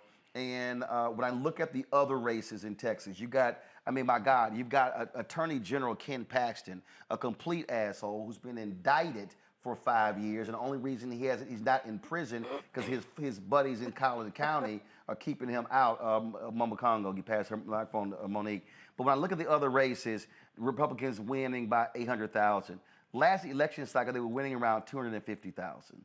And like I smacked Meghan McCain around. I had some other black folks who were texting me tonight. They were like, "This is the last. We should never hear from Beto O'Rourke again." And I had somebody who say, and I said, "Well, he helped folks down ballot." Some guy was like, "Well, he didn't." I was like, "First of all, you're not even from Texas." And I'll say this here, and I firmly believe this here: if Folks in Texas, look, he lost against Ted Cruz. He's now he ran for president. I thought that was stupid. He shouldn't have ran for president. Then he loses here. I think he should take time off. He should be running the Texas Democratic Party, because you have to take what he did and you have to actually build out the party. You're not going to win anything as long as you have a fractured party that's not raising money, that is not running a 254 county strategy. Your thoughts on what should happen in our native state with your party? Well, I'm going to be candid. I can't dismiss all of the criticism of Beto, and I like him.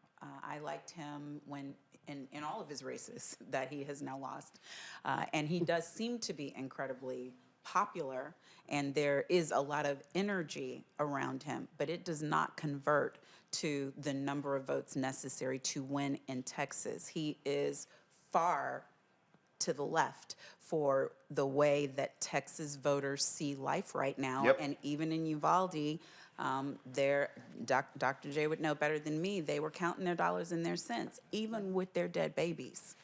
They were counting their dollars and their cents, and they decided that that hideous man, Greg Abbott, was a better choice for them. They decided by double digits. Yep. So to me, no, I don't want to see Beto in another statewide election. And yes, if he can be the person who energizes the party, that's great. But I'm just saying, for all of those things that are going around saying, will he have another election? I'd love to see him in some office someday, because I think that he is an excellent public servant. But the progressiveness that is necessary and the value-driven policy system that is necessary, Texas is not the stomping ground for it. But the point I'm talking about here, Avis, is what I'm looking at organizational ability, mobilization.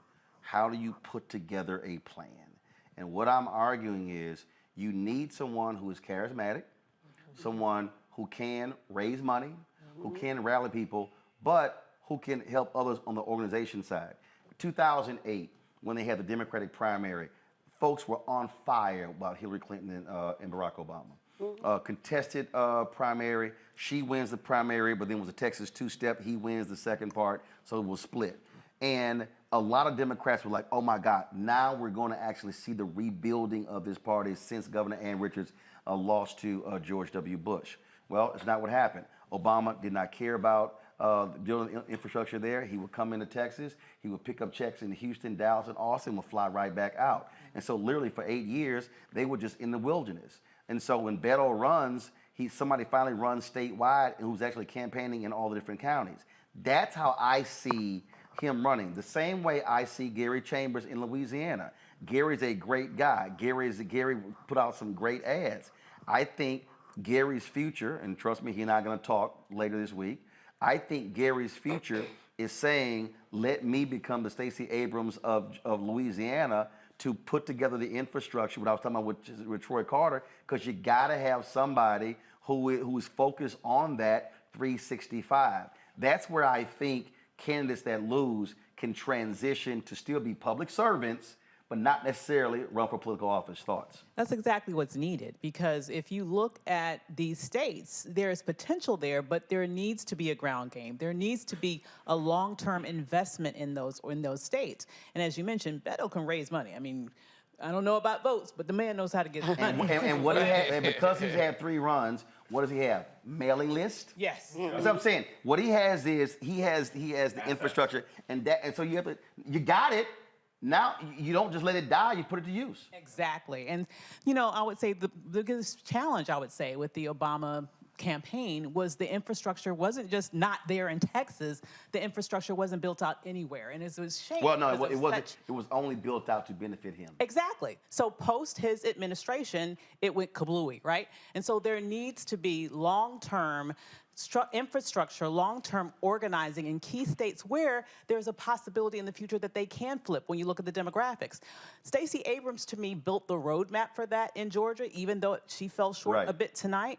But you're right, there needs to be some mimicking of that, because why can't we say, let's look ahead 2 years, 4 years? The Right. Democratic Party needs to think a little bit more long-term. Yes. As we've all said over and over again, this 2-month, 2-week strategy trying to sort of bomb in at the last minute isn't working. How many times do we have to see that? Michael, go ahead. Microphone. I'm sorry.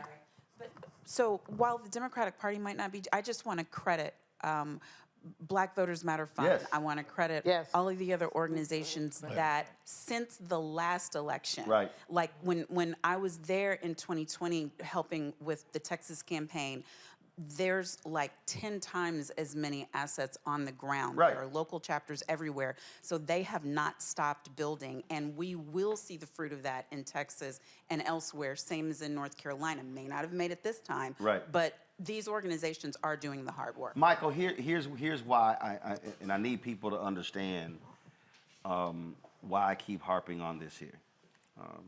Former Congressman Jesse Jackson Jr. Yes. He and I were talking one day, and he said, the greatest mistake my dad made was after he ran in '84 and '88. He did nothing with the infrastructure. He said what Dad should have done was, Dad should have taken that infrastructure, maintained it, and when the next next black candidate came along to run national, here you go. Yeah. He said that was his biggest mistake. He said, why run and you do nothing with it? What does Senator Bernie Sanders do?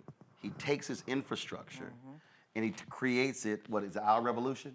Okay, movement, creates an organization, transfer those assets. Again, you've got database, you've got names, you've got donors, all of that. Now it goes into this. So what do they do? They're running candidates locally all across the country.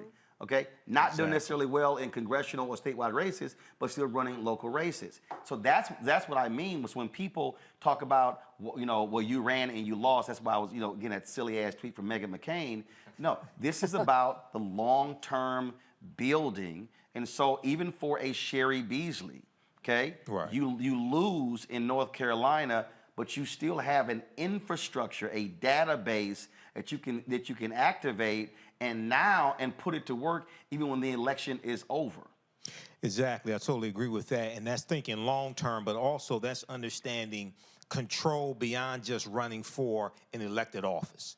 That's being able to have control over fundraising, the database, things like this, and to be able to groom future candidates and provide an infrastructure for them to run so they don't have to start at ground zero. And really, to be perfectly honest with you, like I said before, I'm neither Democrat nor Republican, but I'm definitely not stupid. I can see whose policies are more beneficial for us.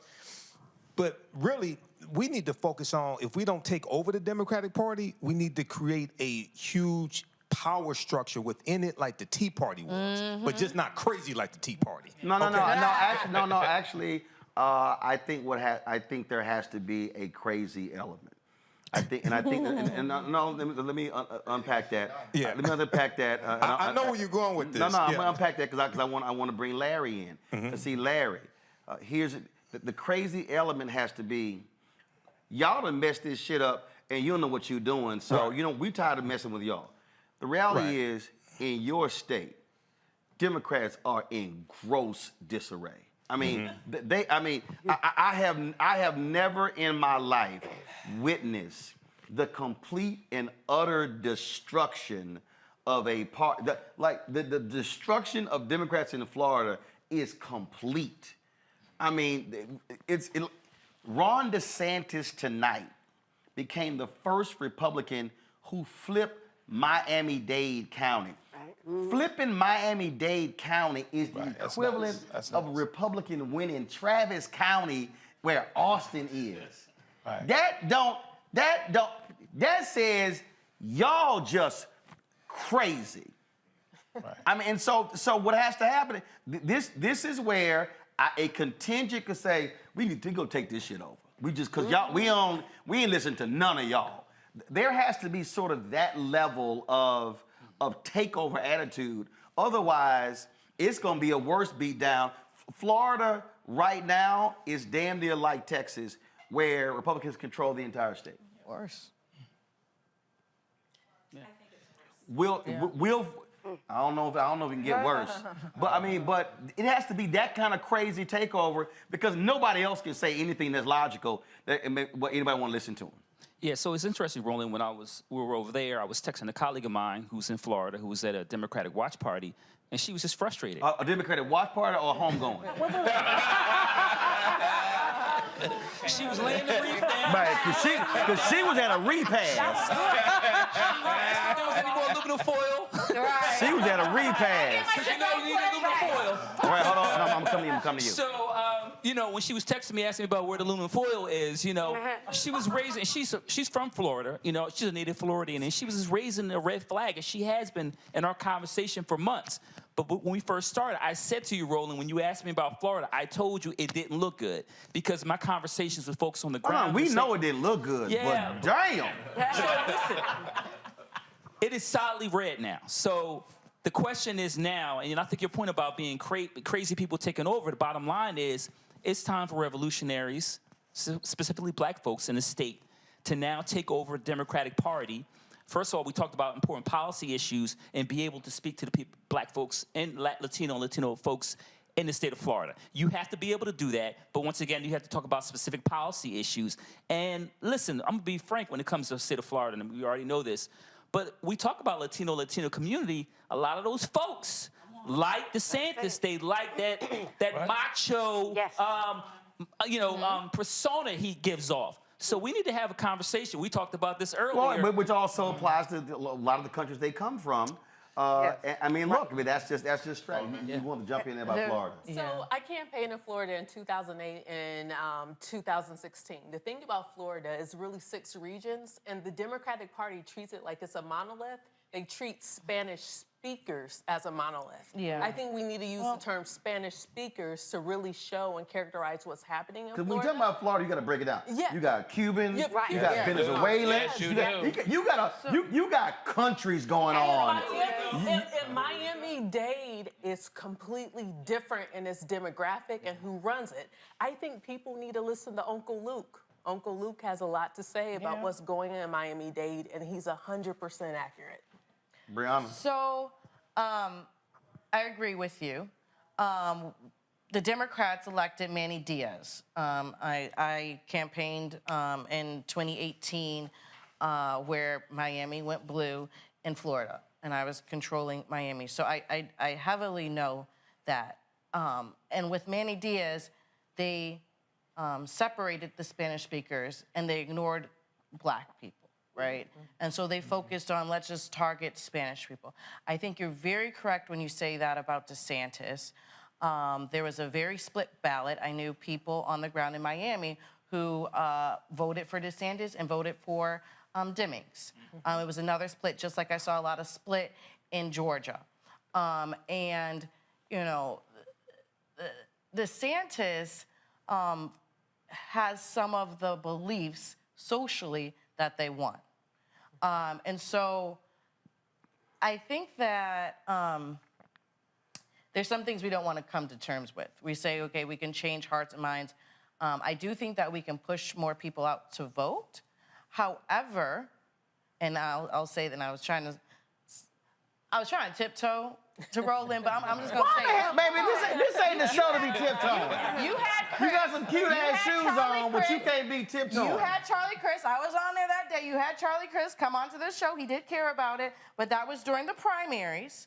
And person I did work with, Nikki Fried, ran against Charlie Chris.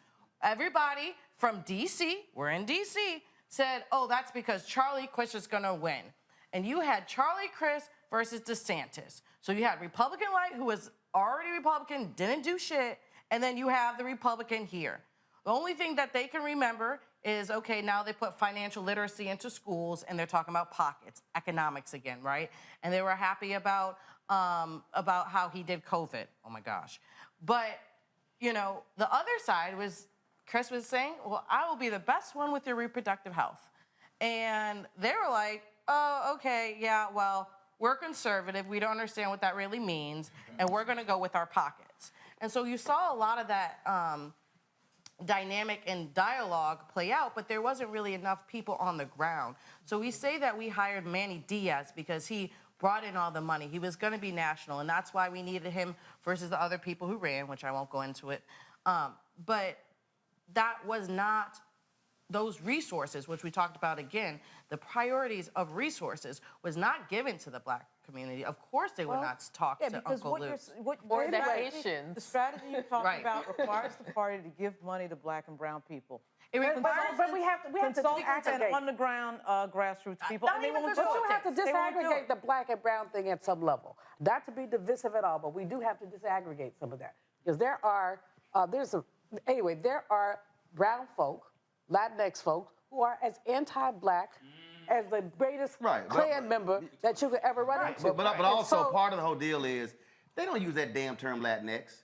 I know. No, they don't. They don't like it. No, Actually, they don't even like Latinx is a first of all, if it's two phrases I can't stand. What's that? I can't stand that goddamn Latinx and BIPOC. I hate BIPOC. I hate BIPOC. You get me started on BIPOC.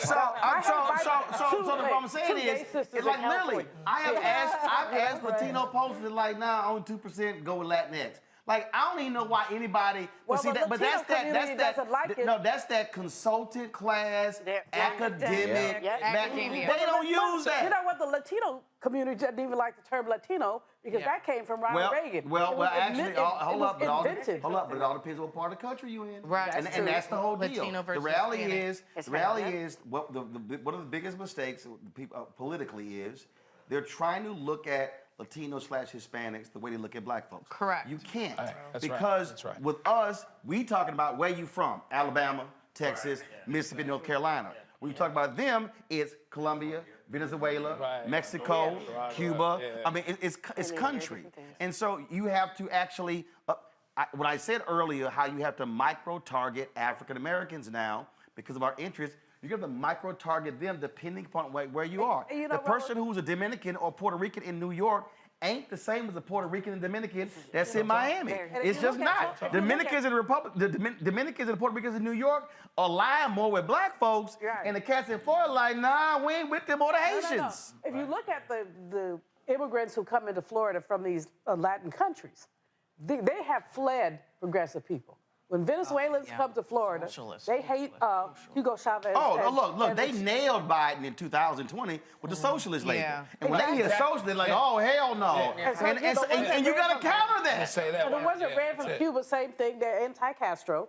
And so when you start talking, you're right, you can say socialist, you can say anything. If you said, I don't like predatory capitalism, they ain't gonna vote for you. Well, what you gotta do is, when they hit you with a socialist, you gotta go tell the Venezuelans, when your ass came here, who gave you some food? That's socialism. Who gave you some health care? See, again, if you get caught up in the labels, I think that's where you make a mistake. Randy, I really think Florida has to be looked at the same way a corporation, when a new CEO comes in and says, y'all stock price went from What are you doing, Monique? Really? I'm live. Keep talking. Oh, Lord. When a corporation comes in and says, our stock price used to be $75 an hour, not $75, now it's $4, I got to sit here and get the stock price up. I think there has to be a corporate type examination of how broken Florida is for Democrats in order to figure out a plan to fix it. And it's not going to be a 2-election cycle plan. No. Bottom line is, Democrats are not going to successfully compete in Florida, at least for a decade. Mm-hmm. At least. Yes. I mean, there's not much to say. Yes, the place is, it's a mess. It's a hot mess. No, but speak to it from the approaching it like a corporate takeover. You got to completely gut, downsize to upsize. That, to me, that has to be the approach. And to honestly look at who are your employees, who's in this state. I don't think people know that. Like, let's get to know this actual state. Like you were saying, there's so much diversity when you look at Florida. Even if you just look at one county, Miami-Dade is a whole good study in itself. I could say a lot about that, and how Cubans are completely different than other people who call themselves Latinos. I mean, completely different. So really, just knowing to whom you're trying to appeal. And what's important to them. I think they need to start there. I'm going to bring in Greg Carr here. Greg Carr, you hear it a lot. There's a whole bunch of folk out here who love hollering back and forth. I can't wait till the anti-immigrant black people act a fool when they find out that Westmore has Jamaican immigrants. They're going to act a damn fool. But just look at numbers. This is real simple for all the anti-immigrant black people. Right now, in the United States of America, 10% of the black population is immigrant. And so the fact of the matter is, this is real simple. You ain't getting away from that. And so the folk who out there, y'all know who y'all are, the anti-immigrant folk, you need to understand, if you're talking about 10% of the black population is immigrant, you better realize those are folk who also vote. And so we're gonna have a discussion, because here's the other piece, and this is why I'm bringing this up. Because what Republicans are trying to do, Greg, and we see it right now in Alabama and Louisiana, they are trying to now redefine the term black. And that is going to have a direct implication on black political power by their effort. And so for all the black people, I need the people listening to me, all the black people who are anti-immigrant, your dumb ass don't even realize you are playing right into the hands of Republicans who will love nothing better than to separate and redefine blackness to lower the threshold of black political power. Greg, Rand, I see you want to hop in here. You all hot in them shoes. You about to jump. So Greg, go ahead speak on that. No, very quickly, and I'm glad, and I can't wait to hear what Renee has to say, because this conversation about Florida is key to this. The only thing holding this criminal enterprise called United States together from its origins in white European settler colonialism has been whiteness. This is what the white nationalist party is rallying around. The infrastructure is set up for it, whether it be the electoral college or how the Senate representation is apportioned. They're rallying, the only national identity in this country is whiteness. And everybody else who is non-white, the indigenous people who we're seeing now, adoptive, the Indian child welfare case is going to be argued before the Supreme Court this week. I think tomorrow, actually today, I guess. And they're trying to now convert the notion of being an Indian to a race, which is, of course, absurd. These are very different nations of people. The immigrant conversation is being held now that we're listening to right now, that y'all are participating in and having a very layered conversation.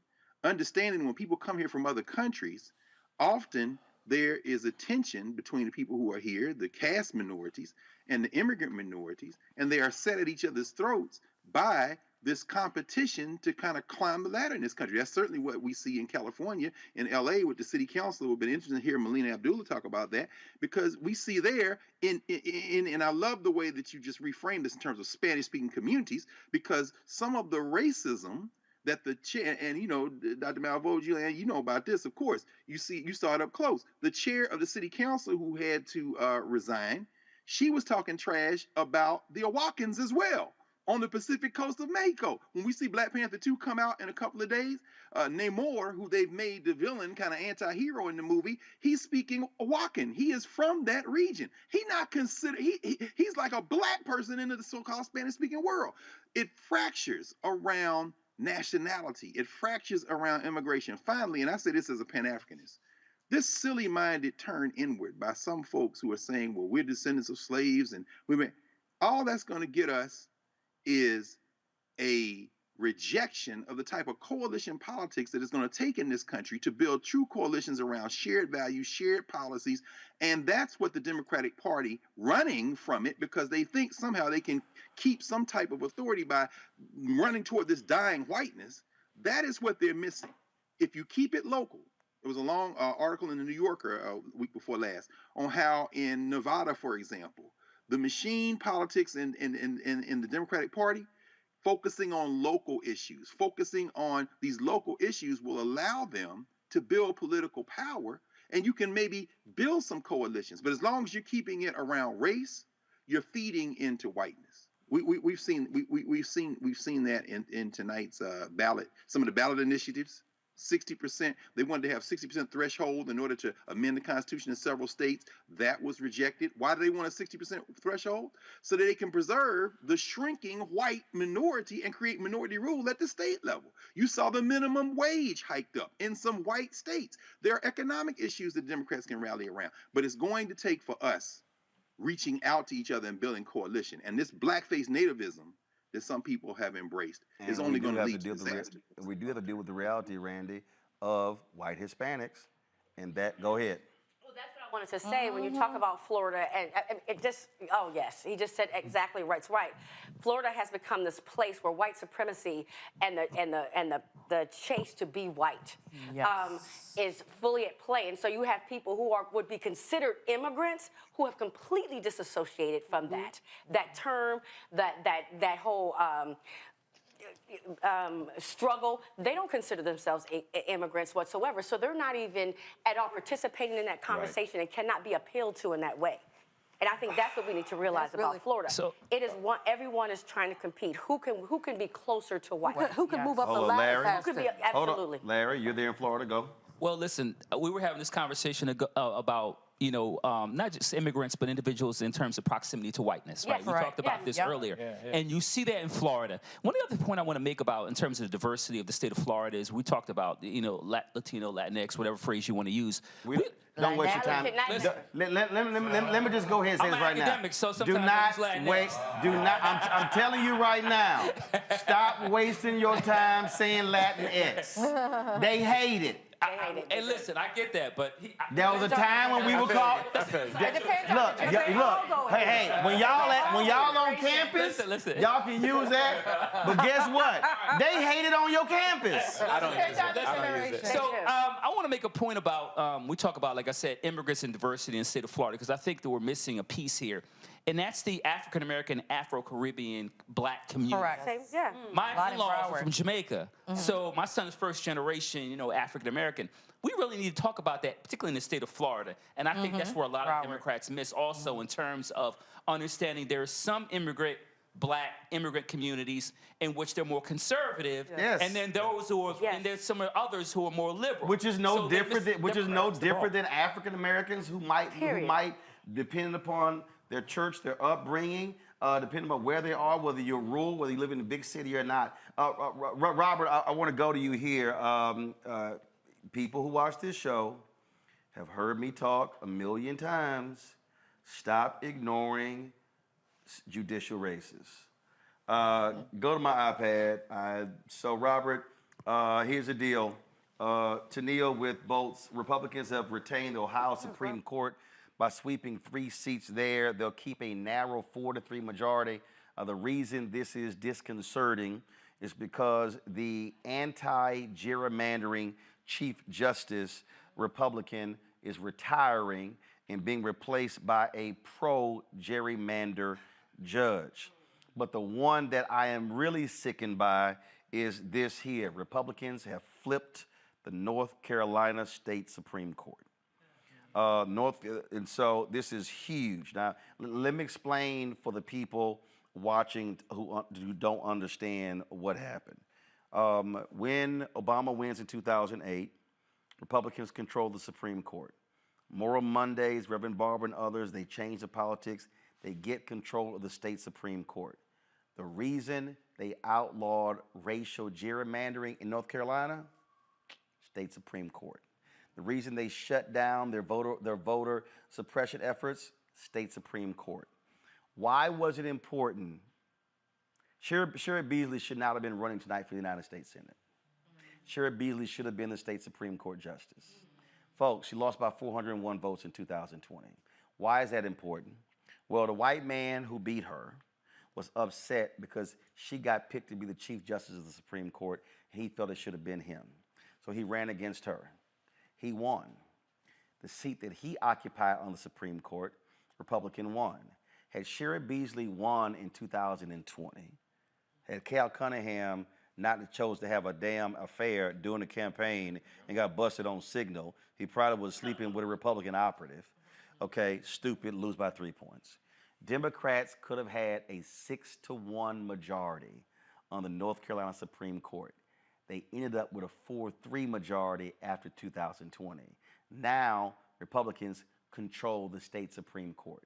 It was the state Supreme Court that stopped all of the efforts of the Republicans in the legislature when it came to voting, when it came to civil rights. And so, if you are black in North Carolina and your ass didn't vote in the Senate race or you didn't vote in the state Supreme Court, you are about to see right-wing policies now being rubber-stamped by the state Supreme Court of North Carolina as a result. Robert, we keep saying this over and over and over again. Folk have got to understand why these state Supreme Court, these judicial races matter for us. Well, Roland, you're exactly right. And if you want to see a model of this, look at the late apartheid South African model. This is the playbook the Republicans are walking towards. They understand they can no longer win these elections electorally. They know that in the last 30 years, Republicans have won the popular vote on a national level one time, 2004. They know that every single, the 50 Republican senators represent 41 million fewer people than the 50 Democratic senators. So what they did in apartheid South Africa entrenched their white supremacist power in the judiciary, in the bureaucracy of the state, so that they could therefore maintain control of the government despite not being able to win elections. We're seeing this now from Republicans going all the way back a decade, holding up seats from President Obama, holding up a Supreme Court seat from Merrick Garland, replacing much of the federal judiciary with right-wing activist judges to get the 6-3 majority in the United States Supreme Court. And during that same period of time, they have been attacking state-level judiciaries across the country because they understand that once they get control of the federal bench, many of these cases will come before state Supreme Courts, and those state Supreme Courts will be making the final decisions on state and local laws regarding affirmative action,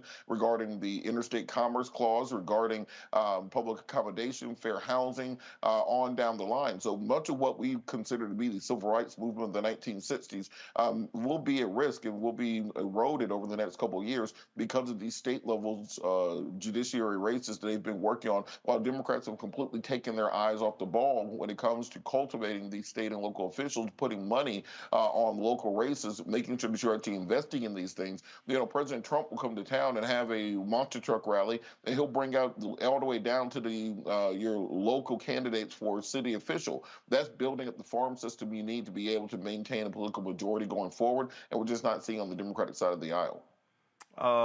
It is, let me do this here. It is almost 2 a.m. We are going to stop. Let folk go home. We are. Y'all having way too much fun. I know y'all are. My plan's not till 6, Roland. I already ain't going to sleep. I do want to go to my iPad, please. Villanueva, Alex Villanueva, who is the shameful, despicable sheriff there in Los Angeles County. He is down big there. And we're also, I'm looking for the results, if there's any. So right now, folks, my goodness. Well, first of all, only 11% of the vote is in. Rick Caruso and Karen Bass are both at 50%. Caruso with 186,000 votes. Karen Bass with 184,000 votes. And so we're watching that particular race. Let me go to, come back to me. Let me go to. Real quick, that's not going to be decided until for a week because of mail-in ballots. There's a very heavy mail-in ballot and you know, whatever. Rebecca was showing me that, you were showing me the U.S. Senate race there. It's down to what? Go ahead. So in Wisconsin, it looks like we're still waiting for at least 51,000 votes to come out of Milwaukee. And so if we compare Mandela Barnes against Ron Johnson, if Mandela Barnes could get probably 75% of the votes coming out of Milwaukee that's left, he could pull it off. So right now, go to my iPad with 93% of the vote in. Ron Johnson's at 50.7% with 1.32 million votes. Mandela Barnes, 1.28 million, 49.3%. You've got about 40,000 vote difference there. And of course, we don't know if there are any provisional ballots or anything along those lines. And this goes back to what I said earlier, Lauren. The turnout in Milwaukee. Right, exactly. Imagine 176,000. If Milwaukee hits its number from 4 years ago, 214,000, it's a cakewalk. Yeah. This is, I mean, it's math. It's math. This shit ain't geometry. The Bucks ain't even played today. Find out who his consultants were. Do you have I'm telling you right now. If Mandela Barnes loses by 20,000 votes and 50,000 fewer folks voted in Milwaukee, it should be some public flogging going on. That should be happening there. Manchin might be off the table anyway because of Fetterman, but Manchin would really be. No, see, I need Manchin and Sinema off the table. I need both of them off the table. So that's what's up there. So let's do this here. We're gonna do final thoughts. Robert, I want you to start first. Go. Well, I think the big takeaway from this tonight is going to be that Raphael Warnock has significantly raised his profile in the Democratic Party going forward. Being a reverend, being a senator, being able to take down Trump's preferred candidate, not just once but twice, sets him up to be a potential big star in the Democratic Party going forward. If for any reason Joe Biden decides not to run in 2024, I think that Raphael Warnock has cemented himself as the Democratic frontrunner. Oh, wow. Okay, all right. I'm standing on way it. ahead of your skis on that one, right? Look. Yeah. Hold on, Roland. Let me make my case. If you're looking at the map going into 2024, if this is all hypothetical, Raphael Warnock puts Georgia in play. He puts North Carolina in play. He shifts the conversation from the old Rust Belt voters, the Ohios, those Midwestern voters, and becomes a Sun Belt race. You pick up new states with Warnock in a way, while also being able to pick up religious conservative voters and somebody who has a record of being able to beat red state candidates, not winning in a blue state. I think that sets him apart from much of the field. He's not battle tested outside of his region. Okay, hold on. We ain't going down that rabbit hole. Let's see here, Michael. So, once again, this night proved that you can't go by the polls. There were a lot of junk polls that Republicans put out, really, I think, to try to depress the vote. The things to take away from tonight, number one, you vote for power. And I think African Americans, we really need to focus on utilizing political power to get the policies that we want enacted, and also to vote people out of office who keep voting against our own interests as well. So that's a big takeaway from tonight. Also building the infrastructure for the future, okay? This is huge, and be able to groom that next generation of African American political leadership. And then I'll go back to what I said a little while ago. We need to focus on, if we can't take over the Democratic Party, we need to focus on creating a powerful faction within the Democratic Party, and a faction that we can also finance as well. So when we have somebody like a Cheryl Beasley, or we have somebody like a Mandela Barnes that needs more funding, and the DCCC doesn't want to do it, we have that infrastructure where we can finance them ourselves. I'm a Congo. I'm looking at all of the greatness in this room and the genius and the intellect. And I'm thinking about everything I've been watching on MSNBC and CNN and how they got so much of it wrong. And I'm thinking about Roland Martin's book, White Fear. Going forward into 2024, the best way for these Democrats to counter and fight white fear is to listen to black voices in the Democratic Party. They need to be consulted. They need to have their media purchased. You need to pay attention to black media. We know what we're talking about. And if you ignore us, you do it at your own expense. Eugene. Get out and vote in 2024. Listen, we got a bunch of split tickets tonight across the board for the most part. And probably get some more over the next week or so as votes come back. You don't want to see that in 24? Get your ass up and vote. Avis. I'm just going to have a happy thought here. As a fairly new or returning Maryland resident, I am celebrating the fact that my governor is black. Hello. Larry. So I think there are a couple things. I agree with the point made earlier about taking over the Democratic Party like Nino Brown. I'm going to use a New Jack City example. And then the other thing is when we talk about listening to black folks, specifically, I think we need to listen to black women. Because black women have, shout out to black women, because you've been doing the work for generations.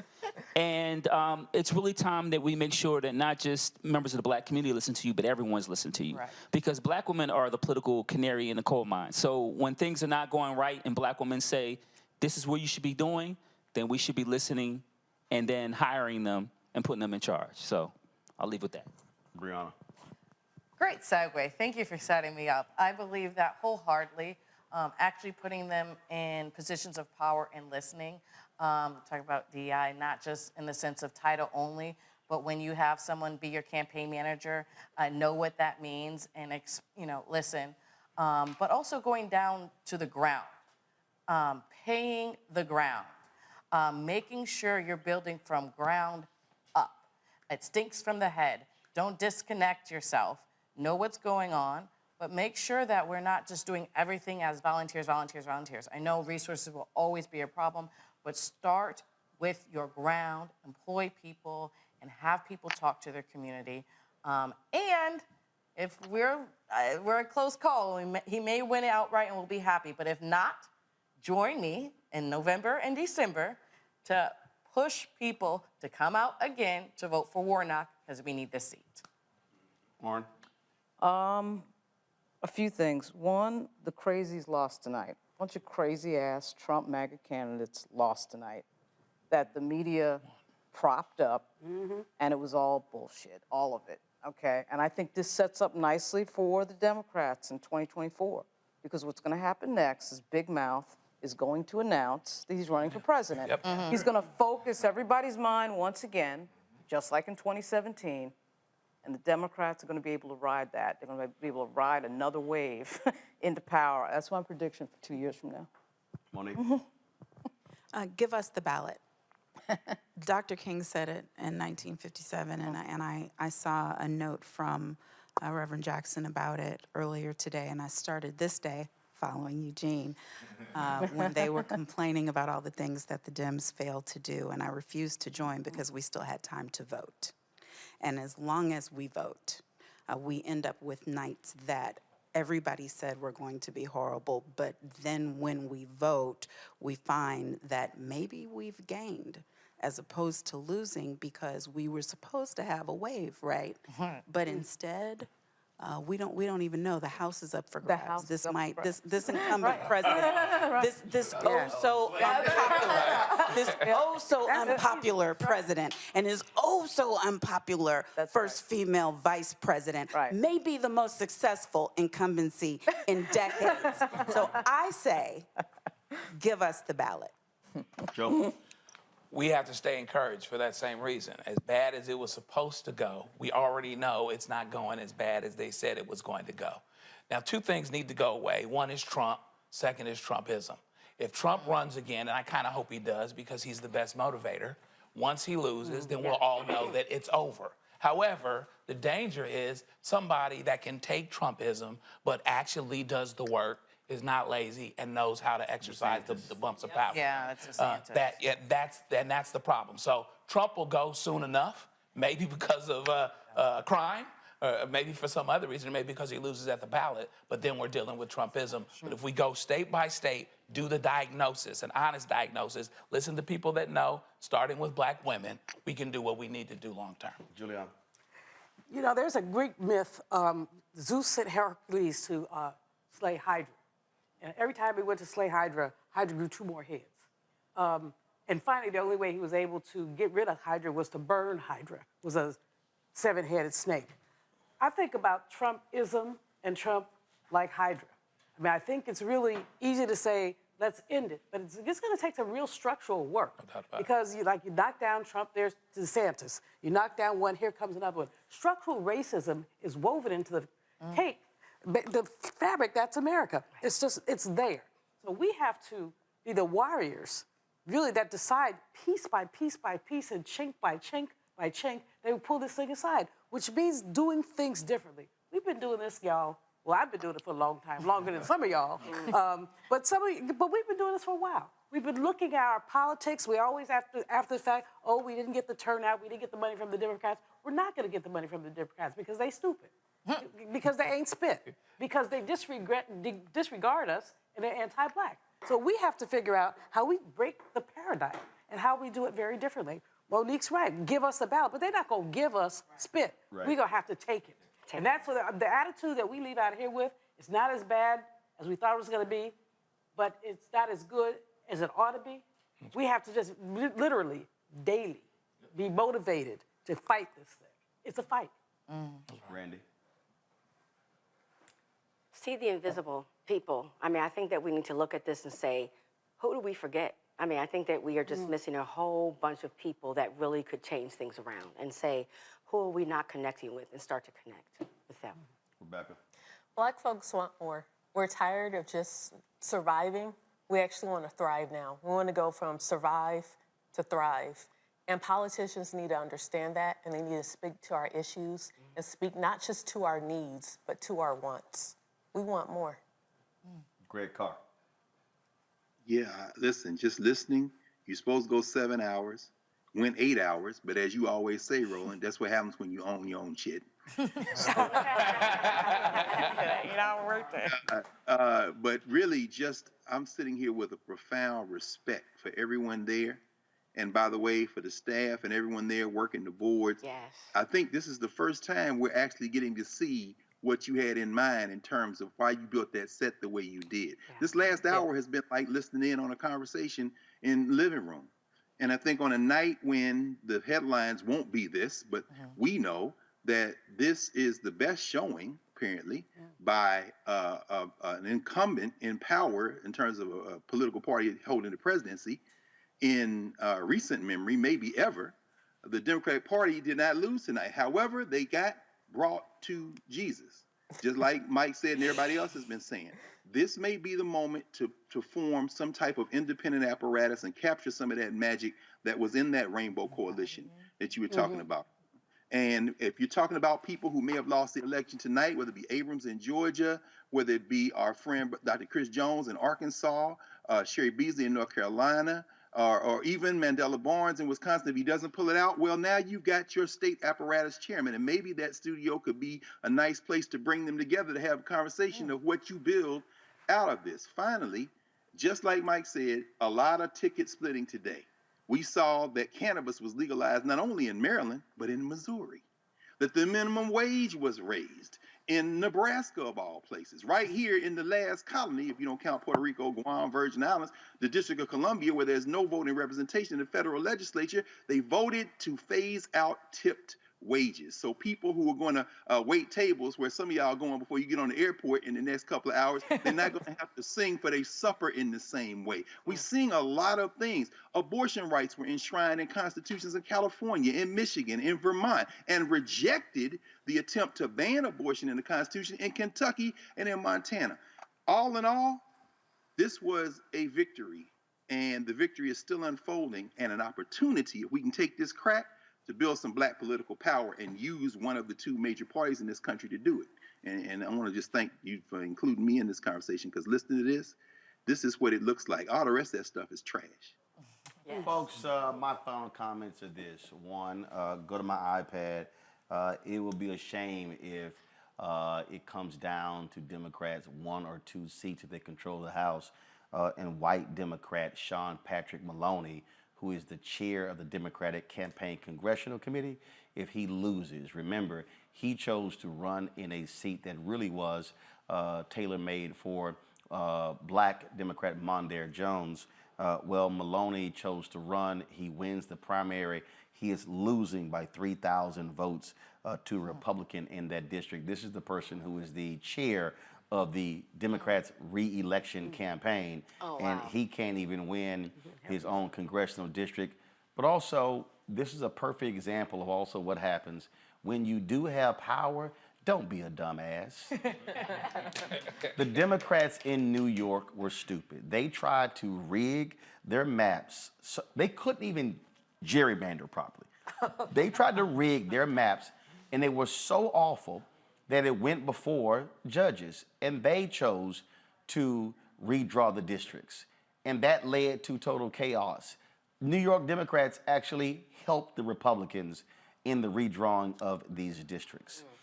We see what has happened. There was a belief that Democrats were going to lose control of the Illinois House. They're actually, excuse me, the Supreme Court. They're actually going to expand their margins there. Also, while we're here, can somebody look up, while I'm giving my final comments, look up, I need to see what Keith Ellison is doing in Minnesota. I need to see what Aaron Ford is doing for Attorney General in Nevada. So somebody can look that up and let me know how those races are going. A lot of things that we covered tonight. First of all, let me apologize to the folks. We had a lot of people booked on tonight's show, and there were some folks we literally could not get on. They popped on. Glenda Carr with Higher Heights, Latasha Brown, Melina Abdullah, several others. We just had so many people. We had an embarrassment of riches. And so we were juggling trying to get to everybody, and not everybody could be on as long. But we do want to thank everybody who participated. When we launched Roland Martin Unfiltered 4 years ago, it was never supposed to be just about that show. We did midterm election coverage that year in 2018, and then we did our coverage in 2020 with the presidential election, and knowing full well when we moved what this was going to look like. So what you saw tonight was exactly why we built this studio the way we did, having our green screen, starting our show over there, being able to have the set over there coming from the center area, and then having sort of this living room set and this conversation here, the way we're having it, it was all by design. And that also was made possible by you, the people who actually support this show. And there are a lot of people, I see them on social media, there are a lot of people who talk trash, and people say, we need to have this, and we need to have that. I even had somebody tweet me today and said, why don't you get together with somebody and start a network? And I'm like, you're late. You're late. We've actually already done that. And so there are a lot of people out there who keep talking about black empowerment. We need to do this, need to do that. And then there are people who's like, I had somebody say, man, you need to get together with Byron Allen. Well, here's the whole deal. Byron Allen's network, The Grill, they did 2 hours of live coverage tonight. We did 7 or 8. 8. Old job. Just saying, okay? The other black networks, they were running sitcoms. We were doing this. Other black-owned media, they weren't doing anything like this. And so this is what happens, as Greg says, when you own. But it also, when you have respect for your people and you understand all of these different races and all of the voices. I wasn't joking when I said you've seen more black people sitting right here than I guarantee you will see combined on all of those networks, and you can add them all up. So imagine the folks who were in the 7 and the 8, the 9, the 10, 11, 12 o'clock, and 1 o'clock hours. And so this is why these things matter. And so when you hear us talk about the Black Collective, when you hear us talk about how do we work together on politics, the same thing works when it comes to this, providing outlets and platforms for folks to be able to give voices. There are people sitting here who've never participated in an election night coverage. This is totally different. Give me a shout out to the control room. There are Howard University students who are sitting in that control room who would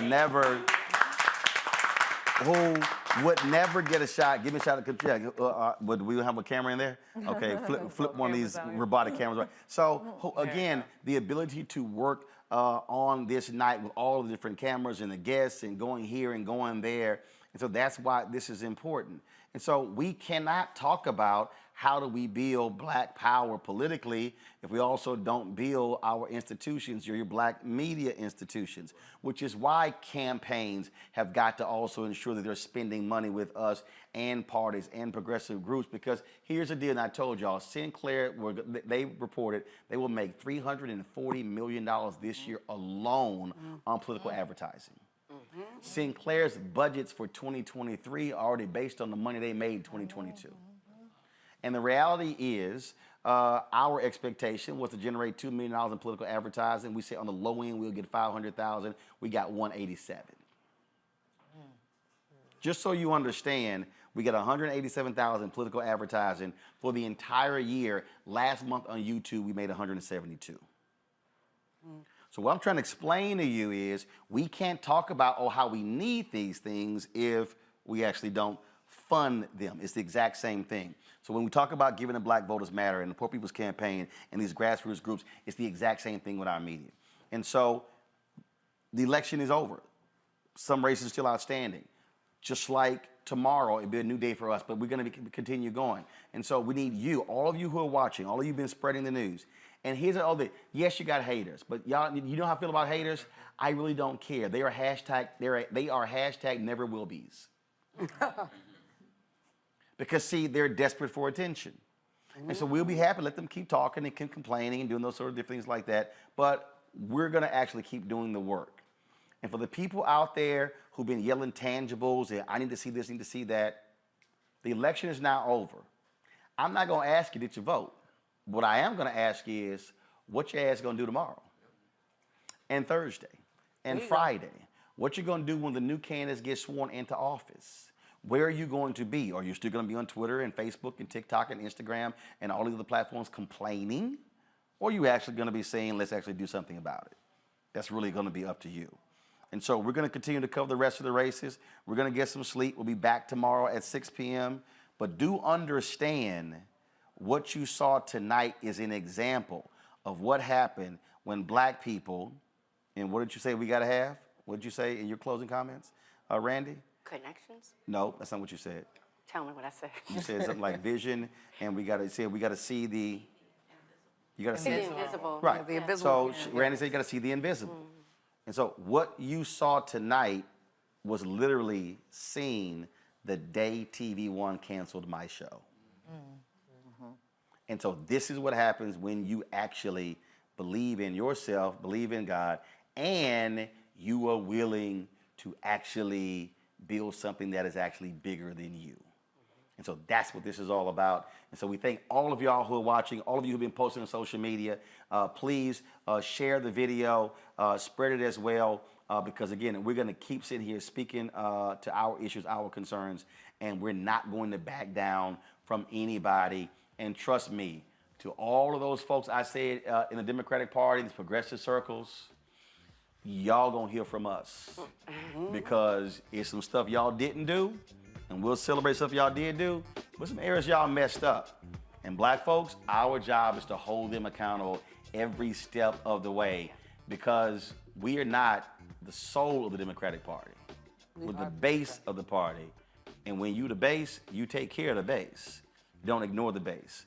That should be our attitude. And if it means being militant, so be it. If it means being rebellious, so be it. If it means being strong-arming folks, so be it. Because Frederick Douglass said it all. Power concedes nothing without a demand. Never had, never will.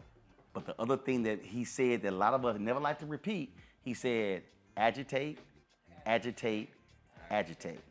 Folks, we'll see you tomorrow. Thank you so very much for watching our Black Votes Matter 2022 midterm election coverage. Again, if you want to support us in what we do, download the Black Star Network app, Apple phone, Android phone, Apple TV, Android TV, Roku, Amazon Fire TV, Xbox One, Samsung Smart TV.